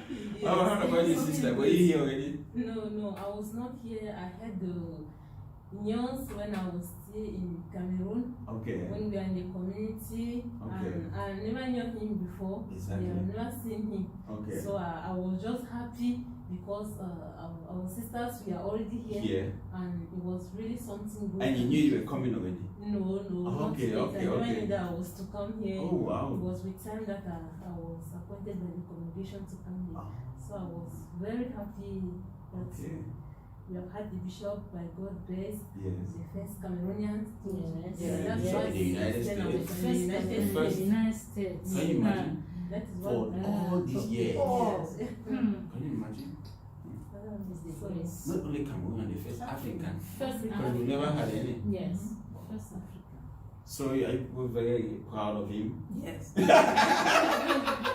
proud of him. Even they have made us Africans to be proud proud, of him. obviously, Yes, and obviously. especially Cameroon. Okay. Yes. When I landed at the airport, in fact, the immigration, Yeah. wow, you see, if you're from Cameroon, The news circulated everywhere, and people Everywhere. were very happy. You go to the The whole Facebook, world. that's how people say, Oh, "I've it seen was the everywhere the first now. African bishop in the United States.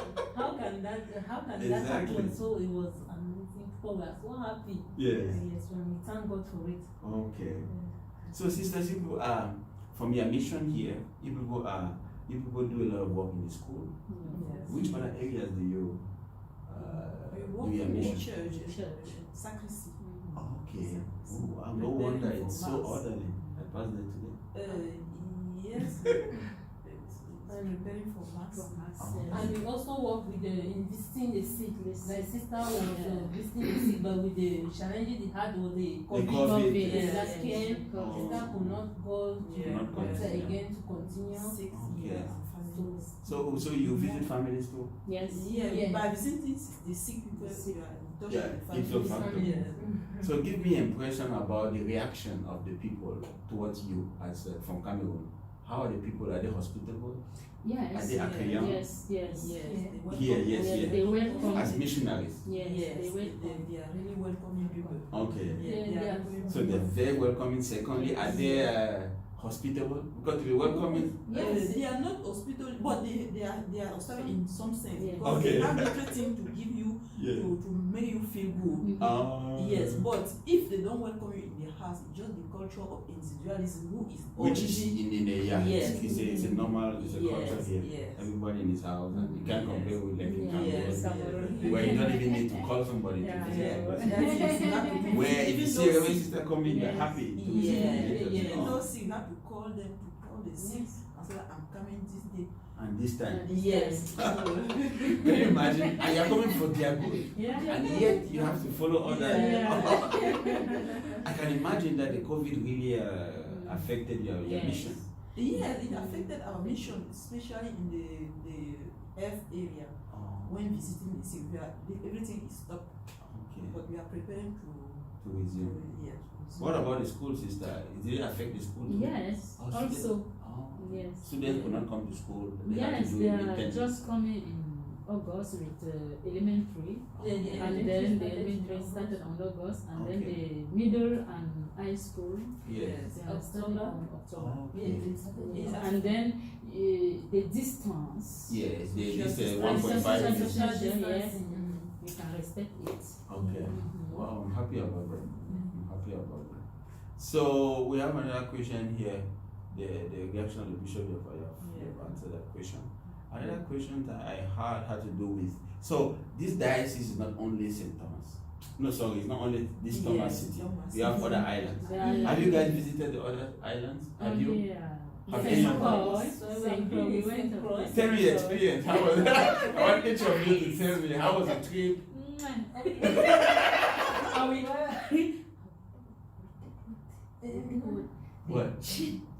Oh, the cheap. Oh, you cheap did? private. Oh, private jet. Private jet. Yes, Oh, really? that- So you were only the three of you. Very No, No. we are five All of of us. This- Oh, are you 5? With the bishop, we went with the bishop. And the the chancellor. new rector. Oh, the new rector, chancellor. Father Father Cyprian. Father Cyprian. Cyprian. Okay, okay. So there were 5 of you. And, the chancellor. The chancellor. Chancellor. Okay. Father Robert. So it was a private jet. Yes. Was that was an honor, right? Good. Okay. Perfect. But it was very small. Did you not get all the shaking? Does it not shake? No. Okay, so there was He no. was the good pilot. I was sitting behind the pilot. Okay, really? So just immediately behind. Yes. Yeah. Oh, it's not like You this. saw how he touched this. Oh, okay. But before, our heart. Why? When it The was. weather was not good. You know that the weather is a bit. Yes. There was rain, heavy rain. Okay. Then he was just telling us that we should not bother. The weather is not good, but he's trying to do by What? all possible means so we should not be afraid of Afraid. anything. He prepared. Yes, He prepared us. Okay, that's very good. Yes. Okay, And okay. know that everywhere is water here. We are living in water. You can only see with the sea. Can you imagine? Yes, yes. You want only That's the seaplanes. sea. Yeah, Yeah. That's what I was. Yes. Can you imagine? So people have taken seaplanes too. That, For that only- one not yet. Not yet. No, So not it yet. was on top of the sea. So Okay. when we discovered that St. Croix too is big, more Big, than big Oh, island, really? more than yes, Thompson. Yes. bigger than St. Tell me more about the difference between St. Thomas and Samkwa. First, from your personal experiences. Because Yes. we one day it was only one day and we could not have a lot of time to know and discover the place. So Okay. we have to hurry up because the time we had to Come back. come back at 5 o'clock. So Okay. we were just inside trying to see the town. But you and- saw some people. Yeah, we discovered some parishes there. Okay. Mhm. So tell me your experience. What is the difference in summary? In The summary, difference. the St. Thomas as a head, they Okay. are well, the building are very well done. St. Thomas. Church, St. No, St. Croix. Yes, St. yes. Croix. Oh, they have beautiful buildings and The here. nature Inside was good, the nature down here. Because here we have the mountains. Okay. And there it was Plain. Yes. Oh, wow. Interesting. What other difference? What are the pastoral aspect? The The pastoral people when you were there But before. just, Yeah. yeah. We Okay. were just for one Okay. day, one hour. still they welcome them. Okay. Yes. Yes, the Christian, some of the Christian came, Yes. that the bishop was coming there with sisters, Yes. so they came to and Welcome. greeted, yes, to Oh, welcome wow. us, and we shared together with them Mm-hmm. and continued to another parish. Parish. Okay. Well, we discovered some of the sisters too, the sisters of the Charity. Charity. Oh, Yes. okay. Wow. So we greeted them and we were very happy We to were see happy that too. too. Their sisters in that other side. But obviously. Which The was same church. good, yes. We have also St. John. Yes. Okay. St. John That is is the just like experience St. of Thomas. St. John. Oh, sister. Yeah. Sister, Yes, tell us about the yes, experience. yes. Yes, it's just like St. Thomas, St. John. Oh. Yes, there's no difference between St. John and St. Thomas. Thomas. It's even closer to St. Thomas. Okay. Yes. You don't have to fly. Now you take the boat. Oh. Did you enter the boat, Yes, sister? yes. Have you ever been used to boat before? No. So how was your first experience? No, good, because that's the first experience is that you discover. You Okay. discover you are in the. You're a missionary, you are there to Yeah, you have to yes, discover. any condition. Yes. Wow. Yeah, it was good. No, I know some people who cannot sit on And boat. yes, They're some extremely afraid. Yes. Afraid, yes. Afraid. Mm. I used the boat a lot because I studied in Nigeria. I used to take the boat from Limbe to 3 hours on the Yes. flying boat. Mm. Yes. High sea. Yeah, 3 hours. And there were some people that, Yes. oh, they were shaking. Why are you shaking? It's now. Exactly, 380 now. Yeah. And that's very cheap, 10,000 francs. Oh, Yes. cheap. I took it all the time and it's the fastest Okay, to let get me to know Calabar. whether they are still there. They are still there. They're I was still in there. Cameroon in 2009. 2000. Mhm. 20. When Because this is 2021. Yeah. I was in Cameroon, he interviewed Cardinal Toumé. I Yes. interviewed him before he passed on. So, before interviewing him, I came from Nigeria because I was writing a book about Professor Benham Fono, who is from Kumbu. Oh yes, the one you Exactly. So that's why I had to go to Nigeria. Recently, I took the flying boat. Mhm. Yeah. It's very safe. People keep Yes. making noise, they will capsize. Nothing will capsize. Just sit there and Yes. the driver will do his work. Even to the boat from here to St. Croix is 1 hour 30 minutes. Then Really? the plane is 20 minutes. Oh, Yeah, exactly. okay. Can you imagine 20 minutes? So that's the 20 minutes, yeah, shortest yeah. flight you ever took Yes. as compared to from Cameroon. And one Yeah, so many. there is no transportation with vehicles. Oh my God, can you imagine? Yes. You have to have your own personal vehicle. Wow. Yeah, plane, all things just By plane or by sea? Yeah, or by sea. Oh, by sea. Yeah, that's what I Okay. mean. Like going So, there 20, yes. this 20 minutes, you cannot say I'm going by vehicle. Okay. You know, all this to take, you take your plane Yes. and Wow, you go by sea. sea. Yes. Wow. So tell me about your journey from Cameroon to today. I know it was a long flight Yes. Very because long. there's no Yes. direct flight. You have to go from one country to one continent to another. Yes, we And sister, passed did you through- travel together? Yes. Yes, we travel together. Okay, sister, can you share? We passed through Lomé, Togo, Oh, really? 1 hour. From Douala? Douala, Togo, 1 hour. Then, And then Togo, New York, 12 hours. wow, direct. Direct. Okay. Yes. And Interesting. then we continue at the next day, we sleep in New York. In New York, okay. Yes. And then New York, St. Thomas direct, 4 hours. Wow. Yes. For Yes, long 4 journey. hours. No, it's a long journey. It was very long. It was really long. But we're comfortable inside the plane. Obviously. Yeah. The journey was long, comfortable. You have some of the things that you are just trying to distract Distract yourself. Yes, you want to go to this channel, you want to follow even how the plane is going, the road. You can, that's my best part. I just like to it was put it off. nice. See where it's going. When it's The map. Yes. Then when you get to Yeah, Africa, I know where we are passing. Exactly. It's so Country, interesting, Yes, right? it's so interesting. It confirms that there's a God. Ask Yes. myself, Yes. up there, the number of people inside there. Yes. Oh gosh, I said, We God have is alive. small thing, Yeah. the number of people. But it's not as small as you think. It's not as It's small. really big. But and that's what makes me. How can he carry so many people? Yeah, when you see, you see standing, you see Yeah. there's some, yeah, they can flying. Yes, there are 2 decades to and oh wow. God is good. God is good. He said He created little. He made us little less than God. Yes. Man. Yes. Yeah. Wow, Was that's good. interesting. Sister, did you come? You came before. I came before. Did you come to Lumeto? No, I Okay. came through Brussels. Okay. Brussels. I came Brussels and You went through Europe. yes, through Europe. Okay. And that day we are not having COVID-19. Oh, it So was they came no to follow me because Yeah, they were because- not passing to Europe. because of Oh. COVID-19 Europe. area. Yes. That COVID thing. Wow. Interesting. So I'm so happy that you are having such a powerful missionary experience here. Yes. Yes, don't forget about, it's good to write down your experience. I read some books about some Ghanaian sisters who went to Nigeria from Cameroon. They got wonderful experiences about their missionary experience. It's a good thing to do. So that people back home can read. Can read and know that the world is not only Cameroon, the world is so large, different cultures, Yes. challenges, and yes. Wow. You're right. Thank you for that advice. Oh, sister. Yeah. Thank you so much. You're most welcome. So I'm so grateful that people are here doing all this. Health, family. Pope Francis should be very happy Yeah. that you bring this because he's been talking about the family. Yeah, family. I know it's not easy, but please, as spectators who are watching us, we pray for the sisters who are doing this, Amen. who are doing this job here. Pray for them. It's a vocation. It's a ministry. I don't even think, let's not say it's a job. It's a ministry. What people are doing here is a ministry for the future humanity, the children, the world tomorrow. And pray for them, please, sisters, and those who are not sisters, lay people from all over the world who are watching us. Pray for these sisters who are representing, they are ambassadors of Cameroon. They are ambassadors of Cameroon. Yeah. And keep on representing us well in school, with your teachings, and don't get frustrated with the challenges you go through. Yeah, just know that God is in charge and everything with Him is possible.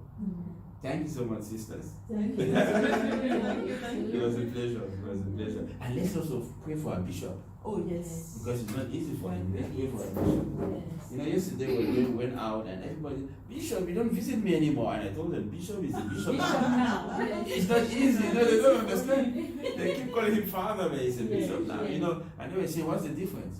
I said, there is a difference.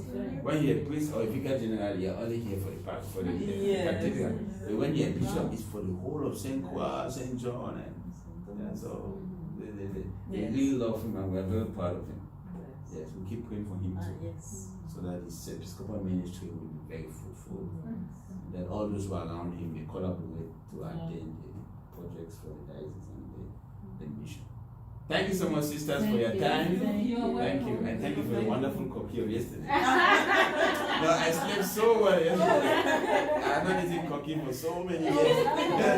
Thank you so much. We are trying to bring our culture here. Please don't forget your culture. The culture is who you are. Yes. Keep on manifesting it and promoting it wherever you find yourself. Yes. You cannot change. I tell people, I'm an African from Cameroon. I've always been. Yes. I can get into a culture, but my African, the community spirit, the being jovial, happy. Yes, happy. No? Welcoming people. Exactly, that's who we are. We cannot afford to. Hospitality. Oh, that's quite modern. Yes. Being hospitable. Yeah. Thank you, sisters. It was Thank a pleasure. you. Thank you, myself. Thank Thank you so much. Thank you. Thank you. God bless you. You're welcome. Thank you.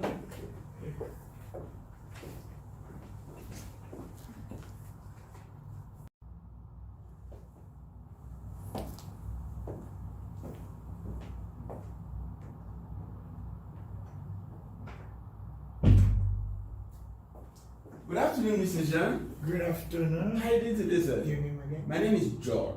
George. Nchumbonga Lekelefac. Okay. I'm from Cameroon. I was born in Cameroon, where Bishop Feudjio is from. Oh, wonderful. And I'm here in the Virgin Islands for the very first time. Appreciate that. And I Welcome. Thank you. And I got to know about the Virgin Islands Yes. from the nomination of the bishop. Okay. That was on the 2nd of March 2021. So before then, I was ignorant about the Virgin Islands. So I'm so excited to be here. You have missed something in your life. Can you imagine? You get it now. I'm getting it back. So Mr. Jean Dragon, it's an honor to be with you. It's my honor. I have been To be told with that you you've too. had a wonderful experience, not only wonderful, but and a long experience in this island.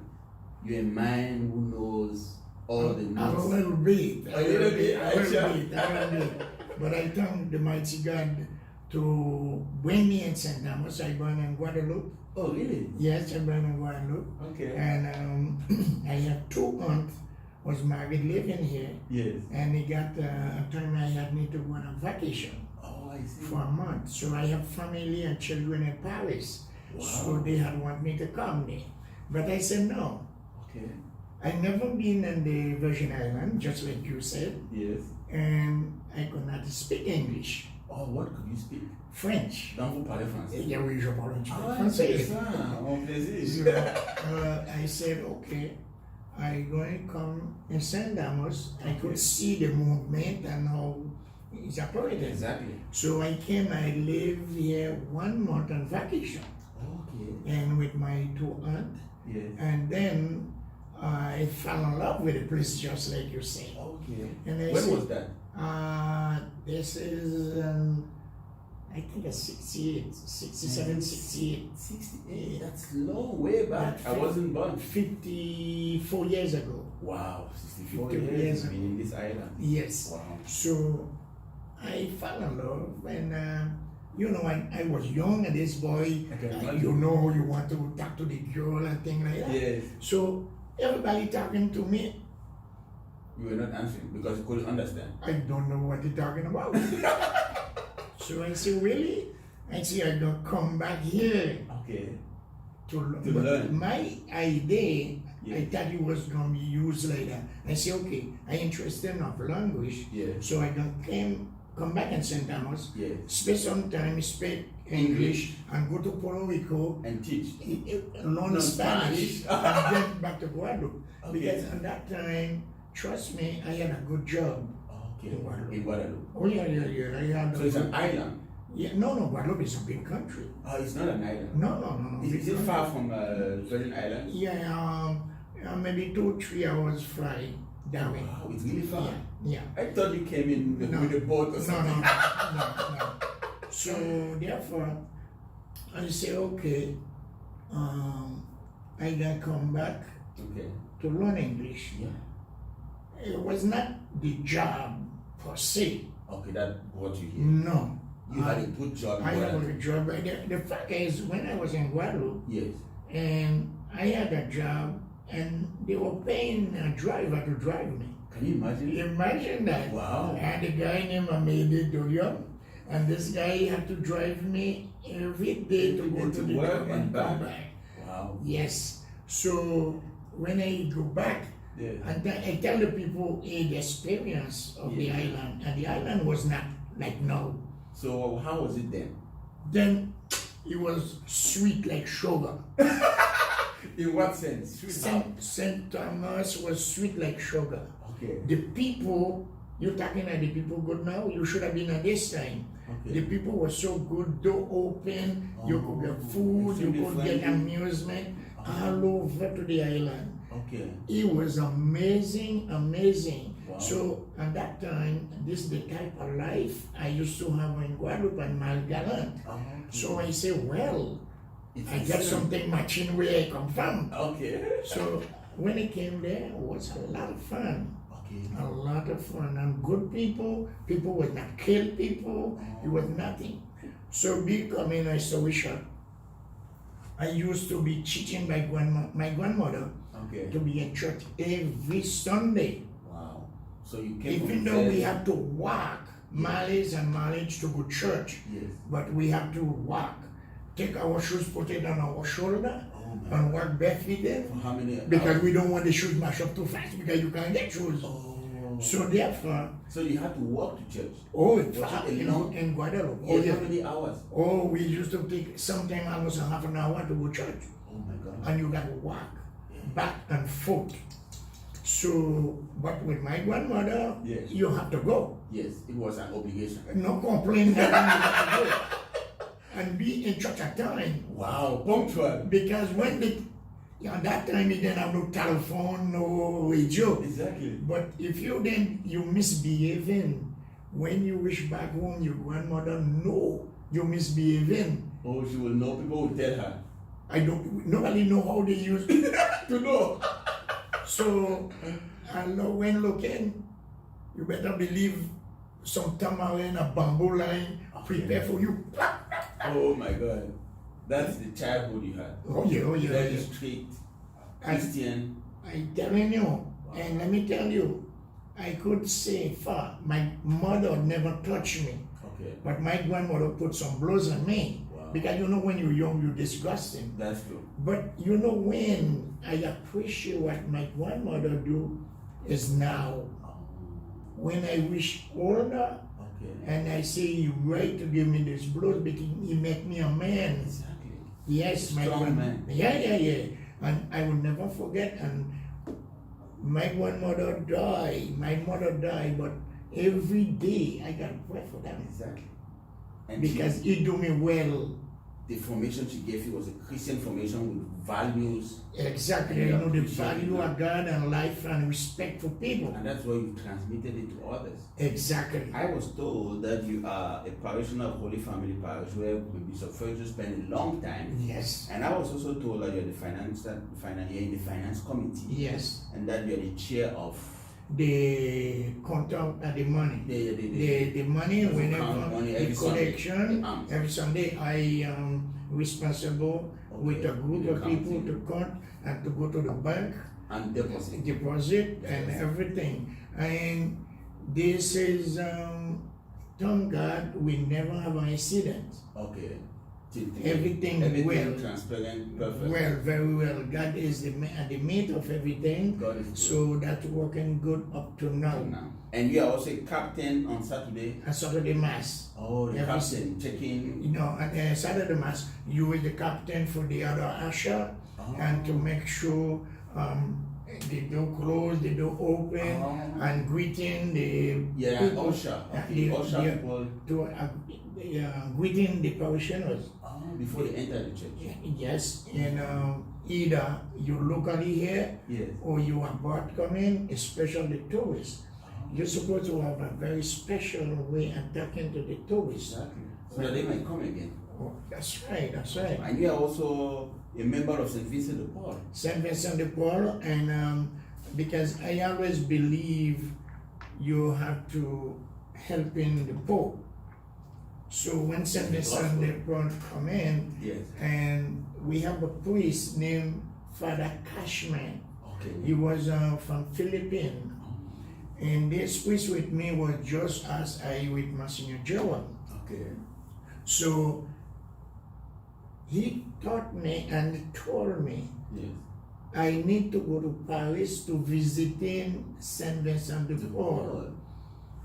I do went to Paris, Okay. and I went as the biggest attraction in Paris, Saint Vincent de Paul. Saint Vincent de Paul. And I went and I see exactly what he described to me. Yes. The Saint Vincent de Paul lay down there, and so You liked it. I said, man, we need to do something. So when they brought in this, automatically I was a member of it. Okay. And up to now, we're not active as he was, Yes. but we're willing to work in on it. Because you know, some of the people die, and then we have a strong member, they just died in New York this week. Oh. Strong Yes, member. rest in peace. Okay, when we were doing food and she was there, even she wasn't feel good, Yes. she was there doing, serving the people and all this thing there. She's So I'm very honored to be a part of St. Vincent. No, I'm so happy to Yeah. listen to your story. Yeah. Let's go to Bishop Feudjio. When did you meet this man for the first time?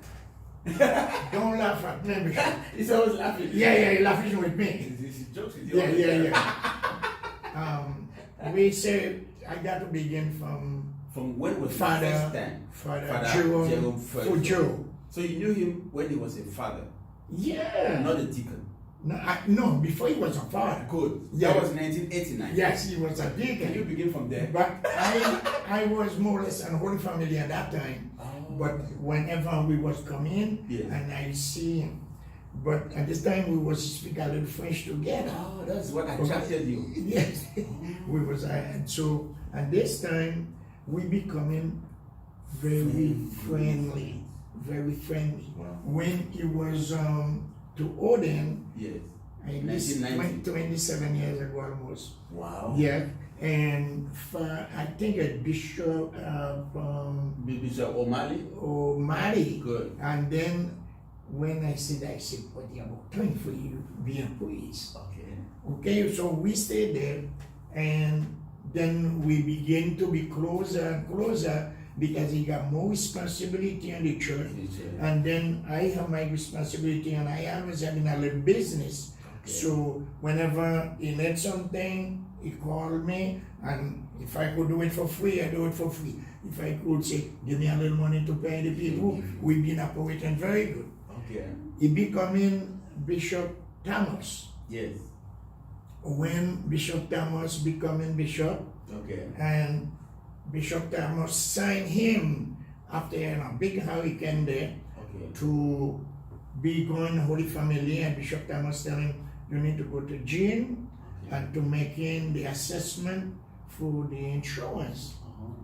Therefore, we working very hard Okay. to do the assessment to the insurance, and if I may say without any offense nobody, the first set of money we getting from the insurance at that time was the money I was putting on a parish council to put this money for we to build Columban Hall. That hall is so beautiful. Okay. And so big. So I saw it yesterday. we went and we put on that little money there, Okay. and the church was doing, I don't know if, whatever you don't want, take it off, okay? Okay. But at this time, the church was doing a lot of little investment to try to build money. Okay. And I remember I being seriously Involved. When we had an investment coming from New York to give the idea, and I was always inviting a part of it. And we got on time. I had made some suggestion. They didn't work with it, but after that they realizing they should. Oh, really? Because at that time something passing, we losing some money. But never mind. So therefore, I am Bishop Feudjio. Well, Monsignor Feudjio is at the time. Yes. We be working hard. He becoming a chancellor, and with the school, and then he be the priest, each bishop, put him on their name and them help, because he was very bright and devoted for his job. For what he was doing. And respectable. Oh, wow. So therefore, when Bishop O'Malley passed it on to Bishop Thomas, Bishop Thomas was embracing the same way. And when Bishop Thomas passed it on to Bavard, Bishop Bavard, he was the assistant bishop. And then this time I was a little disappointed. Why? Because he was with us in Holy Family.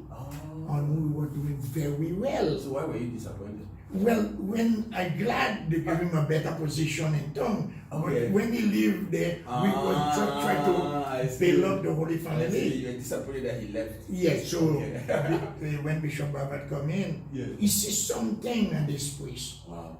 So Janos, bring him in church. Oh, I see. So I bring him there, and he was #1 for Bishop Bavard. And he was rector of this cathedral. Yes. Wow. Yeah, so he was the pastor here. Yeah. And he was the pastor before, but after that, the bishop went, he was pastor, and he was #1 for the bishop.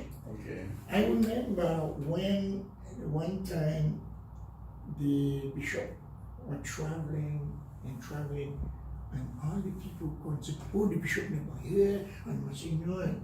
I said, listen, the bishop going away because we didn't have money here. And the bishop was going away and teach Monsignor Jerome. Apparently God was know why he was bringing with him, to know the place, and to know how to beg for money. Because he and the bishop, they know how to beg. And yet they went all over. Okay, so I'm making a joke. I say, okay, are you talking about the bishop? But when he come back, he come with a briefcase with money. Exactly. So I say, when Monsignor going, where Monsignor? He said, the man going to preach. I mean, come in money and money. Because, listen, trust me. Yes. If this was not the Bishop Bavard, and Monsignor Jerome at the last minute there, Catholic Church would have been closed. In this St. Thomas. Catholic, and the Bishop, Bishop Bavard, and either Monsignor, none of them, no.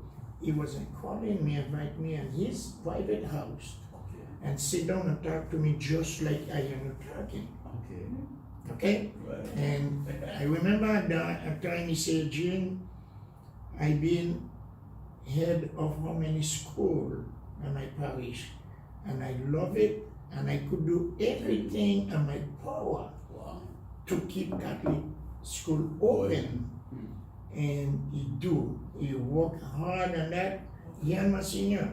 Yeah, always together. They working together, okay? Very united. When raise money, I honor twice in Holy Family, twice as a parishioner.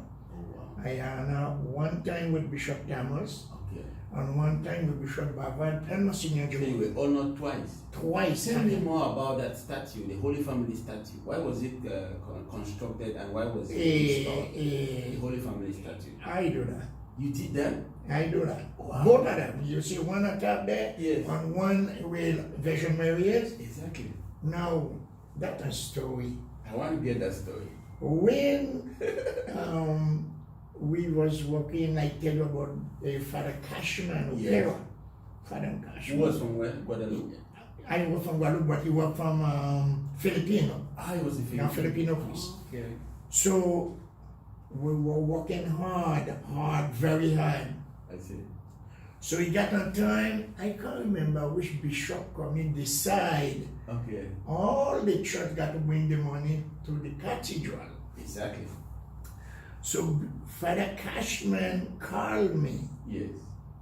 He said, Gene, Gene, we got to use that money before the deadline to take the money. He said the money is the Holy Family Parish people, and they work hard to put all the money there. We got to use it. It got about 3 years we were planning to do that. It was a big committee on that, and as I could remember, the head of this committee was Leonard Monsanto, who was a deacon, who was a very parishionersful. Aston Madina. Yes. And it was myself, and I can't remember if Wendy Walsh was on that meeting, but we were trying to put on a big deal to build the shrine. But it took 2 or 3 years. They can't come with nothing. Oh, really? Everything none can agree with no one. So when this Bishop Father Cashman said, look, I'm not going to wait for no more meeting. Okay, we must use We're going to use that money to build that shrine. Oh, wow.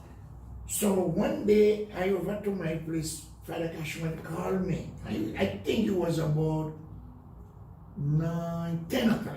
In the night? In the morning. Oh, in the morning. He said, Gene, you come here now. He got a bulldozer going up the hill. I stopped him. Okay. And I talking to him for cutting this or we do that. Come. And when you're talking about my church, I leave anything I doing for your church. Oh yeah. Wow. So when you can come in, he say, okay, I don't talk to the driver, and we got to build this, and we got to move on it. We went, we tell her how to cut this, and the next day, we got people there to build this. Can you imagine? We're working on that. Wow. So, of course, Mr. Medina and Leonard Monsanto was a little mad because they say, I am father, decide to do that. But it's over 2 or 3 years. Wow. We was waiting, longing. Can you imagine? So, and we need to use the money before the deadline. So therefore, boy, and I have a group of people working for me at that time. Okay. We're working. We begging a little bit and we doing that. Okay. And I remember you got Alicia Duty. Okay. He was working for a big company making concrete and everything. Okay. Here in St. Thomas? Yeah. Oh, wow. So we're talking with Alicia Duty. Yes. And because I say I want to build it, but put stone there. Oh, so wow. Alicia said, okay, I will work to get in some stone over there. So Alicia Duty was a big part and contributing for that. So we working on that, and I remember very well, if he die, this name, you got Mr. Padilla. Okay. He was an electrician, tough electrician. Yes. So when, and those guys will believe in me, because when they see I come in and the church, I was young, but I was vibrant in the church. So everybody was impressing me. Exactly. So Mr. Padilla said, Chin, anytime you need me there, I'm going to be there. Wow. So all the electricity we didn't need to pay for that. Can you imagine? So Mr. Padilla was doing all this work, and we do that. So we come in, we build the shrine. Yeah.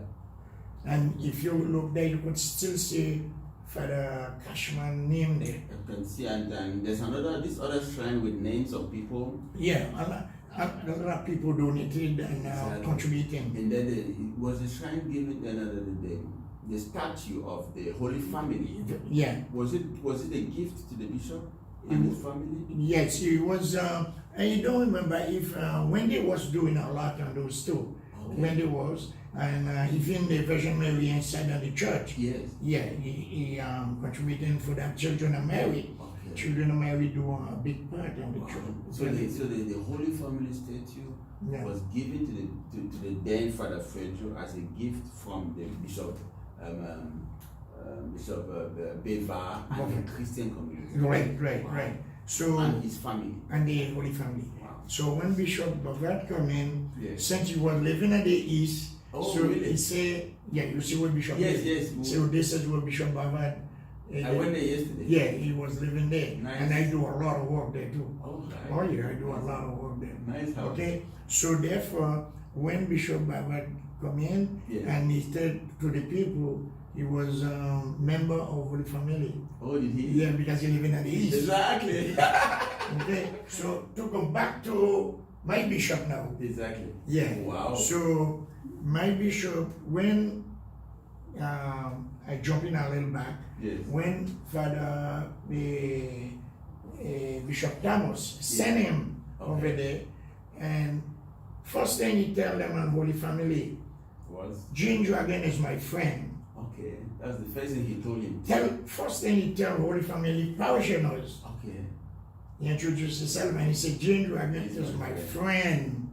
You make sure you tell Holy Family Church people so that, okay? Interesting. And that is said there, we walking head to head. When you see the first time he was there, Yes. where you say you're eating there, and he fixed up that place so good, put cabinet, everything nice. Wow. The place was really a limbo. Nice.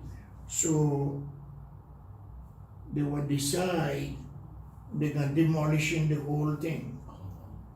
So after they sent him Holy Family, Yes. so another priest was Okay. pastor there. Okay. I ain't calling on him. So they take off everything we had to do there Oh. and say the church, the place cannot use anymore. Can you imagine? So when they sent back Yes. Father Jerome, they called me, said, Jim, if you see all the work we do and how it is there, and look what I can come That's in your lovely. eyes. So he said, okay, come down. We got to restore the kitchen. Yes. And you see how the kitchen is now? So beautiful. You see how everything there now? Yeah. Now, nobody gonna sleep There. there at the church and because the way everything was a mess. He and Bishop Bavard Yes. working hard. We have a parishioners Okay. becoming a deacon, Yes. Mr. Frank Corning. Okay. He contributing a lot Wow. there. Is he still in Cameroon? He and steady coming every October, but I don't know, somehow I see him this October. Okay. Yeah, so he contributing, I do my part, Bishop Bavard and Monsignor Do and the their part. parishioners, of course, Exactly. do their Yeah. part. Yeah. And we get in this thing restored. The cathedral Can you imagine? was in a bad shape, Shit. bad shape. Wow. And he got on time to work thinking of closing. That's true. Bishop Bavard said to me, not and his umbrella. Okay. So he put on himself to work, and my senior, Yes.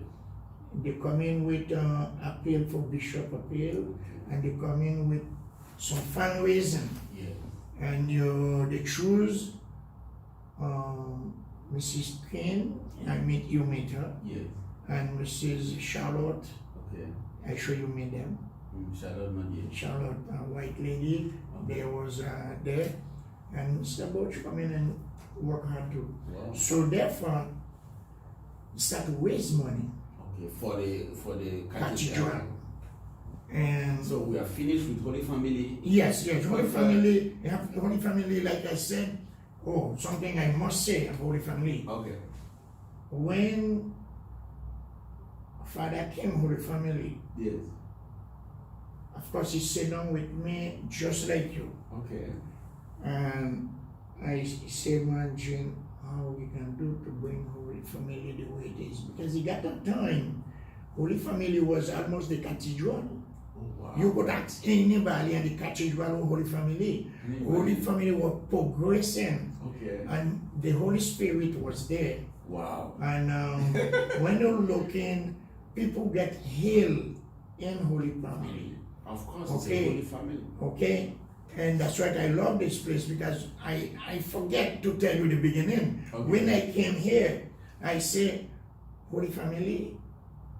I said, this my family away from home. Exactly. So I adopted. Oh. And the church, I got to give you a little story on that. It mix up. The church was not begin on Holy Family. Oh, where did it? The church building begin over to a parishioner that was calling Miss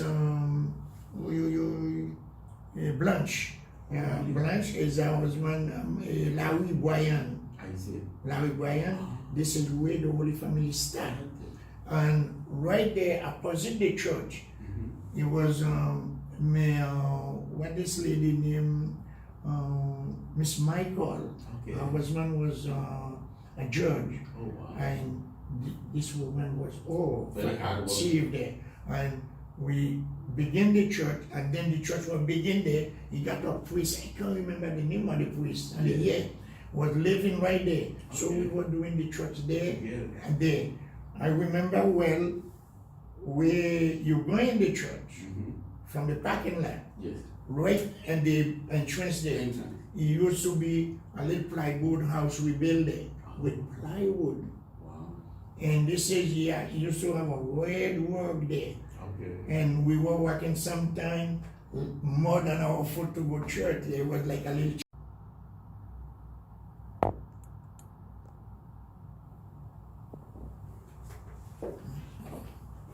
Mr. Jean, we are back again for the second part of this interview. After the first part, you spoke to us about your life, how you moved from Guadeloupe to St. Thomas, how you loved the island, Yes. and how you got to know this priest who was at the Holy Family. We are moving now to, I got to know the wonderful works that you did in the Holy Family, your involvement in the church.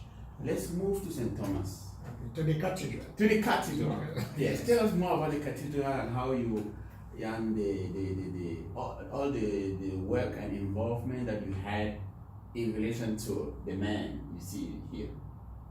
He was the vicar general, he was the rector of the cathedral, and the cathedral needed some renovation, and I think you were very, very, very, you did a lot of work to that effect. For the cathedral, Yes. there's so much to talking about the cathedral, we're not going to finish today. Okay. So we're going to make it very short Sure. and briefly. Exactly. Now we're talking about Bishop Feudjio. and this, I believe, Yes. he only owned what he owned as a bishop. Yes. And the cathedral, Yes. he owned it. He not give it to him, he owned it. Okay. Because he worked for it. He worked more and for it. So he earned. He owned it. Because unfortunately, when I heard Bishop, Father Jerome gonna be the bishop, Yes. I said, God is a wonderful God. How did you receive the news?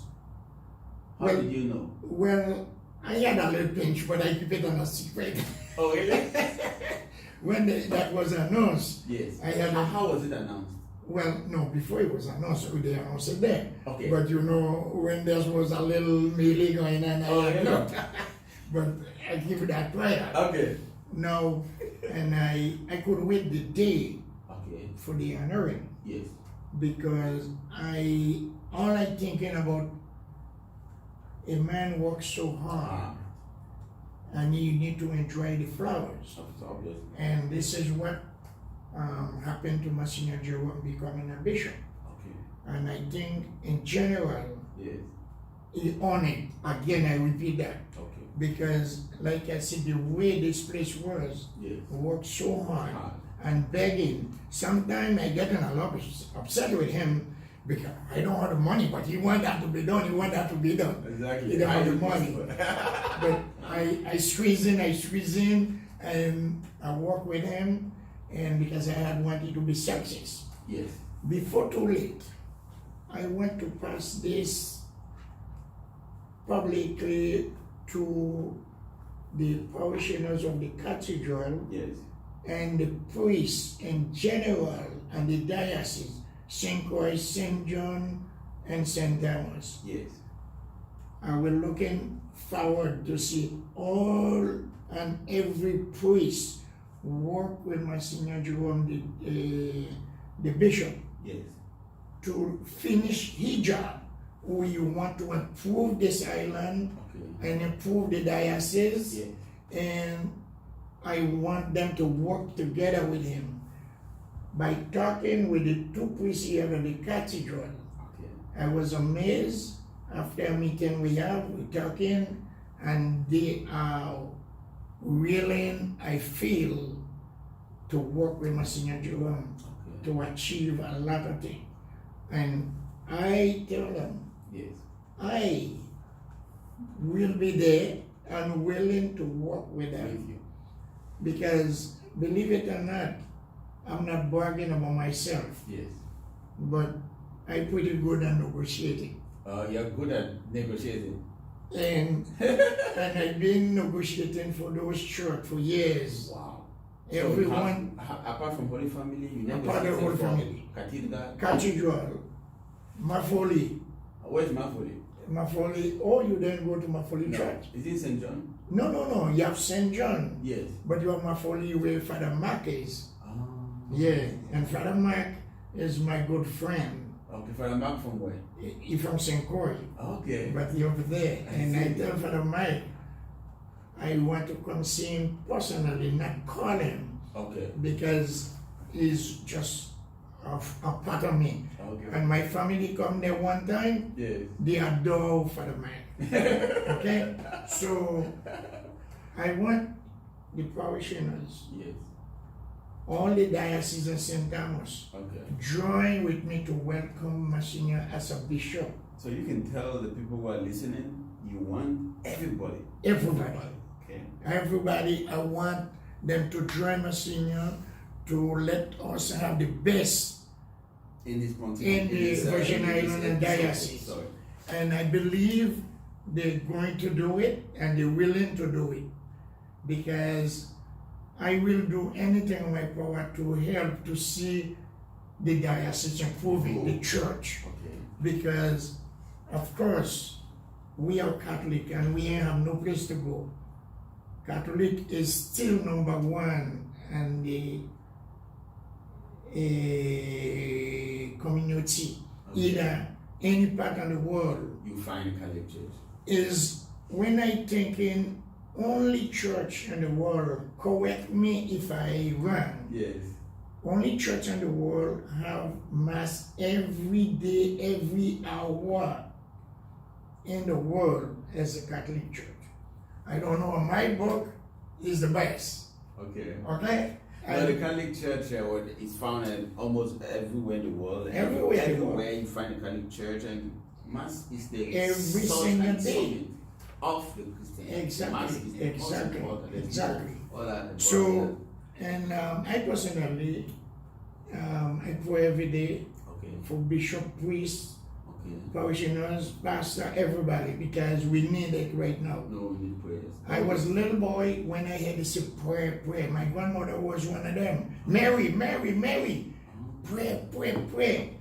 And I was a little man, Okay. but I have this in my mind. Wow. I was like 2 years holding my grandmother dress, go all over with him. Okay. And when you see, before we eat, You pray. we got to pray. Before we don't sleep in the night, you got to pray. If you're going to sleep, you got to pray. So I pray and hoping, Monsignor, you're going to do well. He's doing You're going to do well. And people try their best and back up Monsignor as a bishop. Okay. That's a good Okay? thing. So that people And who are willing I to work call with him and the priest and pastor, Okay. the first to do them job. Yes. And then parishioners will Will follow. That's the way it's in my book. Okay. Do them job and the parishioners will follow. Okay? So, like I said, the work not done. Okay. And we were working to get a parking lot Okay. in In the the cathedral. in the cathedral Yes. because the church suffering by you don't have a parking for people to park, Park and especially old folks. oh We need the young people, yes. but the old folks, they want to spend their life in church. That's true. Sometimes they can't make it because they come tell me, well, we don't know parking, we can do that. So I will continue to work Okay. with those two priests and Mr Jerome Feudjio Yes. to see how we can manage to get a parking lot. Yeah. We got to put it back in the book. We've been working on it for years. You don't know. Monsignor, the bishop know. Yes. For years, He knows. we've been working to get a parking lot there. We ain't get it yet, but it will come. So tell me in summary, you said it already from the beginning, the first part, that what attracted you to the bishop is first, you could speak French with him. Secondly, he's a very approachable person, Yes. simple person.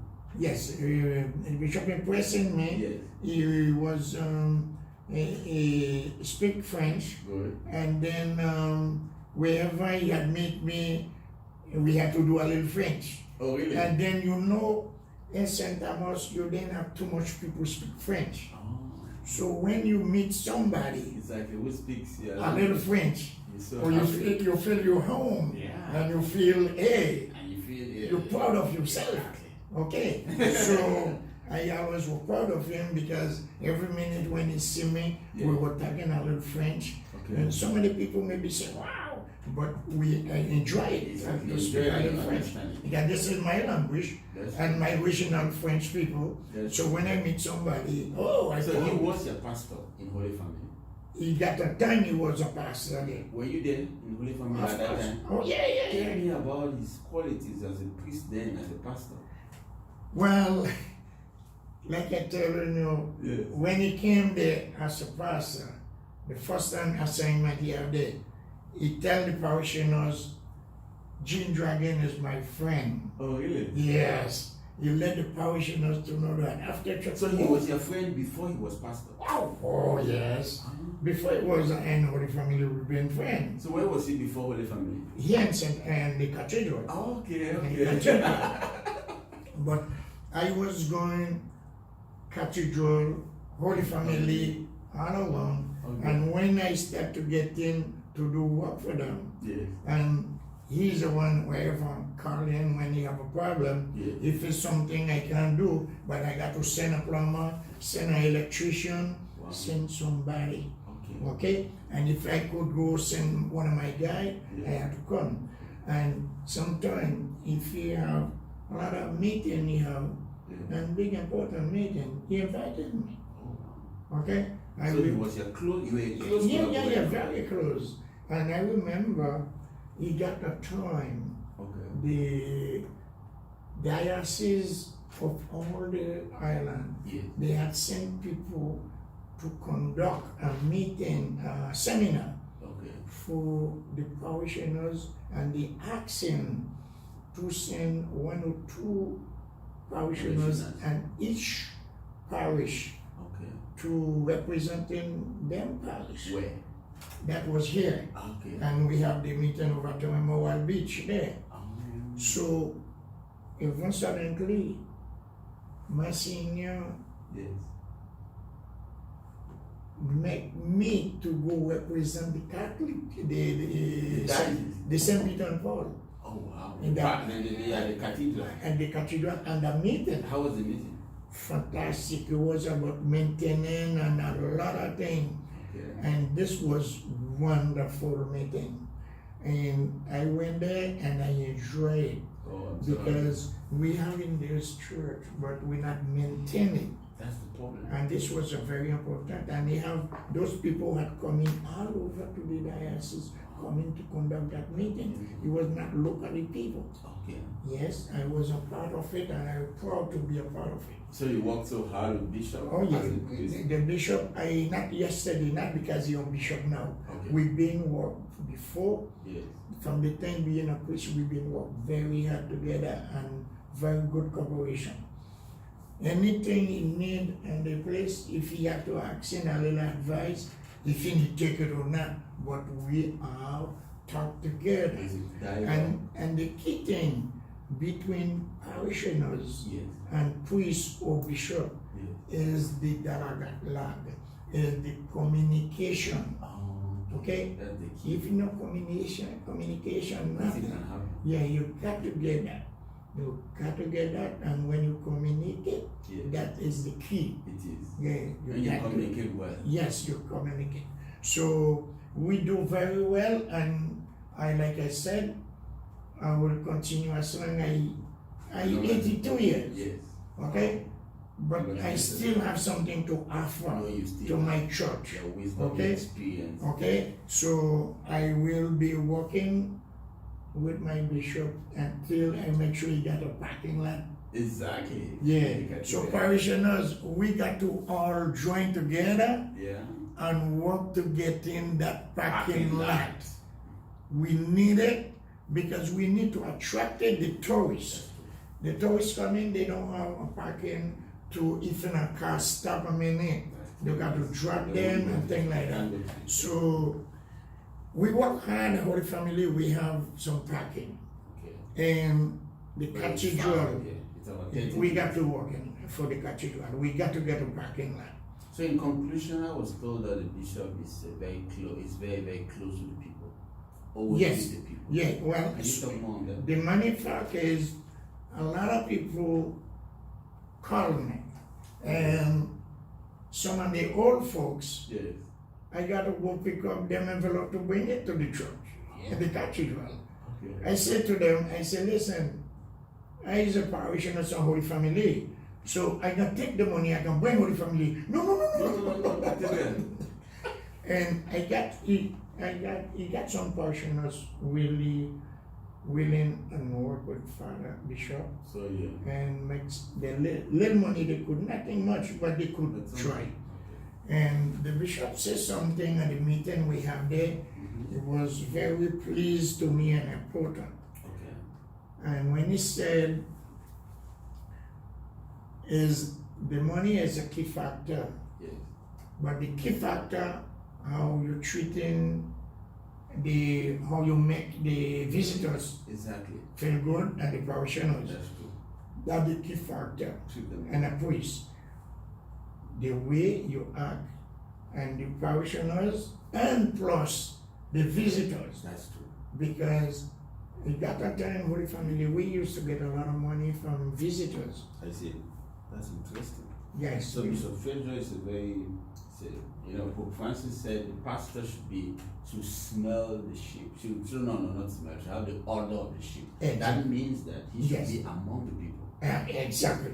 And he is somebody that's always among the people. He Exactly. has been from 10 Yeah. million till today. Oh yeah, I could tell you. That's the way we getting to know us. And he been moving around to sometimes be busy, Okay. but he always going among the old folks because the job Yeah. of a priest or a bishop Yeah. sharing the oldest people in the church. Being Because- the old, the young. Yeah, because everybody. they're old already, Yeah. but you got to boost them. Yes. And matter of fact is, the Catholic Church, for what a little I know, Yes. become very rich by old people. Because old people who then have no place to turn and the church adapt them. That's true. And some of these people leave a lot of work for the church. A lot. Now the young people don't have nothing to leave, but we got to embrace them. Yes. We got to keep them. I get it. But don't give up on old people in the church. No. Do never do that. Okay. Because the old people have the blessing, The the wisdom. old people, some of them still want to leave things for the church. Exactly. But it's the way you treat them. Okay. If you don't treat them good, We hey. have a bishop who takes good care But of I all. believe he waiting to make a headline in St. Thomas. Oh, really? Yeah. I believe if he continue like that, Okay. he better don't change. Okay. Because if he change, I'm gonna change you with him too. I tell you the truth. Okay. But keep in there. I myself, when I traveling, okay, Yes.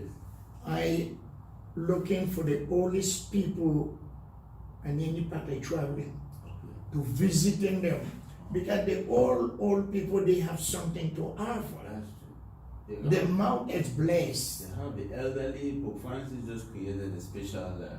That's right. Special. You know, we have the youth day. Yeah, World Day of Youth. yeah, The World Day of yeah, the Elders. yeah. The old people have. Yeah. No, they call them the elder. Elder. Old people is not. Okay, so Elder. we need to focus in on that a lot. Okay. And because some of them, they are already devoting all them life for the church. That's true. So now is the time the church need to looking for them. Okay. They don't asking for money from the church, No. but they asking for help. For them Presence. and make them Visit them. feel good. Okay. Make them know you care for them. This is very important what you're saying because you're 82 years old. Yeah. You've had a lot of experience here. You're an elderly. You're a young man, very vibrant, and you're talking from an experience. Experience. I'm telling you. And I know even in my country, and he got a man there.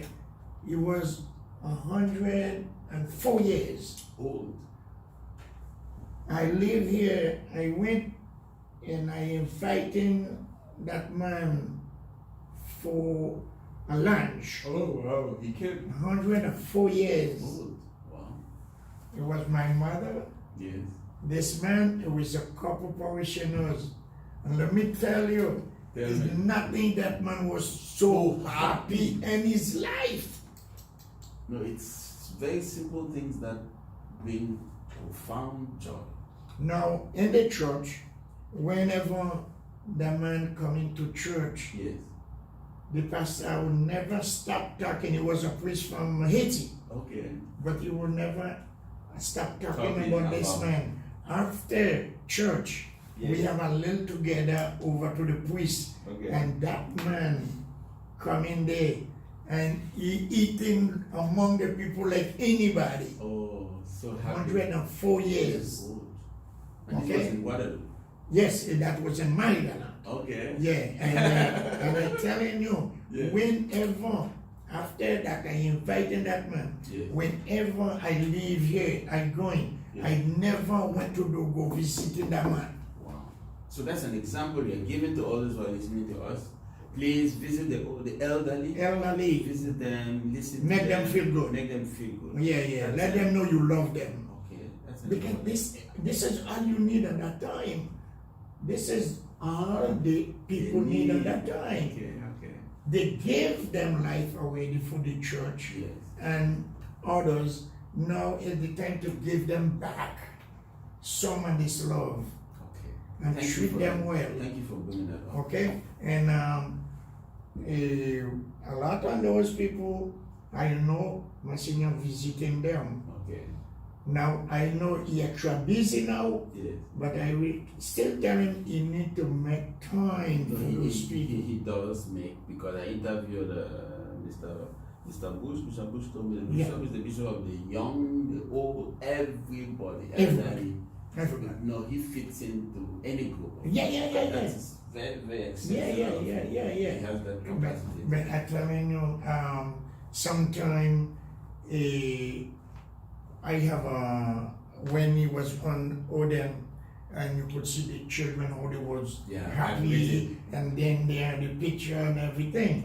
Okay, and he always tried to make an image, and that's why he become a bishop. Okay. God knows what he's doing. God is God in charge. Creator. He's in charge. God in charge. So God know what he's doing, and I can tell you, right now, we need to appreciate what we have. Yes. We have a bishop who live his life in this island. 30 years. And that's why I think Pope Francis recognized rather traveling a bishop all over community don't know you, you don't know them. He tried to make the bishop who you been in the place years ago, who you know them and they know you. And that's very important. And that's very important. All those Mr. Bush, I interviewed Mr. Bush, Mrs. Bernadette, they have known the bishop even before he was a bishop. Yes, So yes. that's why working with him is very easy. But Exactly. if you bring somebody that nobody has ever known, You don't know. And I So keep saying so. What we need to do to know, yes. nobody perfect in this world. Okay. Only God is perfect. Nobody Only perfect. God is perfect. And we have to take and give. Okay.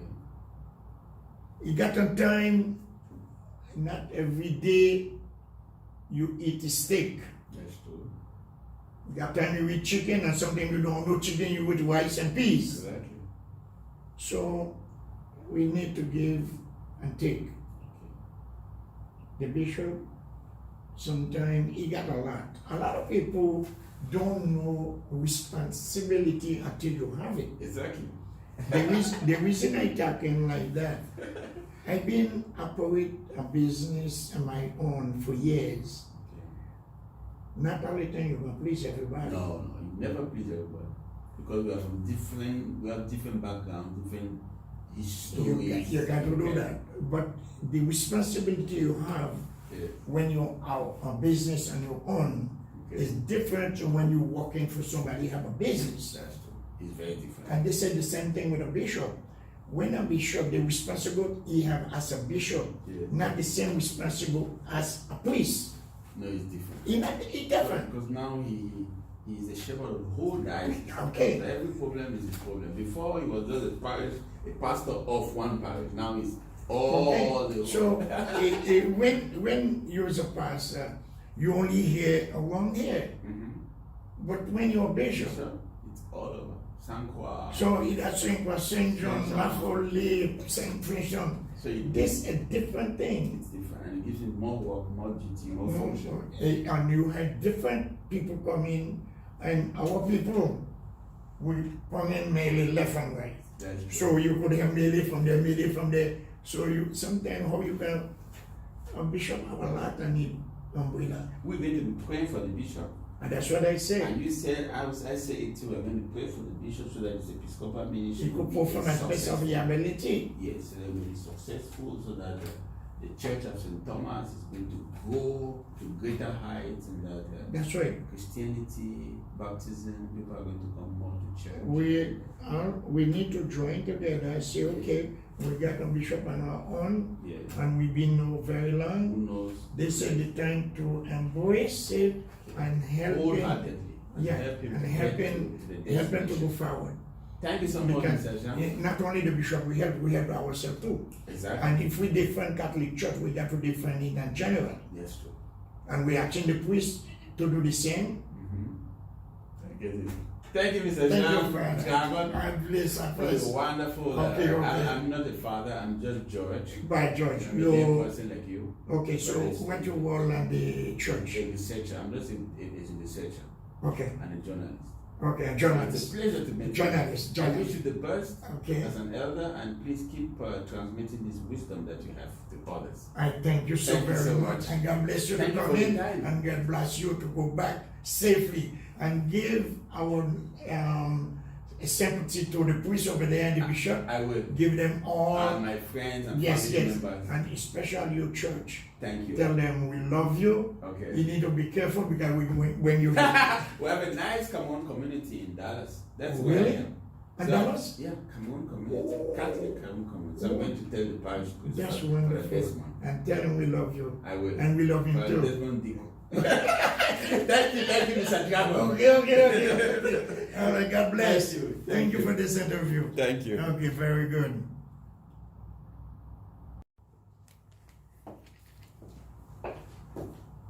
Mrs. Alma, it's a pleasure to be with you today. How are you doing? Good. Thank you for the wonderful welcome you gave to us yesterday from Sankwa. We're so excited. Yeah, I was happy to see you all here. Were you? Yeah, because I was saying, I'm not gonna know who it is. But Father Robert did show me a picture in his phone. Okay. Yeah. That facilitated. Yeah, so I said, okay, I'm gonna recognize him. Oh, I'm very happy. Thank you for everything. Yeah. I'm here because of the first Cameroonian-born Bishop from Africa in the United States, the person of Bishop Jerome Feudjio. He has made Africa very proud, and it's appointment as a bishop. It's a historic appointment because it's the very first. Yes. Before I get into the experience that you've had with him, could you tell us briefly about yourself? Oh, well, I am here from St Thomas. Okay. And I She's Alma. She's working here at the Chancellor, the Chancellor, Catholic Chancellor of St Thomas Diocese. So Alma, is that only Alma? What's the second name? Johnson. Johnson. Okay, interesting. Alma Johnson. Okay. Yeah. So you were born here in St Thomas. Yeah. Okay. Yeah. Something brief. Primary school. Your studies here. Well, I went to the St. Peter and Paul School. I went to the public high school, Charlotte O'Malley. Okay. Yeah, I went to the University of the Virgin Islands and University of Maryland. Oh wow. Yeah. So but I had a small business doing secretarial service. I see. And I was one of the Jean Dragon. Yes. Recommended me to help the bishop with the ordination. With the ladies who were in charge, so I would be helping them and learning about doing big celebrations for the church. So it was so exceptional. Yeah, it was good. It was a lot of work. I learned a lot. I can imagine. And it was quite an honor to do it. Was it? Yeah. Okay. All the stuff that we wanted to put Bishop to do, get picked up, dropped off, meet the other people, and he was like, oh, it's too much. He's so humble. You don't have to do all of that. Okay. But it worked out really, really well. I'm so impressed and so happy about it. Thank you for answering that question. So we know you are, you did some studies here in the Virgin Islands. Let's go to a bishop. When did you first meet the bishop? I probably met the bishop when I was in high school because I know him as Father Jerome. So which year are we talking about? In high school? It probably was about 1991. Oh wow, that's quite 1991. That was, he was just recently ordained a priest. Yes. Okay. So he came to the school the same year I left. I see. So I didn't meet him when he first came, but when I was about to graduate, I met him. Oh, interesting. What was can you remember the encounter? Was it in school or in church? It was in church.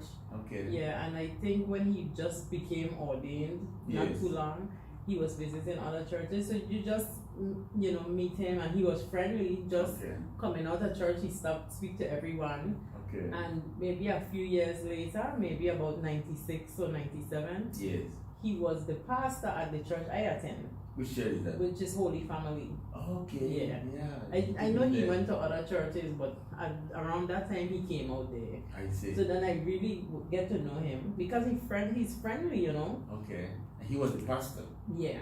Wow. Yeah. Interesting. Yeah, he was a pastor. I moved to the States not too long after. Yes. And then, when I came back, there was another pastor because he moved somewhere else. But he eventually came back to Holy Family. Oh, really? But he remembers you, he speaks to you well. My mother volunteers at the office at Holy Family, so she got to know him. Okay. And, going on with life, I get kids, they go to Sunday school, and he knew all the children. Names. Yeah. So, even now, every now and then he will say, how are the boys? Oh my God. And they are 25. Can you imagine? Yeah, so he remembers everybody, speaks really well. Okay. Yeah, so I don't think that he knows everybody, but he knows that everybody knows him. Yeah. That's interesting. Yeah. Let's go to his qualities. What qualities does he have as a priest, as a bishop? Bishop is very humble. Okay. And he's not bothered by much. Yes. You could sit down and talk to him, and he listens. Okay. He's a good listener. He's a problem solver, but he lets you speak about whatever. Share all your views. You know when you're finished speaking to him is a small problem. You think it's big. Okay. But he just listens, and then he smiles or he laughs. I see. Which will make you smile and laugh. And he would say, no, but you can't go about it like that. Or you're not looking at it correct. You have to be grateful. Okay. You have to be thankful. And it really changes your views, at least for me. Exactly. Yeah, it makes you happy, see it from a different point of view, and you could just move on and kind of let it go. Wow. Yeah. That's so impressive. Yeah. What about the anecdote of the post office? Yes, Could I you imagine know that? we got some packages that we were looking for weeks. Okay. And a lady called from the post office and she said, I'm not Catholic, but I know Bishop Feudjio. I know him from Monsignor Feudjio. Wow. And I was impressed because she's not Catholic and Yes. she said his name correctly. And the address was not there. The No, address? it wasn't the right. It was the street address and not the post office box. Okay. And she said, we send these back. Yes. But if you can come today or tomorrow, Yes. we will have these because I want the bishop to get his To stuff. get And I his said, wow, that's so kind. That was extremely kind. Yeah. Wow, because the address was not right, she was supposed to send it back to the sender. Yes. But she recognized the receiver. Yeah. Bishop, I know him. Yeah, Even know though she was him. not Catholic. And like him enough to. Wow, can you Yeah. imagine that? That's Yeah. quite impressive. Yeah. That's quite something. Tell me more about his appointment as bishop. Where were you when you got the appointment?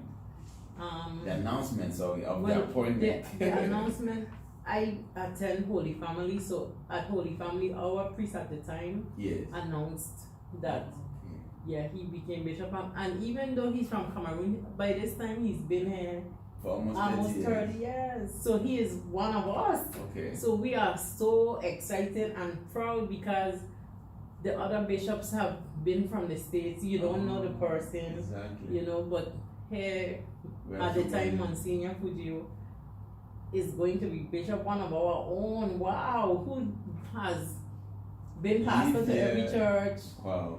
deals with the kids, do so much things. He does the communication for streaming online. Exactly. Different Yeah. parishes. He get the TV monitors in church, Okay. even before the COVID. Yes. So you could see the songs, Wow. everything. So the technology, Yeah. the social media platform. Yeah, Wow. he into that technology, so that was really good. That's And interesting. this person encourages your kids Yes. to go to college or do better at high school is not enough. Right. And he is going to be the bishop. Wow, one of your own, but one of our own too. Yeah, So so the very reaction was- excited. I Yeah. see. Wow. Yeah. So after that, the preparations began. You had a primordial role to play. Could you share to us Yeah. the role you played during that?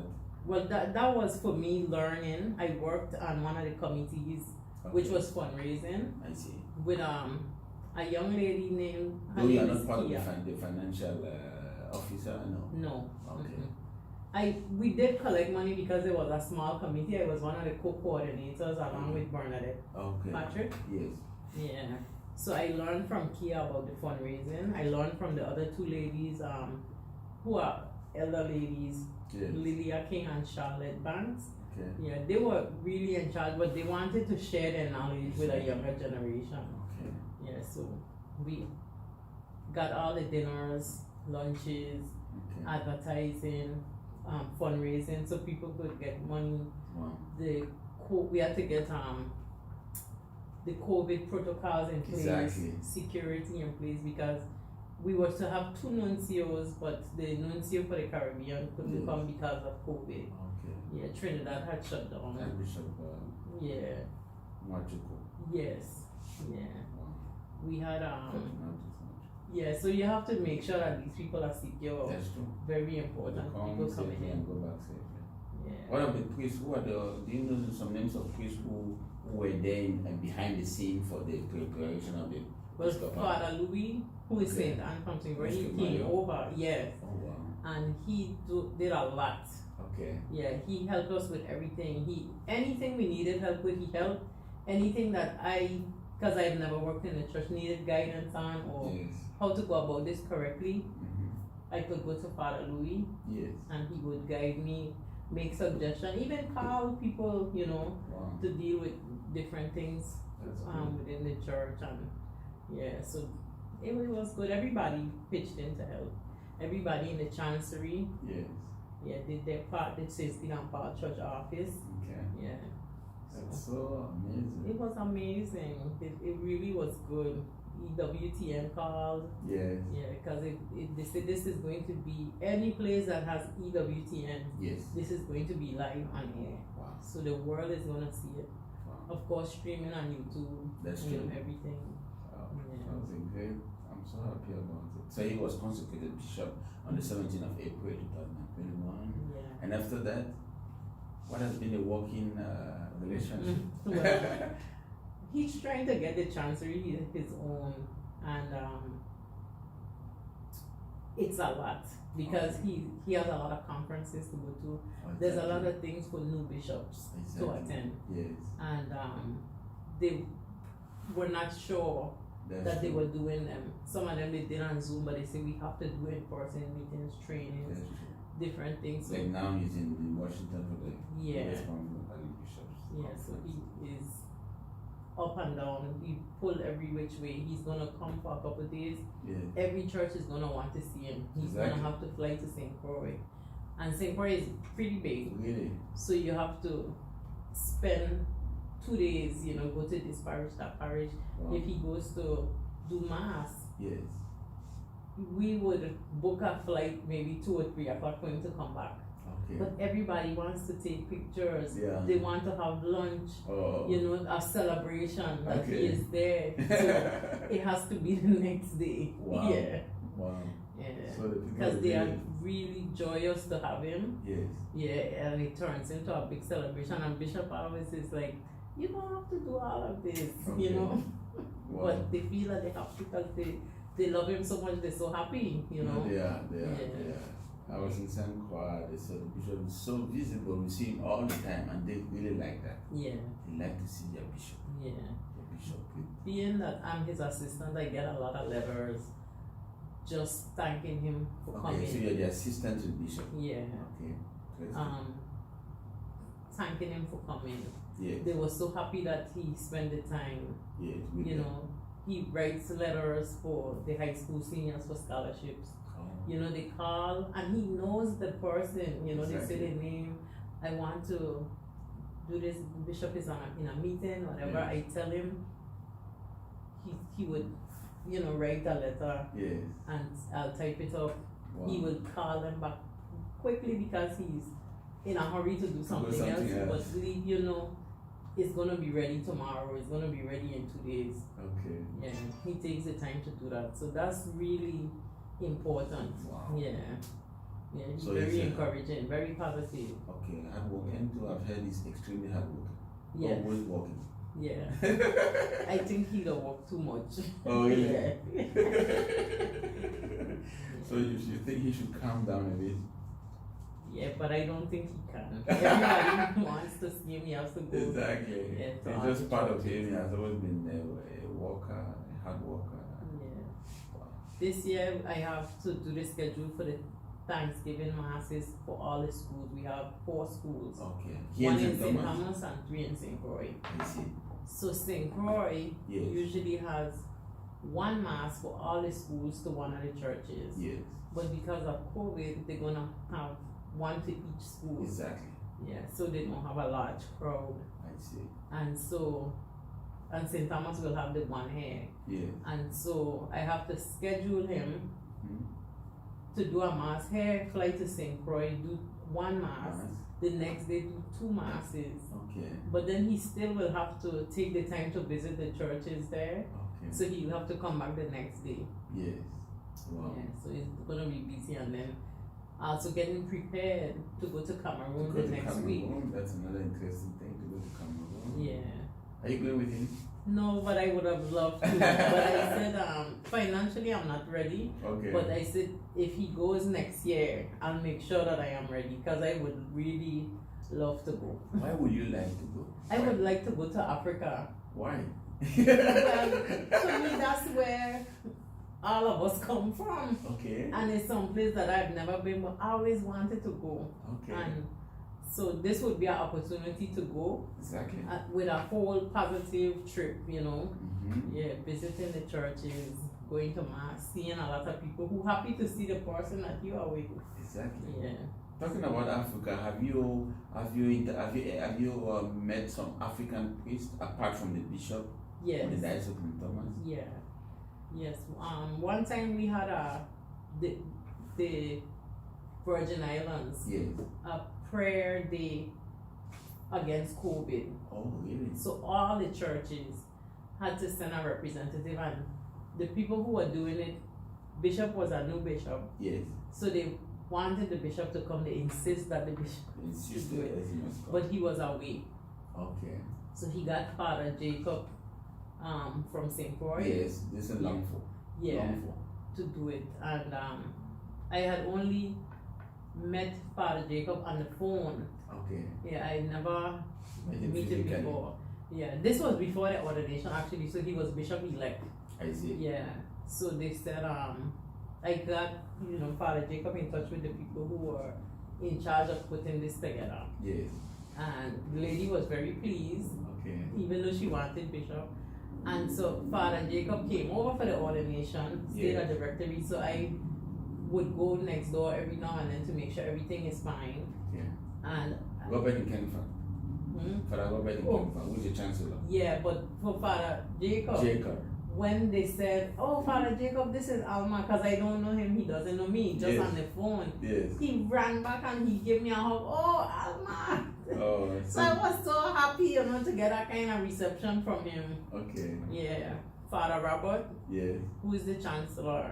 Father Robert is really good. I work closely with him. Okay. Yeah, he does a lot too, and he has to get things in order. Wow. Yeah, Wow. yeah, because Father Robert very organized. Okay. Yeah, so how stuff are now, he wants to get them set up a certain way, which is very good. I would love that, but I know everything in its own time. That's true.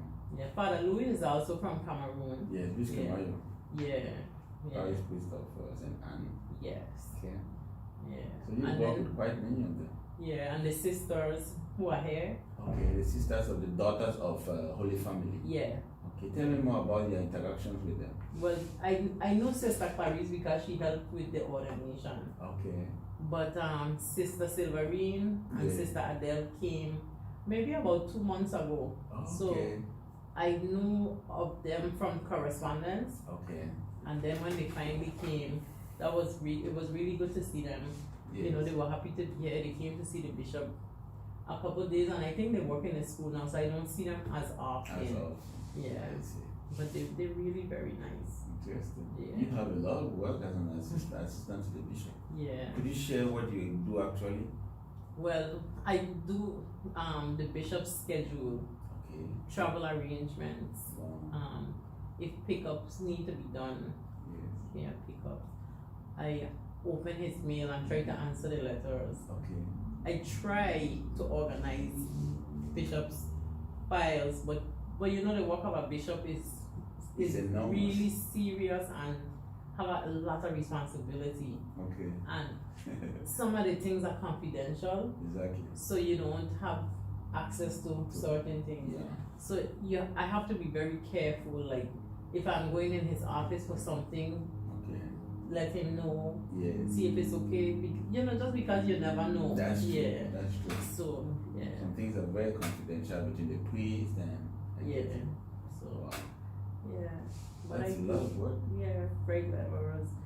Try to keep in touch. I have not met in person but on the phone. Yes. Other administrative people in other archdioceses Okay. that are always willing to help.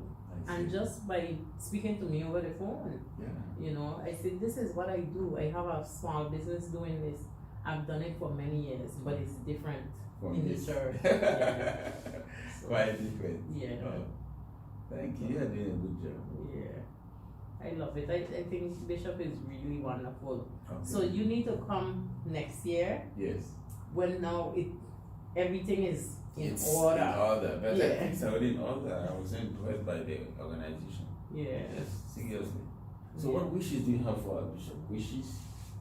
Well, I wish that he could. I know we need more money, Yes. but get the place more full, more employees, Okay. because there's a lot of things that he would like to do That's true. that he's gonna need a lot of help. That's true. A lot Yeah. of workers, Yeah. employees. I would like to kind of branch off into something else, like doing fundraising. Okay. We have like the March for Life in Washington Exactly. DC.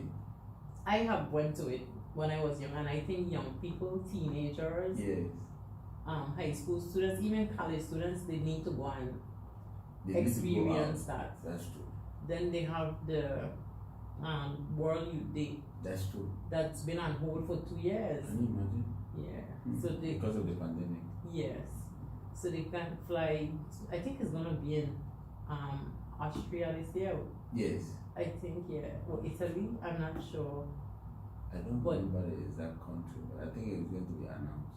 But I feel we have to do fundraising Okay. because the kids need to experience Yes, they that. need to go, even if means Yeah. just 5, sponsoring 5 of them. Yeah. Right? To be part of that Yeah. international. Yeah. So it's very moving. And, Yeah. wow. The Pope is going to be there. Obviously. Yeah, there's a day that he's going to dedicate to them. So you have this interest that the youth, you have an interest for the Yeah. youth. Yeah, I think they need to see things, they need to be a part. And I always express that to Bishop because I know Yes. that that's something that he would like. Okay. Yeah.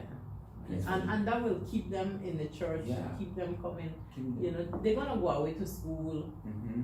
to the military, whatever. But when they come back home, they have a place. That's true. Or when they go away, they find a new church home. But keep them Keep them involved. in connection, give them something to do, Yeah. make them belong. That part, right? That's very Yeah. important for the youth. They are the church of tomorrow. If you Yes. can't do that today, you Yeah. wonder what's going to happen tomorrow. Yeah. Wow. So I'm so impressed by your wishes for the bishop yeah, and more employees so that the diocese can function. yeah, Okay. yeah. The youth. Any other wish? For his episcopal ministry to be successful. Yeah, I think he's successful. People are always just happy to see him. Okay. Yeah. Wow. And I think that he needs to be able to travel, not for seminars and classes, Okay. but a lot of the African communities in the States, Maryland, That's true. They're Minnesota, expecting him a lot. Yeah. He has been appointed Chicago, the yeah. representative of the Africans in the US, so He needs to go and visit Right. them. They would love it. they would love it. Yeah. They would love it. Yeah. And he's really looking up to it. He celebrated his first Thanksgiving Mass in Baltimore. Yeah. I was there. Oh, you were there. I was there. Yeah, I watched it online. I was there. I Yeah. flew from Dallas because I'm based in Dallas now. Yeah. So it was closer. And he's been now to Cameroon. It's going to be another 5 masses in different. Yeah. Cameroonians are extremely happy. Yes. I can't wait to see their bishop there, Cameroonian-born. Wow, that's Yeah. great. That's great. And that's something if we could get a little group of maybe high school students, confirmation students, Okay. students who are involved Yes. in the church to travel to 1 or 2 other cities, go to the Thanksgiving Mass, the celebrations, Okay. and then see the sights of reality. the cities Yes. too. Yeah, that would be good. But we would have to do some fundraising. Fundraising, we are back to that get point them, of fundraising. yeah. Get them. You look able like to you're do an things expert like in that. fundraising. No. No? No, I wouldn't say that, but I would wouldn't mind setting it up and working with that. Right. Yeah. Wow. Such a As great- time go by. Wow, that's so Yeah. good. Yeah. Thank you so much, Mrs. Alma Johnson, It's for my for pleasure. this Yeah. testimony about the bishop, about the diocese. You were born here, you have a lot of experience. Yes. It's really a pleasure speaking with you. Yes. Thank you for all the work you do. Oh, thank And I wish you the best in your work. Thank you. Okay. Thank you. My pleasure.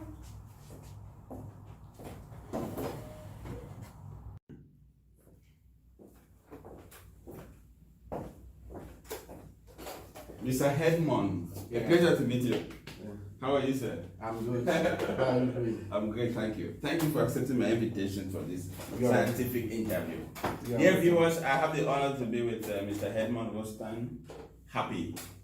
He's a seminary on the Diocese of St Thomas, and it's my honor to be with you today. How are you doing this morning? I'm fine. I can see you all smile. Is that why you were called? Is that why they gave you a name Happy? Maybe. Okay, that's quite interesting. Could you tell us briefly about yourself, Mr. Headman? I am Edmond Happy. Okay. born in January 1992. Okay. In Lum? Yeah. That's in the West Province? West Province of Cameroon. Okay. I grew in Douala. Okay. Douala, where I had my primary study. Okay. Primary education. In French? In French. Okay, donc yeah. 6 jusqu'à CM2. 6 jusqu'à CM2, yeah, in French. Okay. Secondary school, high school too. Ah, aussi. I started high school in Douala. Dear viewers, this interview is multilingual. We are going to exchange in English and in French. So okay, no problem. In Douala. Yes. But I finished my high school in Lum. Okay. Where I got my baccalaureate. Yeah, my baccalaureate in St. Pierre et Paul College in Lumville. So it's a Catholic college? In Catholic college. Okay. It is from there that I met the religious sister, the missionary sister of Nazareth. Okay. I told them in Lum. In Lum. Okay. Yeah. I told them about my vocation, my desire to become a priest, and I was not even know what was the difference between a diocesan and a religious. Yeah, they explained to me. Okay. I started a journey with them, the priest of the Sacred Heart of Jesus in Consamba. Oh, okay. Is Consamba far from Lum? No, Consamba is not even far from Lum. It's like 500 from Lum to Consamba. 500 francs? 500 francs. So it's about 30 minutes? 30 minutes, yeah. Oh, 30 okay. minutes by road? By road, yeah. Oh, It's not even far. I see. started my journey. Each month or every month I was going to Consamba and meet the priest of the Sacred Heart and have a discussion with him. And at the end of the year, when I got my baccalaureate, I called my Which father. is the advanced level in the Anglophone system. Advanced level in Anglophone section. I called my father to tell him that if you remember, I told you one day that I want to become a priest. Yes. I want to serve in the church. The answer was like negative. Negative. You don't have the right to become a priest. I send you a room just for your study. Come back in Douala. Okay. Yeah. Therefore, and we see what we do. Yeah. So you went to Douala? I went to Douala. I discussed with him for more than 1 month about the subject. Wow. I tried to convince him. He told me at the end, since you are insisting, and since you are too young, you were too young, you were just telling me that you want to become a priest, and since now you are serious, I can just give you my benediction. Wow. I can tell you that for me, it's not a good way. But since it's the way that you choose, I can give you my benediction. Just receive my benediction. May God bless you and be with you during your training of the priesthood. That is why on 1st October 2013, I traveled to Bamenda. From Douala to Bamenda, where I started my pre-novitiate with the priest of Sacred Heart of Jesus. They have a house in Bamenda? We have a house. It was the first year for them to establish in Bamenda. Therefore, we are like a pioneer. Exactly. There. Wow, what an honor. First year. I see. I spent 1 year with them in Bamenda. I see. Later on, they sent me in novitiate in Kansamba, in Dungi, where I spent 1 year, and at the end I did my my first profession, religious profession. In 2015. 12th August 2015. So after that first profession, they sent me again to Bamenda for philosophy study in Cameroon-University of Bamenda. Oh, you studied there? Yeah, I studied there. How was the experience there studying? It was very nice. Okay. You know that people in Bamenda are welcoming. Okay. They like to be with strangers. Yeah, they welcome you. They try to know about you. Okay. My experience at Catholic University was wonderful. Wow. According to me, it was very wonderful. Do you remember some of your professors? Nelson Shan was my classmate. Yeah, Nelson Shan, like, yeah, the former seminary of exactly. Yes. Father Lafont, Patrick Lafont, who was my director. Oh wow, your thesis? Of my thesis at the end of my bachelor degree. Father Lafont, Father Takov. Oh, Takov. Father Takov was my professor. Of Diocese of Kumbo. Of Diocese of Kumbo. There was many of them. Okay. It was very wonderful. I spent 4 years there. Normally, the training is for 3 years, but I did my own in 4 years due to the crisis which started in 2016. Exactly. The November 21st, 2016. From that day, we lost 1 year, and we spent that year in the house waiting for the thing to reduce. Yeah. So you suffered the we suffered a lot, but it was not even as good a bad thing for me because I was a religious. Exactly. My work was to be with the people of God. Okay. We decided our congregation to stay in Bamenda and stay with the people in their difficulties. Wow, that was so powerful. Yeah. So 4 years in Bamenda. 4 years in Bamenda for philosophy study. After that 4 years, yes.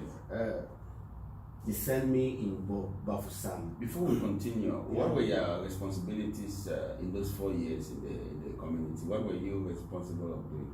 You know, every seminary has something to do. As a religious, normally you need to do a pastoral around the parish or around the community. Okay. They sent me to do my pastoral work in Baile. Oh, Baile parish. Yes, I was in charge of the French community because we have a big French community there. Wow. I was in charge of the French community, working with youth and elders. Okay. So the parish priest there was Father, what's his name again? I remember Father. Do you remember the parish priest of Bayele? Then, that's a long time. Yeah, that is a long time. That's okay. Yeah. So you had a wonderful pastoral experience with them? Wonderful pastoral experience. Okay. That was my pastoral work.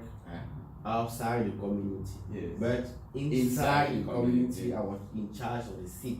Oh, really? I was in charge of the sick of the community. Okay.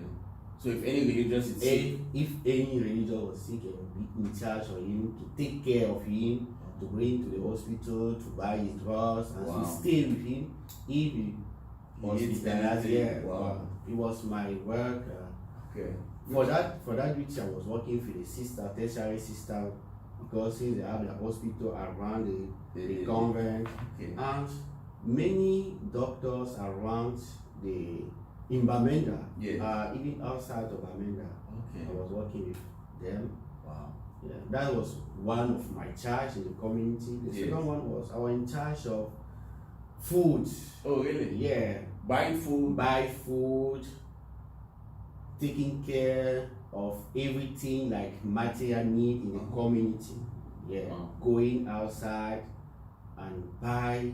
You had a very, very important function. It was a very important function and difficult function. I can imagine. People always complain, I don't eat People this. was always for that, but I was, by God's grace, I can say that I was managing. Okay, wow, that's so powerful. That was my pastoral work in the community. I was also in charge of the garden.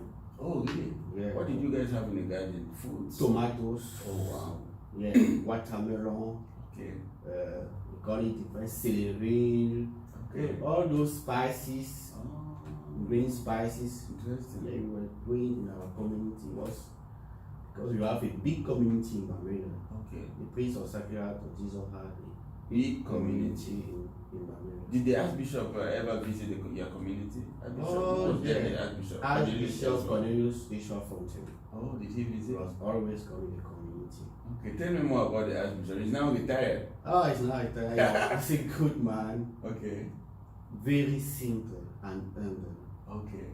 Even when we were in the Catholic University, he used to come and meet us, encourage us, ask us, no, to be religious in acting and study. Okay. You need to study well because tomorrow you be a priest, you become a priest and announce the gospel of the Lord. Teach People need a priest today as a pastor, but a pastor who has an intellectual, who's prepared, very prepared. Wow. Because our world is growing and the priest need to be prepared intellectually. Face the challenges. Yeah. Wow. So he was a simple man, humble, approachable, very different of many bishops. Exactly. In our who are very side. diplomatic. Yeah. You can't even meet them. Before you meet them, you need years to meet them. For another bishop, we had the Bishop of Kumbo. Okay, Bishop George Lekelefac. Okay. Yeah, he was coming to in the community. Oh. Even in school. Tell me more about Bishop George Lekelefac. He had to smile at you. Oh really? You know all the judges, all the called judges always smiling and respectful. When you see George Cole, you don't even know, maybe it's just his dressing and clothes. You can differ him from another person, but he's a humble man, simple, and he helped us a lot during the crisis. He helped us a lot. He was calling the community like every time. To find if everything is good. Because we were in the center. Our community in the center of no, not in Bamenda, but in the camp of amber boys. We're facing difficulties with amber boys, sometimes with amber boys and the police. Oh my God. Or soldiers. That's terrible. Can you imagine that? Which other bishop did you know? Bishop, now Bishop Bibi, he was auxiliary bishop? He was auxiliary bishop. Before him, I know the Bishop of Kumba. Okay, Bishop Agapitus, yeah. Before he became the Bishop of Kumba, he was the auxiliary bishop of Bamenda was here. So he used to come to the community. He used to come to the community too and at school, yeah. Tell us more about him, Bishop Agapitus. What I can say, what I could say, him humble, but he was teaching up pidgin sometimes. Oh really? Teaching English? Pidgin English, come to school. You people need to study English because your pastoral work here, you can't work with a pidgin, yeah. A simple man. So you learn pidgin English? Yeah, I can say a little bit. If you talk pidgin now. This is actually what we can do. A little bit of It's a multilingual interview, so we fit talk pidgin. What's the problem there? The problem not there now. The problem not there. So you learn pidgin? I learned a little bit of pidgin. Wow. Okay. Because my pastor was a religious in Bamenda. With the people. With the people, you can't speak grammar English. No. When you start speaking good English, you just tell you that is grammar English. Okay. Please leave us with that grammar. We don't know grammar. Or please, Papa, please stop pidgin. Pidgin. You want us to hear you talk pidgin. Wow. So you had a wonderful 4-year experience. Yeah, wonderful 4-year experience. And where did you learn English, by the way? Your English is so fluent and impeccable. When I entered the congregation, they sent me in the language center for 1 month. Where? Which one? Which center? In Bamenda. Oh, okay. Just for 1 month. Okay. I did not even learn English for like 1 or 2 1 year, no, like 1 people, month. just 1 month. Wow. Because we came in Bamenda in August. Yes. They sent us to study English for 1 month. Yes. With our pastoral work, it was very difficult to manage with English classes and pastoral, all these things. Therefore, I learned English with the people. Wow. Speak English every day, talking with them, hearing them, be with them. Exactly. That is where So according to you, that's a secret to learn a language? No, it's a secret to learn a language. You know, it's good to go to school, yes, I have the grammar. I have the grammar, the basis, but the best manner to learn the language is to be with people. Exactly. Practice makes perfect. Yeah, perfect. And to be with people, you need to be simple, humble, affecting simple, correction. Yeah. As a religious, I'm really proud of you. Your English is exceptional.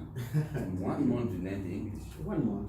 Dear spectators, English can be studied, can be learned, and you can speak any language that you wish. Any language. If you have the passion as he had, and you see his English is impeccable.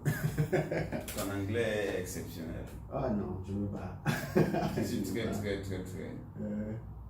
Impressive. I'm very impressed. So let's move. 4 years in Bamenda. 4 years in Bamenda. You graduated? I graduated. I had a bachelor degree in philosophy. Yeah. Wow. In Catholic University of Bamenda. Okay. They sent me in Bafoussam when I was doing my pastoral work. Okay. In a school for people, the children who have difficulties. So that was 2020? Yeah, 2020. Yes, because 4 years later. Yeah, 2020. I was working with children with difficulties, disabilities, okay. Teaching them religions, okay. And mathematics, okay. Teaching them anything. Wow. No, not just religious. I was the assistant director there. Of that college? Of that school. What is the name of the school? JED. In Bamenda is a foundation of the priest of the Sacred Heart to help people, the children who doesn't have the money to go to school, the children who are on the way doing nothing. They train them, give them something, something to do. Oh my God. After the end of the formation or the training, they give them a little bit of material. Okay. If it's a carpenter, they give you something to begin your carpenter work, and some money to open something to do. Yeah, a workshop. Because if you don't do that, they will just go and achieve they'll go back to the street. Back out to the street. That's how we were helping them and follow them. When we give them those material, we follow them. Follow up maybe for 2 years and check if everything is correct. Direct them. Yeah, it was a great experience. You did it for 1 year? For 1 year, less than 1 year. Okay. Less than 1 year. Yeah. I was still working with the prisoner of Bafoussam. Oh, Bafoussam. Yeah, the central prison of Bafoussam, jail of Bafoussam. Wow. I was working with the prisoner, okay. especially with the youth of the prisons. Because since I was the assistant director, the director was working with elders, I was working with the youth, teaching them catechism. Wow. And so you used to speaking with them every day, like 3 days by weeks. Okay. I used to go there because I was driving, go there, wow. speaking with them, talking with them, and hear their needs, discussing with them, helping them sometimes to follow their procedure with the government. Because you know that in Cameroon it's not even easy when you are in jail. Exactly. To follow your document, the cards, So you help them in that? Yeah, working with the lawyers sometimes, to help them. That was such a powerful ministry. But at the end, it was in February. Okay. The February 20th, I left the congregation. Okay. I decided. Yes. Because I was in Bafoussam for a personal discernment. Okay. Since at the end of my philosophical study, yes. I told my superior that I want to become a diocesan. Okay. I'm just feeling like that to become a diocesan. Yes. Since I'm seeing my charism, maybe if I'm a diocesan, I can do more. Exactly. Yeah. They told me that no, you can't just wake up in the morning and say that you become a diocesan, pray tomorrow. No. Since you are religious since 6 years, you need to take some time to think and give your final decision. Yeah, they sent me in Bafoussam when I was working and doing my personal discernment with Christ. Wow. At the end, February 20th, I told them that I take my final decisions. I will go back to my diocese. Yeah, for that time, I 3 dioceses in my head. Okay. Or in my mind. Your mind. Yeah, Archdiocese of Douala when I'm coming from. Where you were born? Born, yeah. Exactly. Kansamba. Okay. Yeah, where you studied. Where I studied. Bafa, I choose Bafa because in Bafa is a new diocese. There's many things to bring there. Exactly. And it can be considered one of the poor dioceses of the West Province or even in Cameroon. Okay. That is why I say maybe I can go back in Bafa. Since I'm from West region, can go back in Bafa. Because for me to work with the poor it's the best thing when you are religious, when you are in praise. Okay. You work with people who need your help. Wow. Be with them, assist them, That's powerful. grow with them, help them to grow. That's your passion. My passion. Wow. Working with the And poor. your charism. My charism. Exactly the girl of Pope Francis. Yeah. Exactly. Wow. But that's impressive. I did not succeed to receive my document before to apply to these 3 dioceses. Since there was coronavirus. Okay. I sent my document, my resignation letter in Rome. Okay. It came late.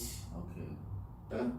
Yeah, it's a process. It takes a process. Yeah, since I was religious for 5 years, it was very difficult to leave the congregation like that. Wow. Later on, they gave me my document, but it was already late to apply for another job. I was looking to follow my study maybe in University of Douala or University of Chiang, to follow go with master degree in philosophy or in psychology, because I'm passionate in psychology. I wanted to do psychology, but they denied in Chiang for me to do a bachelor degree in psychology, since I have a bachelor degree in philosophy. But I was in process in Douala to see how they can accept my in the University of Douala. So what happened there? What happened is that my family want me to leave the country. Because they told me, you told us at the beginning of that you want to become a priest. You went there, you did not succeed to become a priest, but now it's better for you to go outside of the country and try to restart your life. Okay. So what happened? Now before then, I'm very, very, I really am very, very impressed by your passion, you know. Dear spectators, those who are viewing us, I want you guys to know what formation to the priesthood is. It's a discernment process. You know, many people in the church don't know that. Formation to the priesthood is a discernment. When a seminarian goes to the seminary, he's there to discern, to listen to God, because God has to tell him something. So most of our Christians think that when you go to the seminary, you must become a priest. No, that's a very wrong conception. People go to the seminary because they feel they've been called. So they are discerning, they go to the spiritual director, internal forum. It's a process. And at the end, you might honestly say, it's not, you don't feel called at the end. It's possible. Yeah, it's possible, you know. And that honesty, it's very, very important. Because you can't pretend. It's not possible to pretend forever. So most of the seminarians, after they are honest, they go to the seminary honestly, but at the end they feel that God is calling them either to different diocese, or God is calling them to be lay faithful. It's the one church, different functions, but for the good of the church. So I just wanted to precise that. Yeah, because those years of training of the priesthood is for your discernment. Exactly. It's not for other things. Many people just think that, they give us too many years. When you want to become a priest, you lost too many time in school. No, that time is for you to make a real discernment for your relationship with God, and take a final decision. Because to be a priest, to take a decision to become a priest is a biggest decision. Very serious. Very serious decision. Therefore, you need a big discernment, a real discernment. And for that, those years of seminary formation is the best moment to discern. You need to be true. Exactly, to yourself. To yourself. And God, say anything to God, let Him speak to you. Exactly. And God will say something. He will. If you talk to God with your heart, with the deepest of your heart, He will always say something. He will always tell you. He will always guide you. I mean, with my experience, I think that when you are true with God, He's always with you. Okay. Yeah. He will never abandon you. He will never. Even the time that you decide to abandon, He will be with you and call you back. Yeah. That is my best. That's powerful. Experience. That's so powerful. Yeah. I'm so impressed, Mr. Headman. I'm so impressed. So, your parents encouraged you to go out of the country. What happened? Yeah. I applied for a visa to come to the US. Okay. They gave me a visa like, I thought that it was like, for me it was like a job. I was not believing that one day I will come to the US. Okay. What happened is just that when I was still making my discernment, if I was staying with the priest of the Sacred Heart or go to the diocese, I have a friend of mine who was living in Ecuador, a former seminarian. From Cameroon? From Cameroon, Okay. from the Diocese of Manfred. Oh, really? Yeah. He called me, one of my friends, was not even me, he called one of my friends and told him, there is I have a friend in America who told me that he can follow our paper for us to come to the US. Okay. And that friend who was too close of me, who is the priest of the Sacred Heart, yes, brother now, still a priest of the Sacred Heart, told him, okay, I can't go to the US without Happy. Happy is my best friend. Okay. If we go to the US, we go with me. Oh, wow.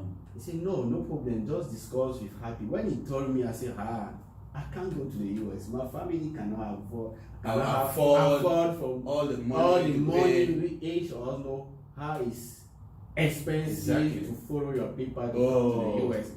He told me like that. He said, oh, no. I'm just asking you to say yes. Okay. Say, no. I can't accept. You know that I don't have money for that, and I don't want to disturb my parents, so that I'm a religious. I need to follow, to continue my formation here. Even if I'm not with the priest of the Sacred Heart tomorrow, I can go to the diocese and work in Cameroon with my people. Okay. Say, I don't want you to say no. Just say yes, and we will do the thing.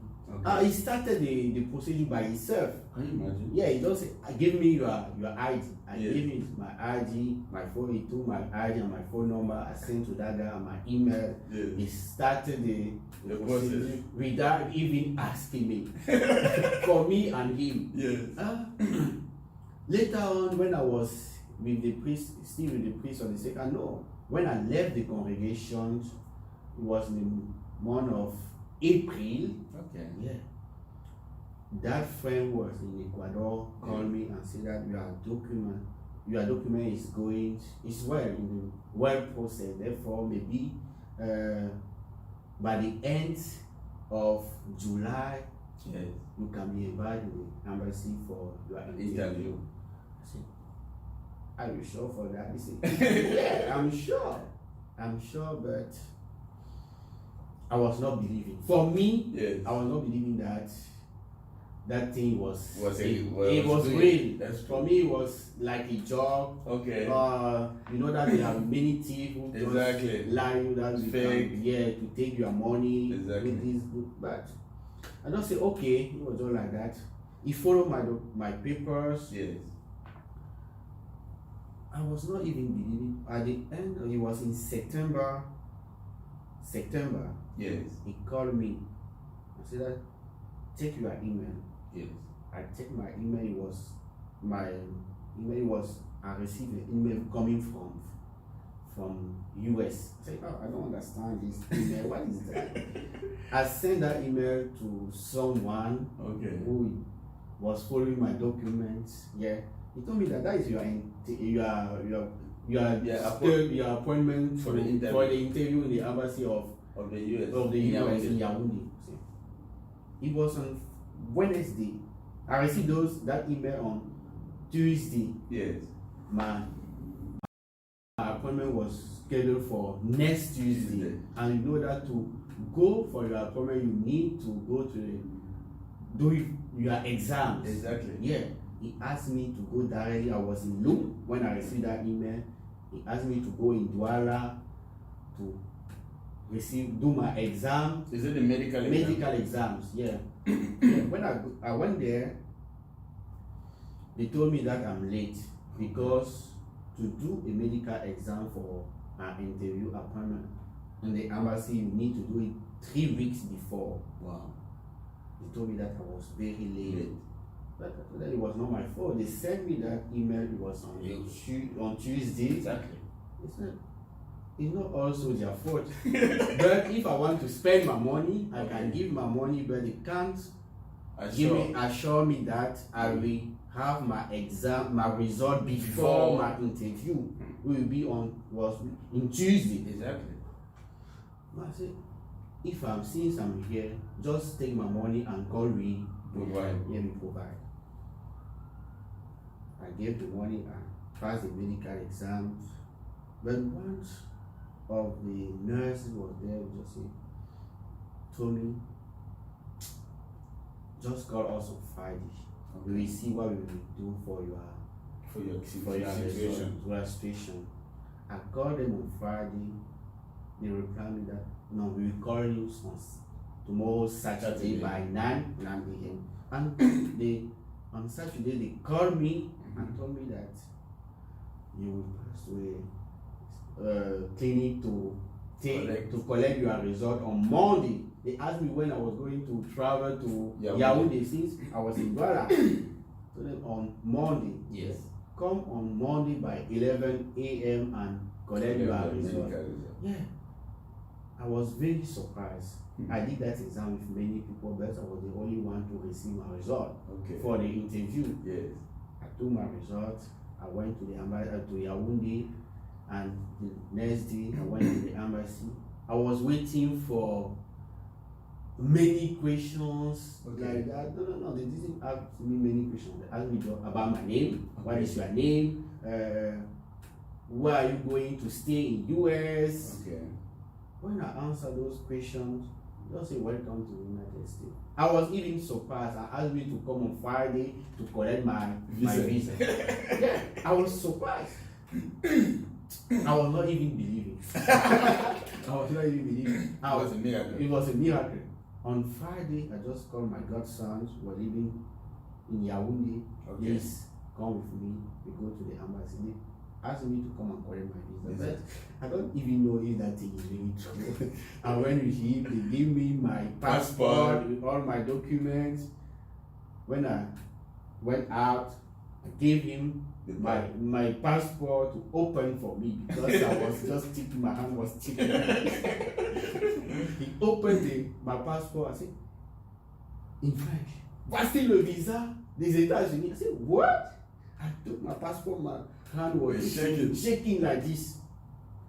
I just stayed quiet and start thanking God for His wonderful miracle, His divine intervention in my life. I called my parents in Douala. They just told me, since you have a visa, we don't want you to stay here again. We just book a flight for you. They booked a flight for me to the US. Wow. I reached to the US in Maryland, Washington DC. Like everybody gave me my documentation to stay or to ask me to stay in the country. Wow. I was living in Maryland, especially in Silver Spring. Silver Spring. For 1 year, I spent 1 year in Maryland, working, trying to living a normal life, like any normal person. Like any normal person. Tell me that experience, living a normal life compared to your religious life. Compared to your religious life, because when I left my family, Cameroon, they told me that my family told me that now we don't want you to say whatever you want. You will become a priest. God give you an opportunity to restart your life, and now you are going to the US. Restart your life, live like a normal person. That was what I was trying to do, to live like a normal person. Wow, interesting. Yeah, like a normal person. I think that was a challenging experience. It was a challenging experience for a person who spent 7 years in a religious life to live in a world like this. It was very challenging. But I thought that my religious experience helped me a lot. Obviously. Yeah, because in the religious life, I grew up. I entered the religious life, I was too young. But I left the religious like a mature person, well-formed, holistically, intellectually, Wow. I came to the US without nobody. Wow. I was just there in US alone, and you know that when you are alone, you need to work hard to succeed. You don't depend on Not anybody. depend on anybody. Wow. I tried to have a small home somewhere when I was renting, small home. Look for a job. I started like working in a, what do you call it? The small, what they say, burger. Small store like this, small restaurant for 1 month. Okay. After that, I applied for a job in a company. One big company was cooking food. Okay. Where I was working in a warehouse. I was a forklift driver. Wow. Yeah. Working 6 days by week. Can you imagine? Yeah, 6 days From by Monday to week. Saturday. From Monday to Saturday. But Yeah. the story was just changing every time. Was working 6 days by week. Wow. From 9 p.m. to 6 a.m. Every day, like every single day. And in the morning, I was a cashier. Yes. In one store in the town in Silver Spring, downtown Silver Spring, the cashier. I was working there. Sometimes, since it was my part-time job, maybe some week, 3 days, and other day, maybe 4 weeks, it was depending on the schedule. When I was not working there, I was a taxi Uber driver. Wow. I was doing my Uber. Interesting. Yeah. This is so admirable. Very admirable. You know, our religious viewers and our seminarians have to know, in the seminary, everything is given to you. You don't have to work. You have to concentrate on the formation. But when you come out, it's a different way. It's a different way. You need to take care of yourself. You take your life in your hands. Exactly. And try to become a man that the religious formation gave to you. Because some people think that after living is the end of their life. The religious formation is the end of your life. Religious formation or the formation give you, train you, and breed you to be a good man, a good all person. the tools necessary. When they see you on the way, you must be different of other people. Exactly. You must have some values, Some some value. respect. And I was not even speaking good English like an American when I reached here, but when I was in my company, when I was working from 9 p.m. to 6 a.m., after just 3 months, you see, man, this guy is very different. They give me the big responsibility in the company. I was working in the center of the warehouse. Wow. Therefore, I was like a kind of a warehouse associate that the count on it. Can you imagine? Yeah. Because of your formation. Because of my religious which formation. distinguishes you wherever you find yourself. Wow, I'm so impressed. Mr. Edmond, for this experiences, this witness, because you continue to be a witness, irrespective of the fact that you're no longer religious. So let's go to the second question. Bishop, you must have heard of the nomination of the first Cameroonian-born Bishop from Africa in the United States, in the person of His Excellency Bishop Jerome Feudjio. Where did you first meet this man? I heard about his nomination. I was here in Maryland. Oh, really? Since I was a Christian, going to the church every Sunday, trying my best to live my Christian life. I was going to the church, changing to. So in Cameroon, you had not known him? I was not knowing him in Cameroon. Interesting. I was not knowing him in Cameroon. It is in Maryland. It's in Maryland. I was in YouTube. No, I saw the information in YouTube. Yes, 2021. Yeah, 2nd of March he was nominated. Yeah, he was nominated. Wow. And many praise friends in Cameroon was published in their statue. Yes. The picture of I was happy of hearing that there is a Cameroonian in America who is a born Cameroonian in America who became a bishop. Wow. I put in my status. It was just like that. Okay. That is the first encounter with that person. Even if personal encounter, it was my first encounter with the person, but I was not even thinking about him. Okay. It was just I was just happy for him, for all the Cameroonian community in the US, exactly, and in the world. So excited about the nomination. I was not knowing nothing. So what happened after? How did you get in contact with him? what happened is that I can say that is divine providence. Okay. Divine providence. Okay. Bishop Jerome, Yes. His Excellency Bishop Jerome, went to Cameroon to prepare his first mass. Masses, yes. In this December. That was in July. In July, yeah. Okay. He went to Douala, Yes. and during that preparation, Yes. he had an interview in Douala. With the director of communication, Father Willie. With Father Willie Shamwe, Exactly. who is my spiritual father. Yeah, who is my spiritual father. Okay. When he had that interview with Father Willie Bertrand, Yes. Father Willie Bertrand was impressed. Okay. That he's a special bishop. It is. He can talk with you, very simple, approachable. At the end of interview, Okay. Father Willie just something come in his mind. I have my son who is in US. Maybe his purpose was not to enter for me to enter in the seminary. No, just to know the bishop, since I'm a former religious, to be in contact with the religious, to keep my spiritual life. Exactly. Yeah. Wow. Talk about me you to the bishop. The bishop said, "Oh, he just count my history to the bishop." The bishop said, "Oh, he's my son. See, he's in the US. Okay. Just give him my number To call me. and my email." Wow. He gave his card to Father Willie to send it to me, to snap and send it to me. Okay. And told him that it's better for him to contact me and we discuss. Since he's in US, we can discuss sometime. And Okay. if he is interested to enter in the seminary again, we can just welcome him in our diocese. Wow. One day when I came back from my work, I was just sleeping and my phone started ringing.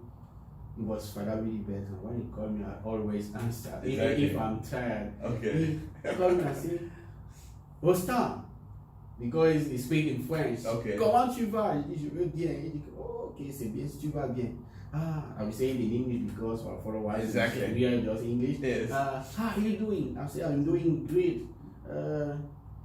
We start discussing about anything, and he asked me at the end later on, do you have an idea again to go to the seminary? I told him yes. It's not because I left my religious life that I don't want to become a priest. You know that, you know me, you know well that my great desire is to become a priest, to serve God in His church. Okay. You see, okay, that is good. But I told him that you know that in US is not even easy. You need to spend like 2 years or some years here to get to know the culture before enter in the seminary. And here it's even difficult for me to meet a priest since there is coronavirus. Exactly. When you go to the mass, after mass is finished, for you to meet a priest is just to take an appointment, and you know that in US you don't have time. You are always rushing about this, but after just after this one, another one. He said, okay, that is why he count me his encounter with Bishop Feudjio Jerome. He said that he's a great man.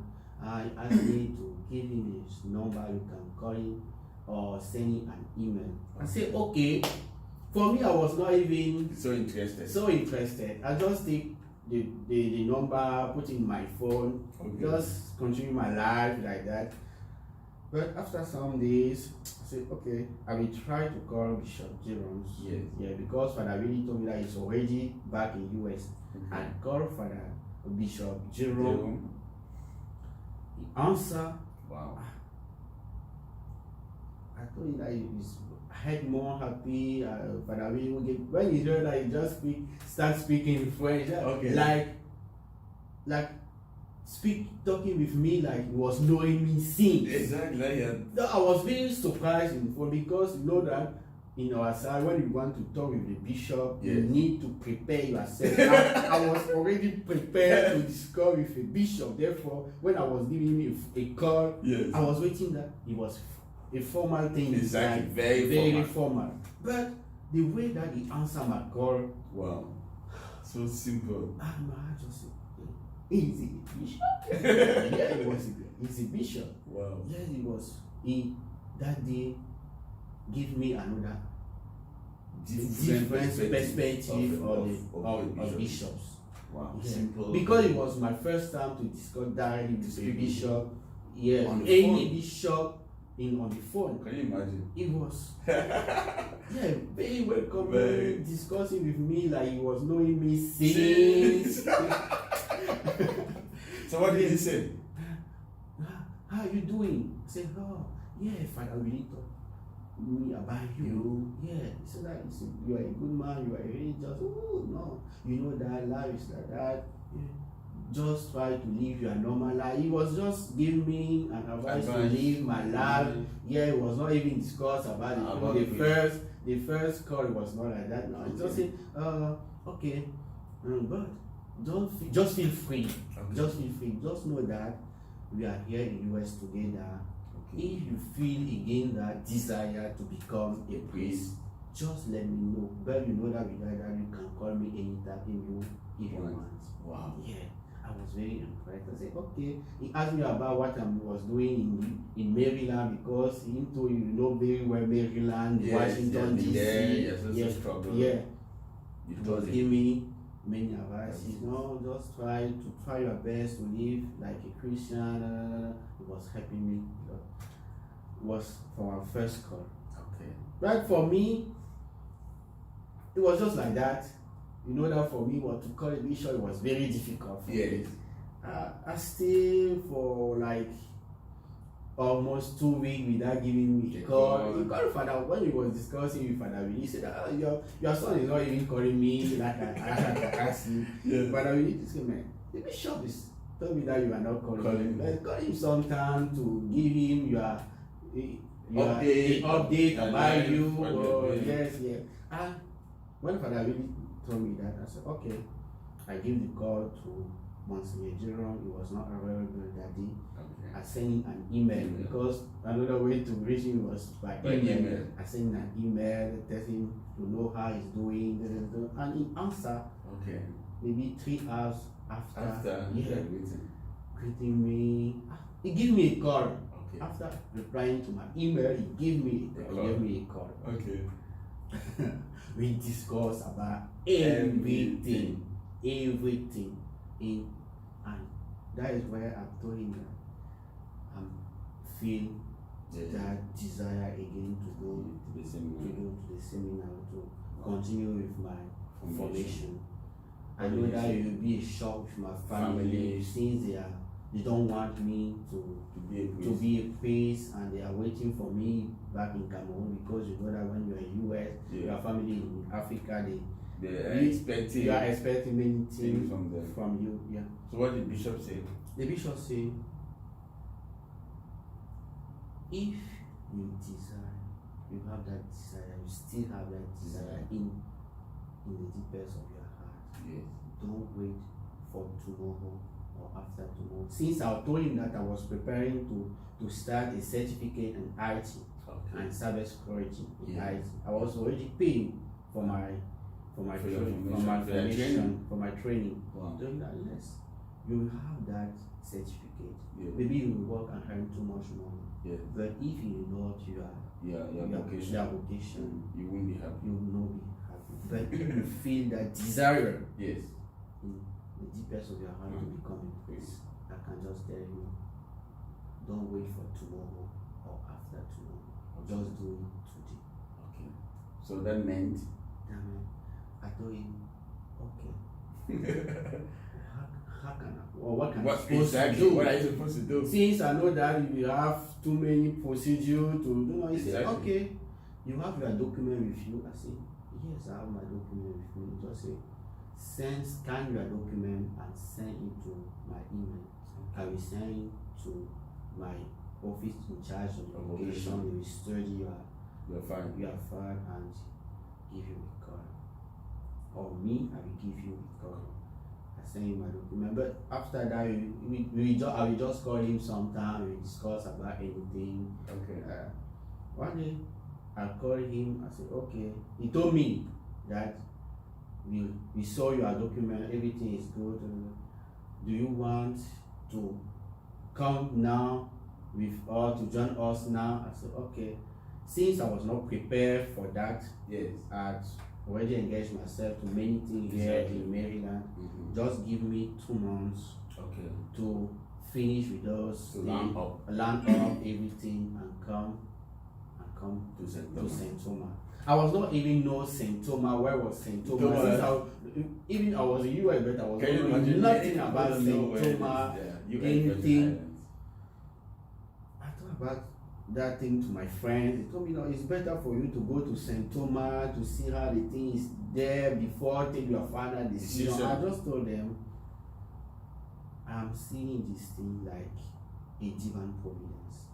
The manner that I receive or how I succeed to receive my visa from the embassy and come to the US. My life here, and just say it's a call of God. Yes. I don't need to die again. I will just go. I finish with everything that I was doing in Maryland. Just and bought my ticket, come here in US. When did you arrive here in St Thomas? The 30th of October 30th. Oh, really? So it's almost. It's just almost 2 weeks and a half. Yeah, that I'm here. October 30th. Wow. So how was the reception when you landed here? Who received you? How? It's a bishop who received me. I was even surprised. Where? At the airport? At the airport. Wow. When I landed, yes, he gave me a call because he gave me a call, but we were still in the flight. Okay. In the plane. Yes. He gave me a call. Our plane take like 1 hour and a half to land here. To land here. The duration of the flight. No, not the duration of the flight. Okay. We were already land in the airport. For us to go out in the plane. Oh my God. It took like 1 hour and a half. Why? Did we show? I don't know. There was many flights coming. Okay. There was no way for our flight, for our plane to land. They gave us. We stayed there for 1 hour and a half. The bishop was there calling me. Okay. Everything is good. He was there waiting for me. Okay. I was even surprised. He didn't tell me that he was the one waiting for me. I thought that he sent sent somebody, maybe the chancellor, to come and welcome me, or somebody else. Wow. When I entered the airport, I was impressed with those people welcome you by dancing. Oh. Yes, here was very different. I was very surprised because the airport in here is very different from other airports in the US. Wow. People were dancing, welcoming us. I said, oh, I was there looking for my luggage. Where is mine? I saw somebody touch me like this. Okay. What am I looking for? I was surprised it was a bishop. Wow. You recognize him? I recognize him because maybe I forgot to mention that I met him the first time in Maryland. Oh, when he visited? When he was visiting Maryland. Okay. I met him the first day. We discussed for like 1 hour. Okay. Yeah. Wow. That I recognize him. Okay. I was surprised that is the bishop who came to welcome me in the airport. Wow. Very simple. Surprised. So he took you. He took me for the airport. It was no, don't take care of your luggage. I'll be the one to carry everything. He carry everything and go and put in the car. He carried your luggage? Yes, my luggage by himself and go and put in the car. He just say, no. I'm the one to welcome you. He go and put in his car, laughing with me, discussing about everything. When we start, he was driving from the airport to the cathedral. To the cathedral. We were discussing. He told me, what is the difference? Exactly. Here? What difference are you saying here? I said, people are welcoming here. Okay. The manner that they welcome us in the airport. Travel here in the US in many states, but I was not welcome at the airport like that. Like in St Thomas, I was very impressed. And the structure, everything is different from other airports in the US. Even in town, that's true. The building is very different from another state. I said, okay, so just like that. Yeah, for now. Yes, just that. It's okay. I'm very impressed that you made that remark of all those stuff just for less than 30 minutes. 30 minutes that you are here. And he drove left. He told me that you don't see another difference. They drove here in left. I know that in Maryland you drove in right. In the right. You drove in right. I said, yeah, that is the difference. Okay. He started laughing. Okay. He brought me here in cathedral, showed me everything, come to the chancellery with me, showing me all the scripture of the diocese where we're working around, giving my home. Yeah, that was our first encounter with His Excellency Bishop Jerome Feudjio. So from having narrated this story, it's clear that he's a simple man. He's a simple man. Very approachable and humble. Wow. Very approachable and humble. When His Excellency Bishop Jerome discuss with you, talk with you, it's not, you are not seeing him like a bishop, he's like a father. Okay. He's like a father. Wow. Talk with his son. Therefore, he gives you the desire to stay, to talk more, and to talk more, to talk your to feel at home, to feel at home, comfortable. Since I'm here, since 2 weeks and a half, I feel like I'm here in St Thomas for more than 2 years. 2 years. For me. Wow. More than 2 years. I'm so impressed by that. Yeah. I'm so happy by that. So impressed by that. So we'll be able to learn about the bishop, simple man, approachable, listening, simple, humble. And let's go to the next question. Have you got to know the diocese? Gotten to know the diocese? Yeah. Before coming to the U.S. Virgin Islands, since I sent my father to applying to enter in this diocese, I started looking up everything, searching everything in the internet, googling. So you've read a lot. Yeah, I've read a lot about the diocese. Yes. But since I come here, the bishop gave me the opportunity.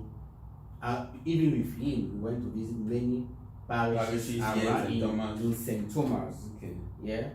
And have the opportunity to meet, to encounter many priests on the diocese. Wow. And last week, he gave me the opportunity to go to another island, St. Paul. Yeah, we went there together. Yeah, together is the biggest island of the diocese. And of the U.S. Virgin Islands. U.S. Virgin Island. From there, I met many priests and parishioners and deacons, permanent deacons. Okay. Tell me more about your experience in St. Paul. About my experience. How did you feel? I was very impressed. For me, all this stuff sometimes like a tourism since I'm on the beginning. Exactly. Because the U.S. Virgin Island is very beautiful. No, it is. Let me tell you, U.S. Virgin Island is very different from all the states that I visited in U.S. since I came here. Exactly. Very natural, beautiful. Wow. And St. Paul is more for me. Yeah. See, more beautiful. How did you go there, by the way? You flew? We flew together. I want the experience. So you flew with the plane, you went to the airport. The first, when I was going, I flew with the plane. Yeah, how was the plane? Was that the smallest The plane? smallest plane you ever took? Never, it was my first time. It was my first time. And the flight was short. 20 Just went out and go down. I enjoyed you in the plane. You were so you see the water, they are so beautiful. Everywhere beautiful. We landed there. Father Luis Kemayo was there. Welcome us. us. See the way he welcomed us. He was just so happy. Like a good father. Then he took us to parish, took us to places, introduced you to the parishioners. I have the video introducing. This is our seminary, and so it was so, I enjoyed it, you feeling at home, and wow. Yeah. So interesting. And we came back with seaplane. It was my first time to taking a seaplane. Which is water and land water. Wow. I took many pictures. It was a good experience. I'm so happy. And I can say that since I'm here in U.S. Virgin Island, I feel like I'm home. Okay. I feel like you're home in Cameroon. Like I'm home in Cameroon. Yes. As I'm knowing the priest here for long. Exactly. Because you don't see even the difference. I'm a seminarian, but Exactly. I'm not seeing the difference between me and the priest. They don't give me that opportunity to see the difference. Okay. They like the brothers. Exactly. We discuss about everything. Wow.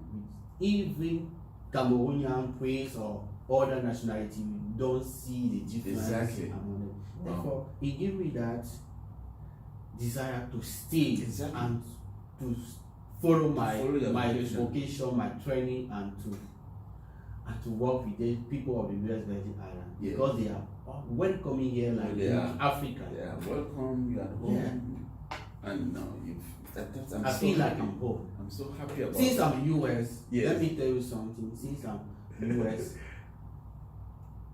US Virgin Islands is very different. People are welcoming and very different from the other states in the United States. It's not individualism here. No.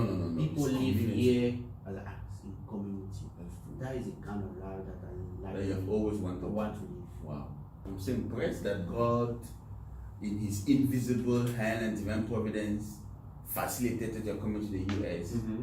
And through His divine providence, connected you through your spiritual director, Father Willie to the bishop. Then from your experience to the bishop, you found yourself to a place which is like Cameroon. I'm so impressed. I'm so happy enjoying your vocation and realizing yourself. Okay. That is the final end of our lives. We want to be happy.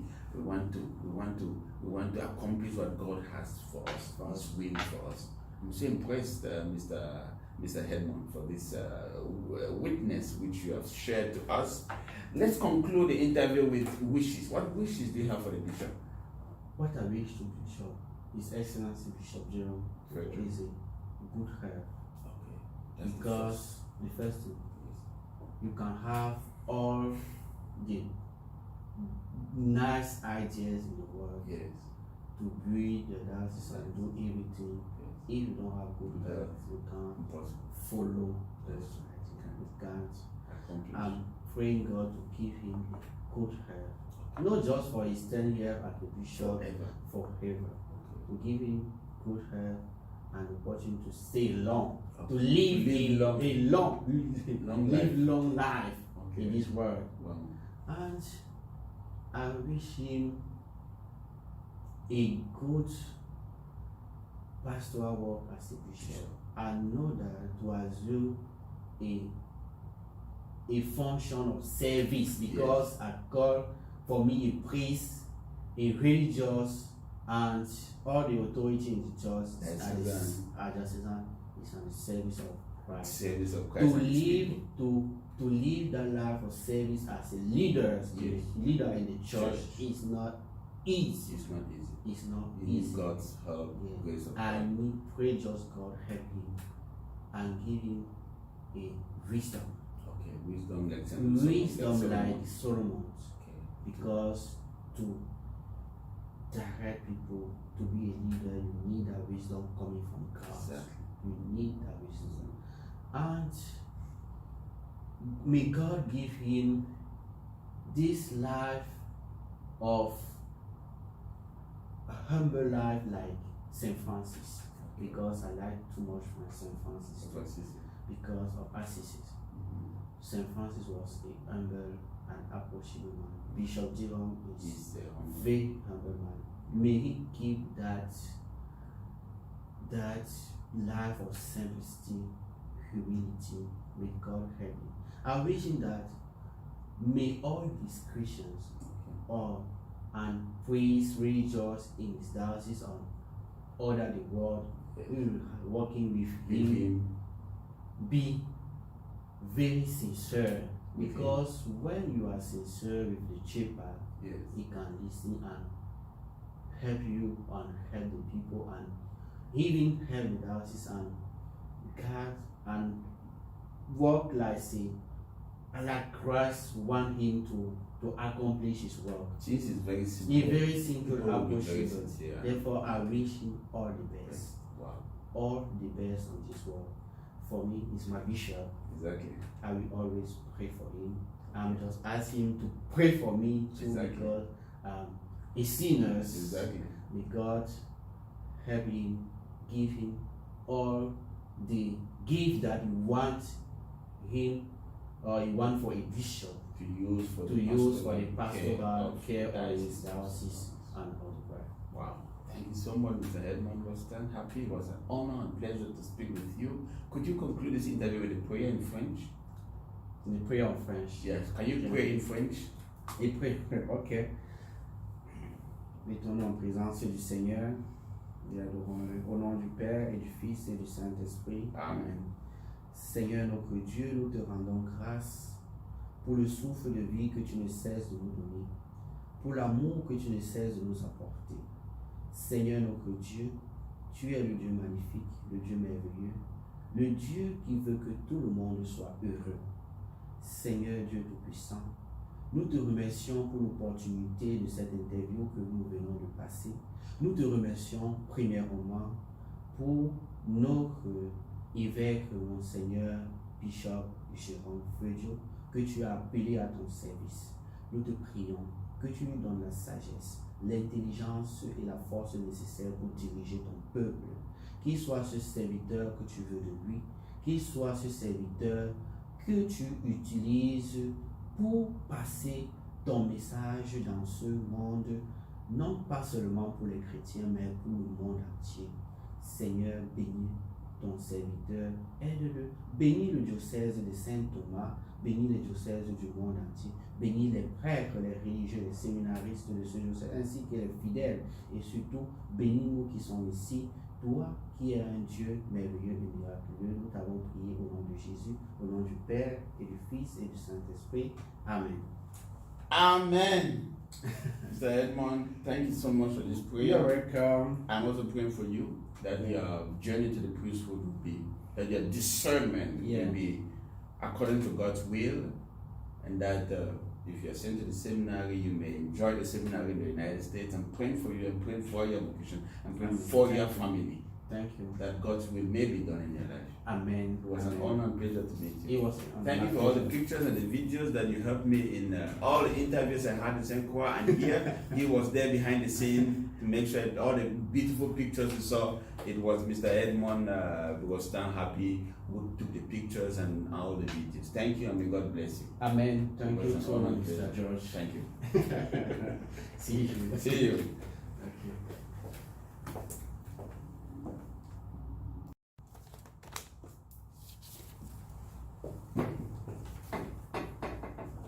Madame Marie-Pascal, I'm honored to be with you.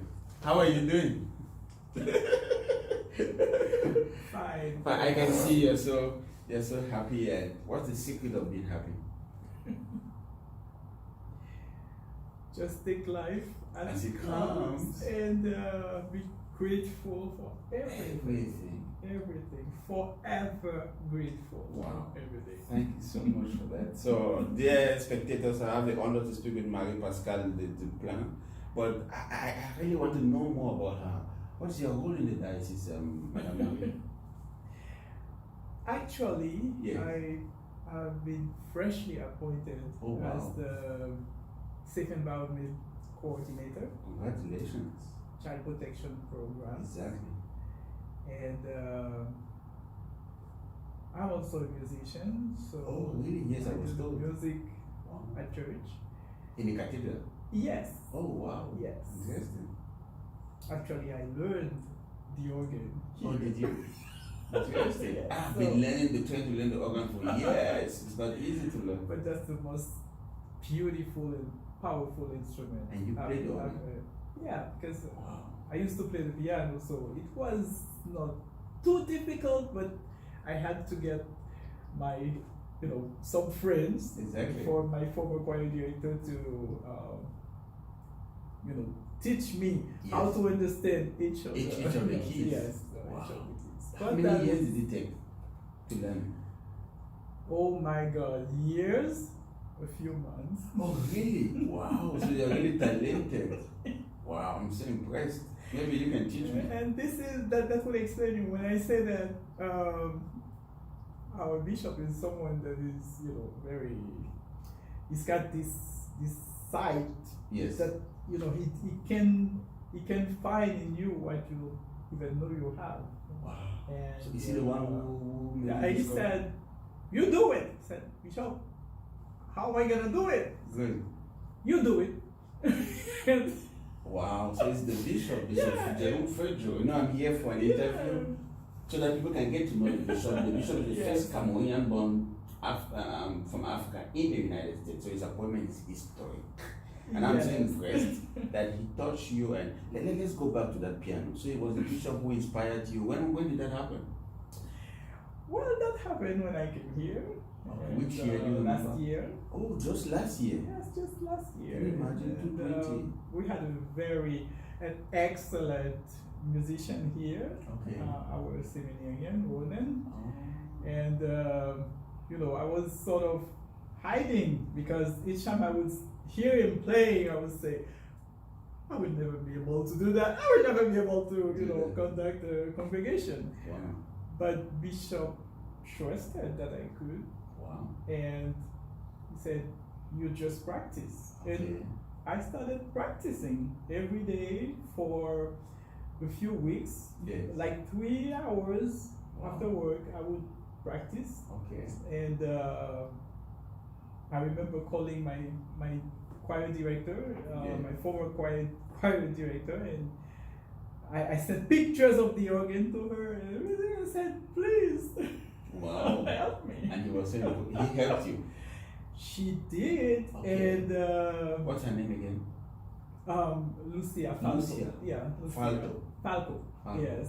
And thank you, Lucia. She's watching us.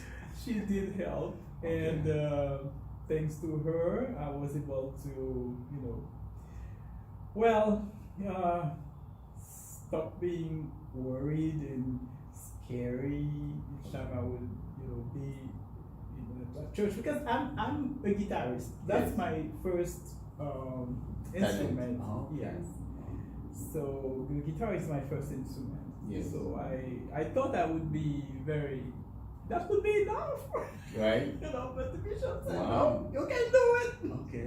And you Well, tried it and yes, and it worked. And actually, I can say that it's not the only thing that I discovered myself. discovered many more through the bishop. Yes. Could you elucidate other things you discovered? Wow. Well, first of all, I can say that I did not know I could work in a certain type of environment that I had never been. Okay. You know, this type of environment that I had never in the been. chancery, Catholic chancery. Well, the Catholic Church, but the cathedral in general, you know. Okay. Because it was, you know, all this was very like new to me. Not the tasks, okay, but the environment, you know, the people. That's and true. learning to really find the best out of this. And actually, I can say that he helped me a lot working on my character, because, you know, I didn't expect that in those few months I would see myself the way I see myself now. You know, he was tough. Okay. Wow. He was quite I'm so amazed. And you know, I know that I'm giving the best of myself here in the diocese on that, but really, sometimes I feel I should be the person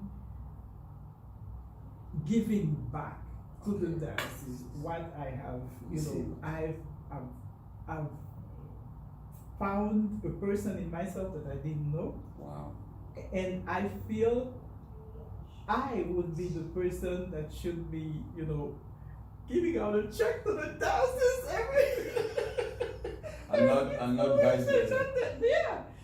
Because what I found here, I mean, it's just amazing and invaluable. Wow. You know, and I think it's and I always say I'm forever grateful. I've had other experiences, but here, you know, and it's not that it's been easy. The bishop is not easy. Okay. At all. Not easy at because, but this is this thing that I discovered in him. He will hurt you in the way he, you know, he interacts. Sometimes you feel you're not understood and all that. Okay. But after few, you know, Days if you after- trust, Yes. if you trust that he must know what he's saying. Yes. You know, If you trust if that. you trust, even if you hurt, Okay, later. you decide, what if I try what he said? Okay. Oh my God. The outcome will be The- very every fruitful. time, Okay. every time, Very I'm good. sorry to say it to myself, he was right. Wow. Like, you know, and that's why I say that he's like a creator. Yes. He's like a cover, Okay. you know. He will. Yeah, he will push Yeah, you. and, You, you know, can he, do I say this is the way I perceive him, like this creator that discover. Yeah. He sees that chunk of wood. ordinary wood, Yeah. and he perceives that Something can come out of it. there's a masterpiece there. Yeah. But you don't know it because you are The wood. the chunk of wood. Exactly. You don't know So it. he takes that chunk of wood. He takes it and he decides, okay, I know that you have it. Okay. So he starts, you know. So he Carving. it ends up to be a beautiful statue. Wow. Interesting. Thank you for that testimony. And really the outcome is, you know, unbelievable. Wow. And I can say that I go from joy to joy to joy to joy to joy. Wow. Yes. I can see Yes, that from yeah. your expression, your happiness. Yes. So I'm so grateful that Bishop Feudjio has had such a lasting impression in the lives of many Yeah. people, and you in particular. Yeah, but as I told you, it's not easy. Okay, it's not. It's not easy. Nothing good comes easy. No, and it takes Time It takes that and you effort. want. It takes that you want Yes. to take advantage of anything that God puts, you know, At your disposal. in front of you at your disposal to help you grow. Okay. There is no way you can grow Yes. if you do not accept to be Be challenged. the word is pruned. Okay.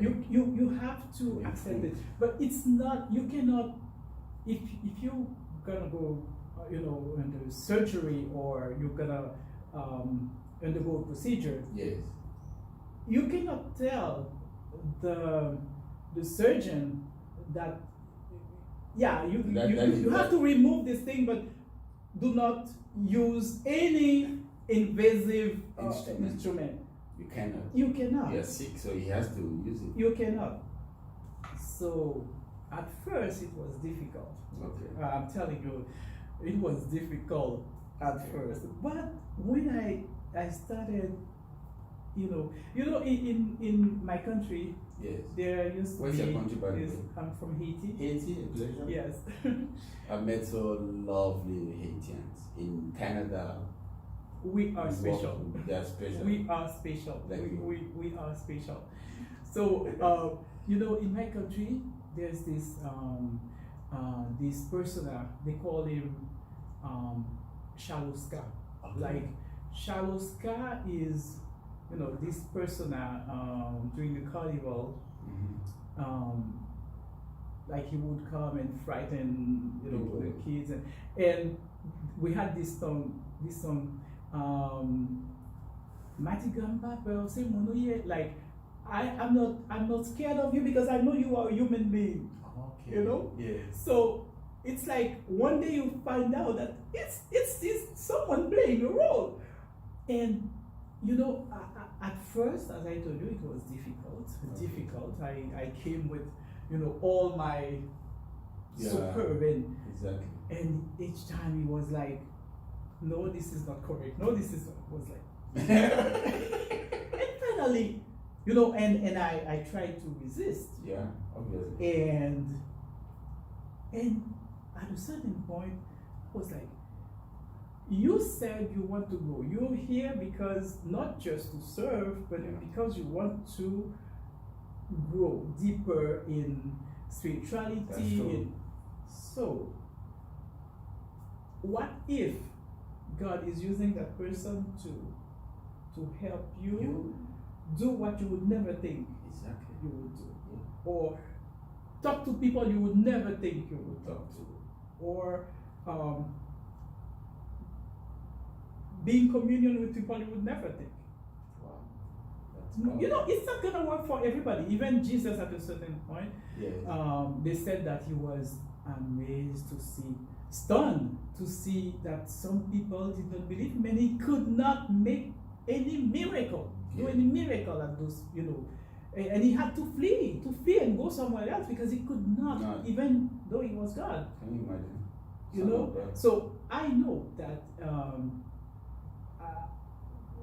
we are not called to be loved by everybody, but trying is what is asking of us. You know, is asked from us. Yes. Is to try. And this is what he taught me. Okay. Try. Always try. Try. Okay. Try. Give a chance. Yes. Give a chance. Give the benefit of the doubt. Okay. As I told you, it's not something that will always work. Okay. Because we are free. That's true. You can offer all the love of the world to someone and the person just doesn't want to take it. Exactly. We are free. And even Jesus had to, you know, decide, I cannot do anything. Yeah, with these people. I cannot do anything because they're free. Wow. They're free. They're free because at the end of the day, you But take a decision. the joy, you can have the joy if you try. Okay. You can always say, I tried. Okay. Wow. It didn't work because I didn't try. Exactly. And this thing, I'm telling you, I learned here because I had always been someone who is, you know, whenever it's too much for me, I'm ready to go. Ready to go. He taught me how to stay. Wow. Oh my God, he taught me How to stay and to keep trying. Wow. How to stay. How to remain when everything is difficult. Okay. How to stay grounded. Fortitude, steadfast. Absolutely. Wow. Yes. I'm so impressed. Yes. Well, that is my truth. Your personal experience. But believe it or not, we don't even talk. I mean, we don't often talk. Okay. We, you know, there are not many words happening between the bishop and I because I am attentive. Yes. I am attentive to each breath, to each thought, to each. I always try to understand what it is that he wants. Okay. And I try to, you know, abide with that. That's true. And because he probably saw that I started, you know, being more flexible. Okay. it started to, you know, be a little less strict. You know, less strict. Yes. And hard. As before. Yeah. Wow. But, I'm so grateful for this. I don't know. This is you want to know. Yeah. This is my experience. Wow. Again, if you telling me, you're asking me, is he a good person? Is he a? I will not try to answer because, but what I know is that the result of my being close to his guidance made me a better person. Wow. And that it's forever. Okay. Forever. It's forever. I cannot unlive what I have lived here. No, you can't. No. Wow. That's so interesting. I'm so impressed. And he didn't know you before. No. That's another aspect which is interesting. No. Doesn't need to know people. No, it's a divine connection that put me on his path. Okay. Divine connection. Could you explain? Well, it's difficult to go into the details. Okay. But it didn't take long. Okay. It didn't take long. I was ready, he was ready, and Wow. that was it. Bang. So, but I was ready, he was ready, but I cannot say that everything went perfectly from the beginning because it's a process. It's a process to get to know somebody. It's a process. For somebody to Process. understand you takes time. Yeah. Thank you for this witness. It's a process. And as I told you, sometimes I spend days, I don't even know, because when I have something to do, I have the assignment, I try to do it. If I can do it, I will say I can. Okay. You know? That's so inspiring. But this is your this is my experience, and I am really grateful to have this opportunity, not just to serve the diocese, Yes. but to help the first Bishop, Cameroonian-born Bishop, Cameroonian in the United States. Bishop in the United States. I'm Really honored. grateful Wow. to be able to, to collaborate with you. yes, and because of all that I told you, I pray that everything goes well, and that That is my next question. The wishes you have for him. You wish him success in his ministry as a bishop. Well, yes, I wish that God gives him health and grants him courage, because to be who he is, and to accumulate sometimes grievances from people, and I'm not going to comment on those grievances. Are they legitimate or not? That this is not. But having to deal with all that, and sometimes I feel it must be very energy consuming. No, and he must feel alone sometimes. Right. I mean, so I pray that God gives him what we cannot give him as human beings.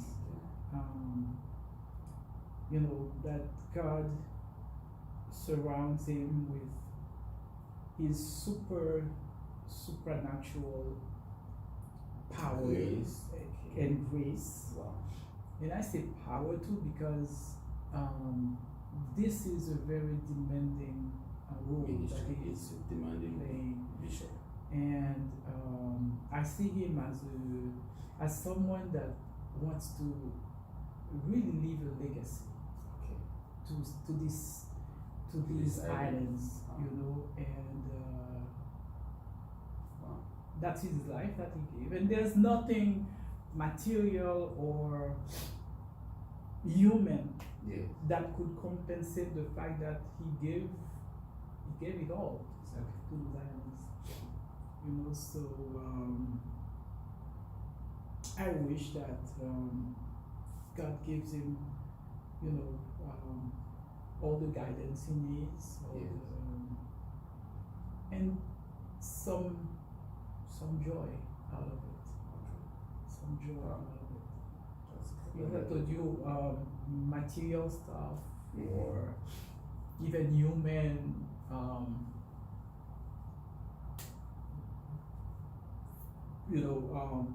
gifts like friends and all that. Yes. At a certain point, you find yourself alone with yourself. That's true. And I pray that God gives him what he needs in those moments. Yeah. All the great saints have been through that. Wow. And Exactly. I think of Paul, I think of David, I think of all of them. all of Jesus them, went through it, and even Peter, Jesus and all of us. Yeah. So That's that God's angels can be with him when he needs them. when he needs them. Wow. Thank you so much, that's as you see, I have this joy that is just overflowing. It's so constant and yeah, and transmitting, because I'm having it right.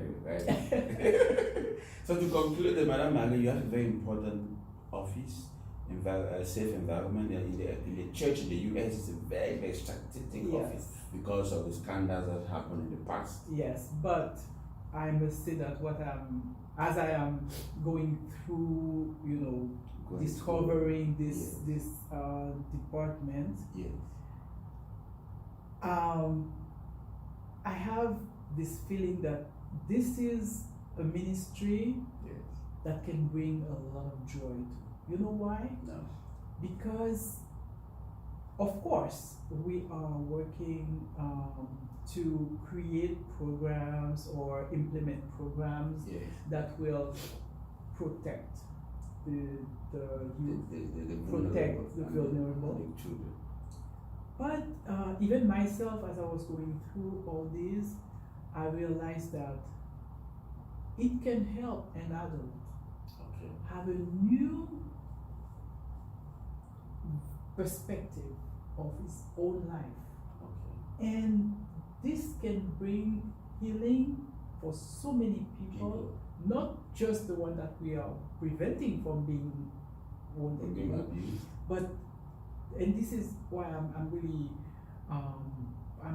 really excited about it. I'd like to see as many people as possible get close to those, this training, not just the training, the conventional training, but all, this information that is, available to help us, answer the circumstances that surround us, actually. I was going through some of the information offered by Virtus, our partner, and regarding, for example, the social media and all that.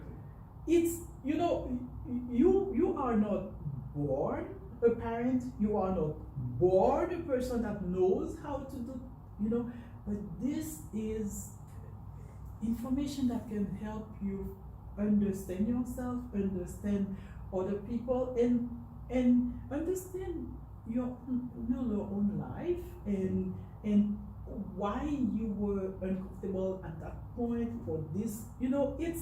It's amazing. Wow. I mean, myself, what I like in what I'm doing is that it's not just the sad or dark side that I am I'm approaching through all the training that I am, I have the opportunity to receive now. I see beauty. I see that life can be beautiful. Wow. And that we can transform our environment, and because when things are said and when everybody knows, then it's easy. It's easy to communicate. Like if you know why this shouldn't be done, and I know why this shouldn't be done, it's not that I'm accusing you, you're not accusing me, but we are just together, we together agree about one thing, and it makes life easier. Wow. It makes life easier. So I definitely will not take the dark side. Only I'm forced to look at it. But I'm going to extract all the best that I can. I can see that and spread the best. In your passion, for this office. Yes. Thank you for having given me the material. Yeah. Well, it's really old. No problem. The important thing is the content. Just I'm going to go through it with the because this is something everybody should know. Nice gift from Madame Marie. Thank you so much. I really wish you the best in your life, in your ministry, in your office, and in your family too. Thank you. Yes. Thank you. Who are here and those who are in IT, we pray for them. And please continue to transmit this joy and happiness that you have Yes, even if sometimes I have to flee. Like Jesus. You flee but come back. Yes. Because you just fled but came back. Yeah. Always come back. Yes, yes. I know there's a time when you have to. Right? You flee for some time, then you come back when people have had good ways. There's a time. There's a time when It's you a time have for to everything. face. Yes. But Thank then you. you are not alone. Thank you so much. The Lord is with you. It was an honor to meet you. C'était un plaisir de vous rencontrer. Nous sommes Moi, t'es content de rencontrer. Hein? Moi, t'es content de rencontrer. Oh. This is Creole. Ok, mon t'es content. Moi, t'es. I was content, happy. Ok. Rencontrer, meet you. Moi, t'es content. Rencontrer. Thank you. Oh, that is cool, yeah. Dr. George, this is an appreciation for all of the efforts that you put into to make the diocese a more exposed, more viable organization, give people the ability to recognize who we are, and quite possibly give us some of the assistance that we need going forward. But the main thing is that people now know who Bishop is and have a better perspective of who he is, how he came to be, and the plans that he has going forward in the future to make the diocese a better organization and one that can be used to build on in the future. Thank so you God so bless much. you. Thank you for all your efforts, your gratitude, your appreciation, and certainly the spiritual impact that you've had on us will never be forgotten. Thank you, Mr. Warren Bush, for the opportunity you gave. You guys are so open, outgoing. You opened the door for me to carry out this project. Thank you for your cooperation and for all the things you put in place to make this research successful. Well, it was our pleasure. Believe me, we would love to have you back as often as possible to do this again and again and again. Thank you. So you fully adopted into the Diocese of St Thomas family. Oh my God, thank you. I'm no longer an orphan. I'm fully part of the diocese. Fully part of the diocese. Thank you, Mr. Warren Bush. I'm so grateful. Peace to the organization. Thank you so much. Okay, I accept this with the love. Okay. Thank you. Okay.